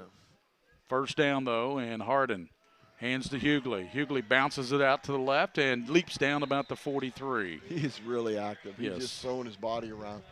Again, Lexington Catholic now, they're getting a little bit tired, it looks like, and we don't need that now. Lexington Catholic needs to buckle up here, get off the field, let that offense try to do something. Yeah, but, Madison Central, they've been doing this all night. Whenever Catholic does something positive, Central has a good answer, and they're coming up with a pretty good answer here. 7:38 to play. They've got a 2-touchdown lead, 27-14, and they're grinding, putting it on the ground here, the ground and pound here. If they can hold on to the football, that's a really good philosophy. Second down at about a yard. I like their chances here getting the first down. They got a couple plays to do that. They give around the right side, and that's going to be Powell, and Powell's close. He's got the first down. Perdoshi again made the tackle. Powell takes it to the Sid Sharp, made the stop, but Powell got the first down of the They haven't called first down yet, but it certainly looks from here across the way that that's a first down. Oh, yeah. Yeah, I mean, I'm looking, that's directly across from me, folks, and that's a first down by at least a football, and for some reason they're calling for a measurement. Well, they don't think this game's taking long enough. They're going to go ahead. Yeah, it's only midnight. They're going to measure. We kicked off at 7:30, 4.5 hours ago. Now we can play till Saturday morning. I'm ready. I don't care. This is good high school football. 7:04 here in the game. What, 2.5 hour lightning halftime delay, Coach? Just about. It might have been longer. I know it was a long time. The halftime started at 8:25, and folks, it was 11 o'clock before we started the second half. You're saying it's short, Gary. Yeah. By an inch. Coach Centers is like, what? What? I don't blame him. Looks like a first down from here. Yeah. Even the measurement looked like a first down. I don't know what. Sure, I don't know what There was an extra kink in that chain. Is there a full moon? Let's see. I know we had an eclipse. There was an eclipse of the moon. There's something going on tonight. So anyway, 3rd and inches. That football certainly looks like it's beyond that first down marker from here, does it not to you, Coach? It really does. I mean, it's not even close. Here's Harden, and he keeps it pulled backwards. Depends on the mark, and he got a good mark. That's a first down there. Yeah, he got it. Kept that big 6'3", 190-pound frame going, and he is a big fella. Yeah, now Catholic screaming about the spot. Yeah, it was good. It was definitely a first down. He's a big boy. He just leaned into it. That's 6'3". He leaned into it to get the first down. Okay, but still, we're only on about the 42-yard line, so, this is got to get a good stop here. Officiating is a tough job. It really is. No matter what your call is, you're going to make more than half the people unhappy or whatever, vice versa. Yep. 6:25 to play. First down for the Indians. Harden sends motion. Now he gives to second man through Holberg, and Holberg driving those legs, and Holberg all the way down to the 32-yard line. What a run by Gavin Holberg. He picked up nearly 10 yards on that run, Coach, and he drug about 3 Catholic would-be defenders. Yeah, he had a couple big linemen in front pushing, too. So you're right, though. He drove his legs and moved the ball. Again, this is exactly the way you draw it up when you have 5 minutes to go, 6 minutes to go in the game. They've already burned about, since they got the ball, they've already burned, 3 minutes? Yes. Of clock? Just running the football. I don't even think they're thinking about putting it in the air. Well, they've got a kicker that also can kick it from about 50. Well, we know him, saw him kick one through the uprights on a kickoff from the 40. Right.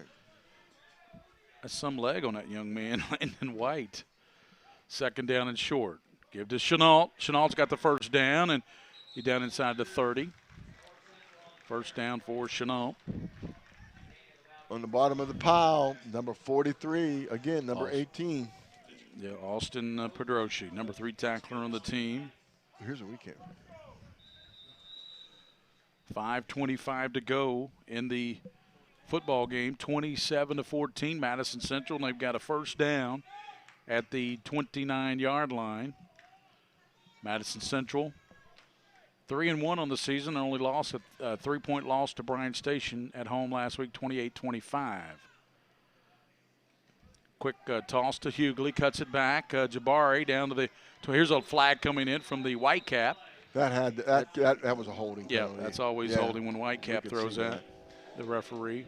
Yeah, we saw that as soon as he made the turn. There was a hold out there by one of the Indians. 4:59, and that flag. That's holding. Now to move it back to the 39, nearly the 40-yard line for Madison Central. So, Bull Catholic looking for a big turnover here, aren't they, Coach Meehan? They really need one. They need to get an interception or knock a ball loose, a fumble. Madison Central just trying to run some clock here with a 27-14 lead here, 4:50 to play. It's first down. They don't need to panic and throw the football, the right. Indians. They just need to go ahead and keep doing what they're doing. So here's Harden this time. He's under center. Sends motion to the near side. Quick toss to Hughley. Hughley, and he is to the 35, still running. 34, and Jabari Hughley, the nice run of about 6 yards. That was a questionable hold on that play, too. Looked like, again, the edge player for Lexington Catholic was held. But, again, the official didn't call that one. So, oh well. Thanks for watching tonight here on PrepSpin. Gary Ball, Mike Meehan William Warfield, and Joe Allen, our videographer. 4:10 to play. Joe and I were getting a little nervous when that lightning was hitting all around us. Yep, sure was. Rain was coming in. Joe climbed up on the ladder and closed the I don't blame closed the trap door up there from the roof. Well, one thing we know about Joe, he's resilient. Yes, he is. If nothing else. 2nd down and 15. Here's the give now, and that's going to be a tackle. Nice tackle on Holberg, and that's a great stop there by, we're going to get a timeout, and that was Sid Sharp. Sharp making a great play there. And as he brought down Holberg, brings up 3rd and long, and Catholic calls the timeout, coach, to stop that clock with 3:44 to play. Yes, again, they're still in the game here, but it's really getting close. I mean, the as they say, the fat lady, she's not singing yet, but she's walked out on the field and grabbed the microphone. So. Yeah, she's heading that way. Yeah, but again, playing a good game, the turnovers hurt you. I mean, if you're playing against a really good football team. And again, Gary, we mentioned this before. Coach Perry has this philosophy, like a lot of coaches do.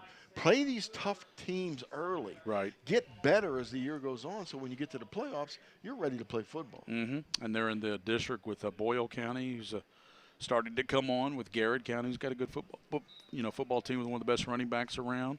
Is Mark Peach still down there? He's at Anderson County. He's at Anderson. Yes, sir. That's right, not Garrett. My fault. So 3rd down and 16. How big is this 3rd down? But if you're Madison Central coach, even if you don't get the 1st down, do you bring in White and try to add more points, the big kicker? I don't know, but look at Ugly. He's 16 carries for 124 yards right now. Yeah, and the long touchdown run. Yeah. So 63-yard touchdown. 3rd and 16 at the 36 for Madison Central. As you look out there, you see the Indians in white, Lexington in the dark blue. 3:44 to play. Zach Harden looks left, pump fakes, throws it deep down the left side, and it is tipped away, incomplete. Intended receiver was Hahn, and boy, that was a good defensive play there. Turned in, and turning that in was Callahan, 26. Callahan ran right with him. That was what we call fox screen, where they set up the screen. There were two receivers on that side. The one ran the screen. The other one normally goes and blocks. Well, he started to go and block and then takes off down the field, trying to fool the defenders to think that they're running the screen. Lexington Catholic, well coached. And here comes about a 52-yard attempt by Mr. White, who has the leg. Yeah, we've seen that. But it's a heavy, wet ball. Yeah, true. So 52-yard attempt by Landon White. So Landon White, they place it on the far hash mark, 3:39. Here's the kick. It's up, and it is going to be just short. Yeah. Just missed it. So Lexington Catholic will take over. They'll have pretty good field position, Coach. They still have 3:34, and I know they have one timeout left, right? Maybe two. I know they've called one, or have they called two timeouts here in the second half? Yeah, I think they've called two. So. But, again, this isn't the pros, guys. Come on, Lexington Catholic, know your rules. The ball comes to the 20. It's not like the pro game where the ball comes to where the kicker's spot. From. Yeah, gotcha. That ball's in the end zone. It comes to the 20-yard line. Gotcha. Good call. That's why you were a coach and I've never coached. Yeah, but I'll tell you what, these rules, they change the daggone rules every year, so who knows? Next year it might be the pro rule. Triple receivers to the top, twins to the bottom for Kirk Fago and Lexington Catholic. 3:34 in this game with Madison Central leading 27-14. Fago looks left, pumps, fires deep downfield, and it's caught up at the 40 and run out of bounds at the 42, and it's caught up there by Cameron. Gavin Cameron, the 205-pound, 6'2" junior receiver. Cameron, nice catch, 42-yard line. That's a 22-yard pickup from Fago to Cameron. Yeah, nice coverage by Kenton Humphrey, too. He was right on it, knocked him out of bounds. Fago trips out to the top, looks back left, rolling to the – he's got a lot of running room over there, and he's going to pump fake it. And Fago being chased by Long, and KJ's going to run him out of bounds at about the 44. That's a short pickup. Only takes about 10 seconds off the clock, 3:17 to get out of bounds. You stop the clock, Coach. And whistle's being blown right now by the referee. Yeah. Going over toward the bench of Madison Central. Right, I don't know what's going on over there. Kirk Fago, by the way, knows his rules. He looked at run the screen pass. There was a screen setup. Yeah. But in the screen, all the linemen went downfield. Right. So he couldn't throw the ball. Right. So he pump fake and ran it. That was the only thing he could do. And only picked up about a yard or two up to the 44. Good job by KJ Long to string him out of bounds. 3:17.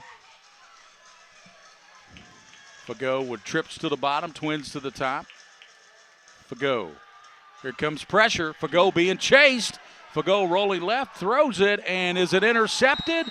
And the official right there, Long, may have gotten it. He did. Long got it, and he picked it off. K.J. Long with a diving interception at the 49. That is a huge turnover by Lex Cath with 3:10 to play. What a play by K.J. Long. And K.J. Long on the season now, that is his third interception. Yeah, he's a ball hawk, and that was a wonderful play. He actually left his feet, and Superman dove and intercepted the ball and somehow got part of his body inbounds. What a play. On that play. You'll see him Sunday on the ball report, Coach. That's a young man that was one of our scholars. He'll be on Sunday at 12:30 on the CW along with Harden, the quarterback, and also Tristan Moorhead. Coach, you're impressed with all three of those guys. Wait till you see him on the show. You'll be even more impressed, I'm telling you. I can't wait. I'm looking forward to it.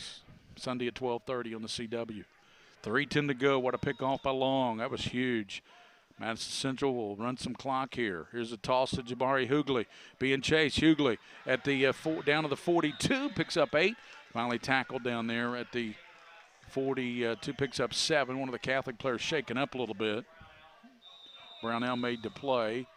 Players slow getting up. They're going to call time here to give him a chance to be attended to by the Catholic medical staff. They ran a nice sweep again. That's just a beautiful play. They get that edge and pin that edge player, the defensive player, inside and get around him. Hughley now 130 yards on 17 carries and a touchdown. Yeah, that's Carson Brownell, maybe? Brownell, yeah. So 2:55 to play here in the game. And, folks, this is live. We're not kidding. It's midnight, but this game started at 7:30. We had a 2.5-hour lightning delay at halftime. We started the second half at 11 o'clock, Coach. They started at 11. They said they were going to do it. They said they're going to start this game at 11. If there's lightning at that time, they're going to definitely postpone it. But it cleared out of here. I think there's another storm coming, but they're going to try to get this one in, and it looks like they will. So second down and about 3. Clock running, 2:49 here in this contest. Madison Central looks like they're going to improve to 4-1 on the season. They're only lost to Bryan Station. Here is dancing in the line. Hughley cuts it back outside. Hughley 30, 25, and Jabari down to the, let's see where they mark him at, Coach. One official's got him at about the 23, it looks like. Yeah, I believe that's it. And, again, it's a first down. I think he stayed in bounds, though. He did. Yeah, he tight-roped the sideline. Jabari Hughley knows where that sideline is. That's right over in front of his bench. He's been yelled on by his teammates over there in the coaching staff. Yeah, and it's smart, too, to stay in bounds, keep that clock going once they spot that ball. But he must have got out of bounds because they did not start the clock. Lexington Catholic knows that they have a 9-0 record against this Madison Central team. That may end tonight, that perfect record, maybe 9-1. Here's a quick toss around the right side, and that's going to be Powell, number 2, and Powell. He takes it down to the 18-yard line where he's met there by who else? Excuse me, Coach. Austin Pedroshi. Pedroshi's been everywhere. Coach, he's got to have 12 tackles. He does. There was a super block out there by Colby Dillon for the Indians. Really nice block. Cody Dillon out there, wide receiver, 6'4", 173-pounder. Nice job of getting downfield and picking up a block. Okay, let's see. They're going to have to figure out a way to stop that running game. Miller's out top. He's out there. Give now. There's the jet going sweep. Left side to 15 to 10 and down to the 8-yard line. And that's going to be another backup running back for the Indians. That's going to be Warford, Antoine Warford, 31. He carried the ball, I think, in the first half. Did he not, Coach? Yes, I think he did. He's a sophomore, too. Boy, they have some nice-looking young players. Well, the stats, according to the stat sheet, that's Warford's first carry because he's not on. That's his first carry. So they've had 1, 2, 3, 6 running backs. Hughley, by the way, if you're wondering, 150 yards now, Coach. Yep, he's on it tonight. So first down, give up the gut to Hughley, and he's running hard, and boy, he's really dragging people down about the 2-yard line. Jabari Hughley, he won his second touchdown tonight. Clock down to 1:10 to go, and folks, Madison Central's going to get out of here with a victory. And Coach, they're going to be 3 points away from being 5-0 this year. They're a field goal away from being undefeated. You know the smart thing to do right here, Gary? Take a knee? Yes, take a knee. And I'll tell you why. Not because you're showing mercy to the other team, but because never take a chance on an injury on the last play of the game. That's a good point. You know, you just don't want to do that. You take a knee, you get out with the victory. You're not looking for stats. You're not trying to build But, Coach, your they're stats 0-9 against Catholic. I don't think they're going to take a knee. Just a guess. No, Jabari Hoogley down low. Does he get to the – and the side judge says no, right at the 1-yard line. So they didn't have to take a knee, but they can probably just run the clock out here down to see if the officials set the ball. They wait. It's down to 25. And, Coach, I'm not sure Madison Central even has to run a play here. And they won't run They one. won't. Just 21 seconds. So Madison Central is going to get out of here, Coach. Look, they're going to try to run one. It's midnight, and before the clock strikes midnight on Saturday, Madison Central is going to get their first win ever over Lexington Catholic. Yeah, they don't need to do this. They don't need to do 5. Well, they got 4 seconds, and Hardin's going to give it over to Hughley, hit, and he's going to be tackled. That's a game. See, that's what happens. And Madison Central escapes 27-14. Coach, it was a good second half. It was all Central 13-0 at half. So we had really 14 half here in the second. It was a dead even game in the second half, 14-all. It was 14-all, but again, the turnovers made a difference. There were a couple big turnovers by both teams that really changed the complexion of this game. But I'll tell you what, Gary Ball, I enjoyed it. I enjoyed working with you, and I don't care what time it is, what day it is. Yes, sir. It's a really nice time. We'll be back to wrap it up here with Joe Allen, William Moorfield. Final score from Joseph K. Ford Stadium. Madison Central 27, Lexington Catholic 14. We'll be back on the White Greer Maggard High School Football Game of the Week here on Night Vision.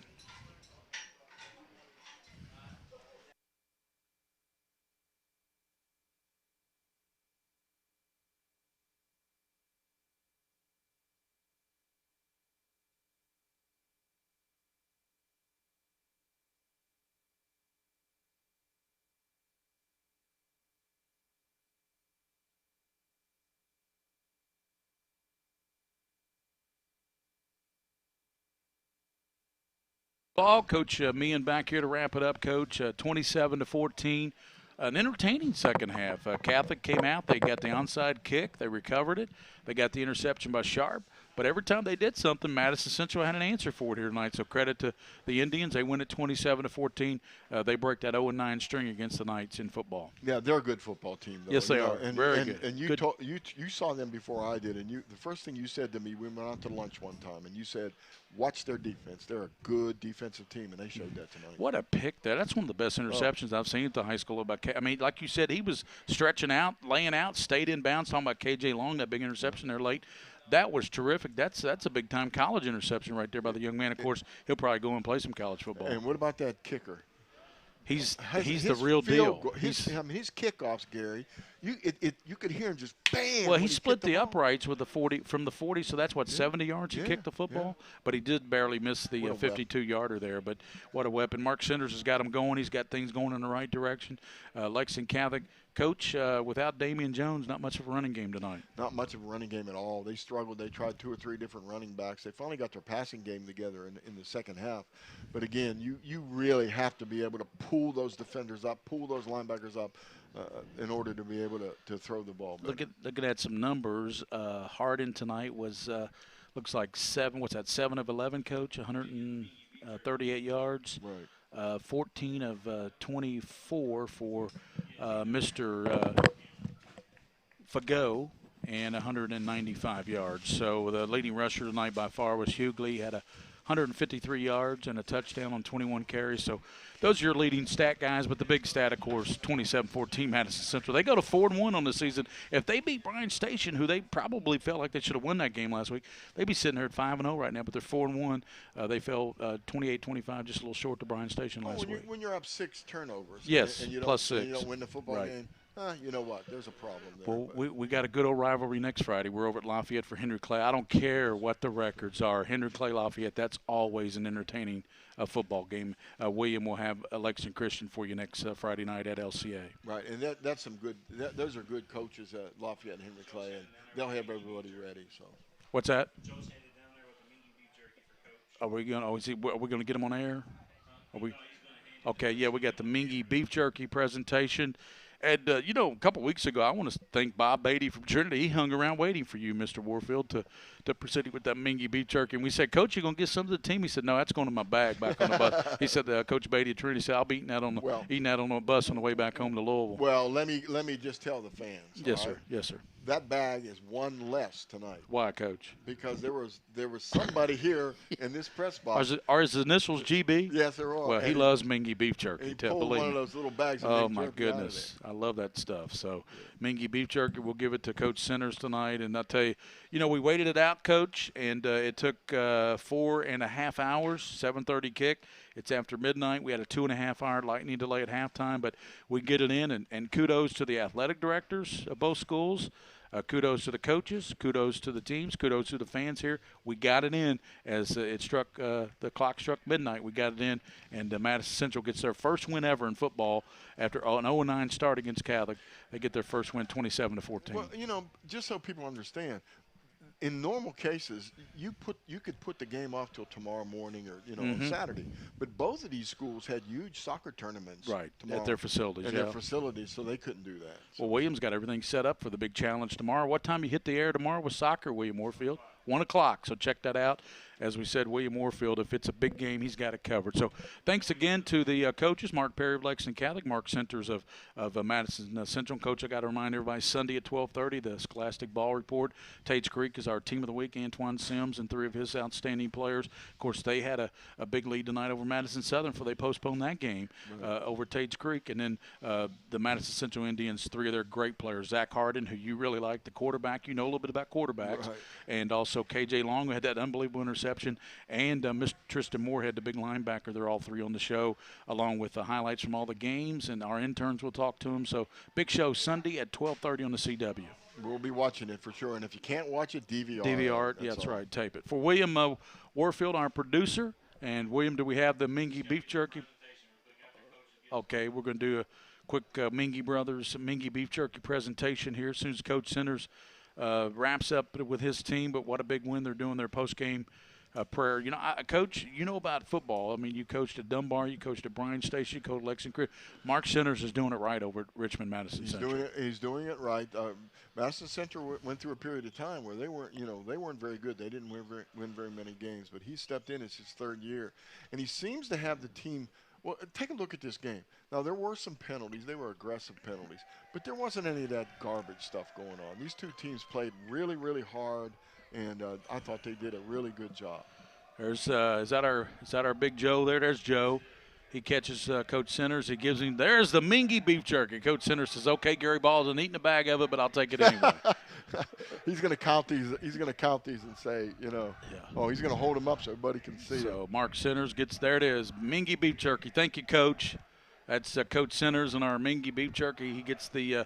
President down on the field here. Thank you, Coach, and thanks to Mingy Beef Jerky. We are certainly glad to have them as a sponsor here on the football game of the week, Coach, here on PrepSpin and Night Vision. Absolutely. What a great sponsor. All our sponsors. Yeah. Super. Thanks to all those folks, and we thank them again. I got a list of them here. Might as well give them again. It's after midnight. What does it matter now?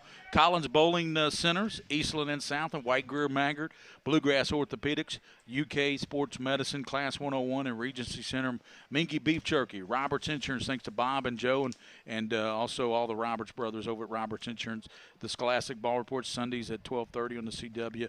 Also, Night Vision powered by PrepSpin. All sports in the Fayette Mall as well. Thanks to them. For Coach Mike Meehan, for William Warfield, for Big Joe Allen, who you saw down there giving out the Mingy Beef Jerky to the Coach Mark Centers. This is Gary Ball. After 4.5 hours and a 2.5-hour lightning delay, we get it in, and Madison Central wins their first game ever over Lexington Catholic by a score of 27-14. Join us next Friday for a big doubleheader here on PrepSpin. Henry Clay at Lafayette and Fairdale at Lexington Christian. Until then, thanks for watching the #1 digital network, PrepSpin, in high school sports in the state of Kentucky. Good night from Joseph K. Ford Stadium on the campus of Lexington Catholic. You have been watching Night Vision.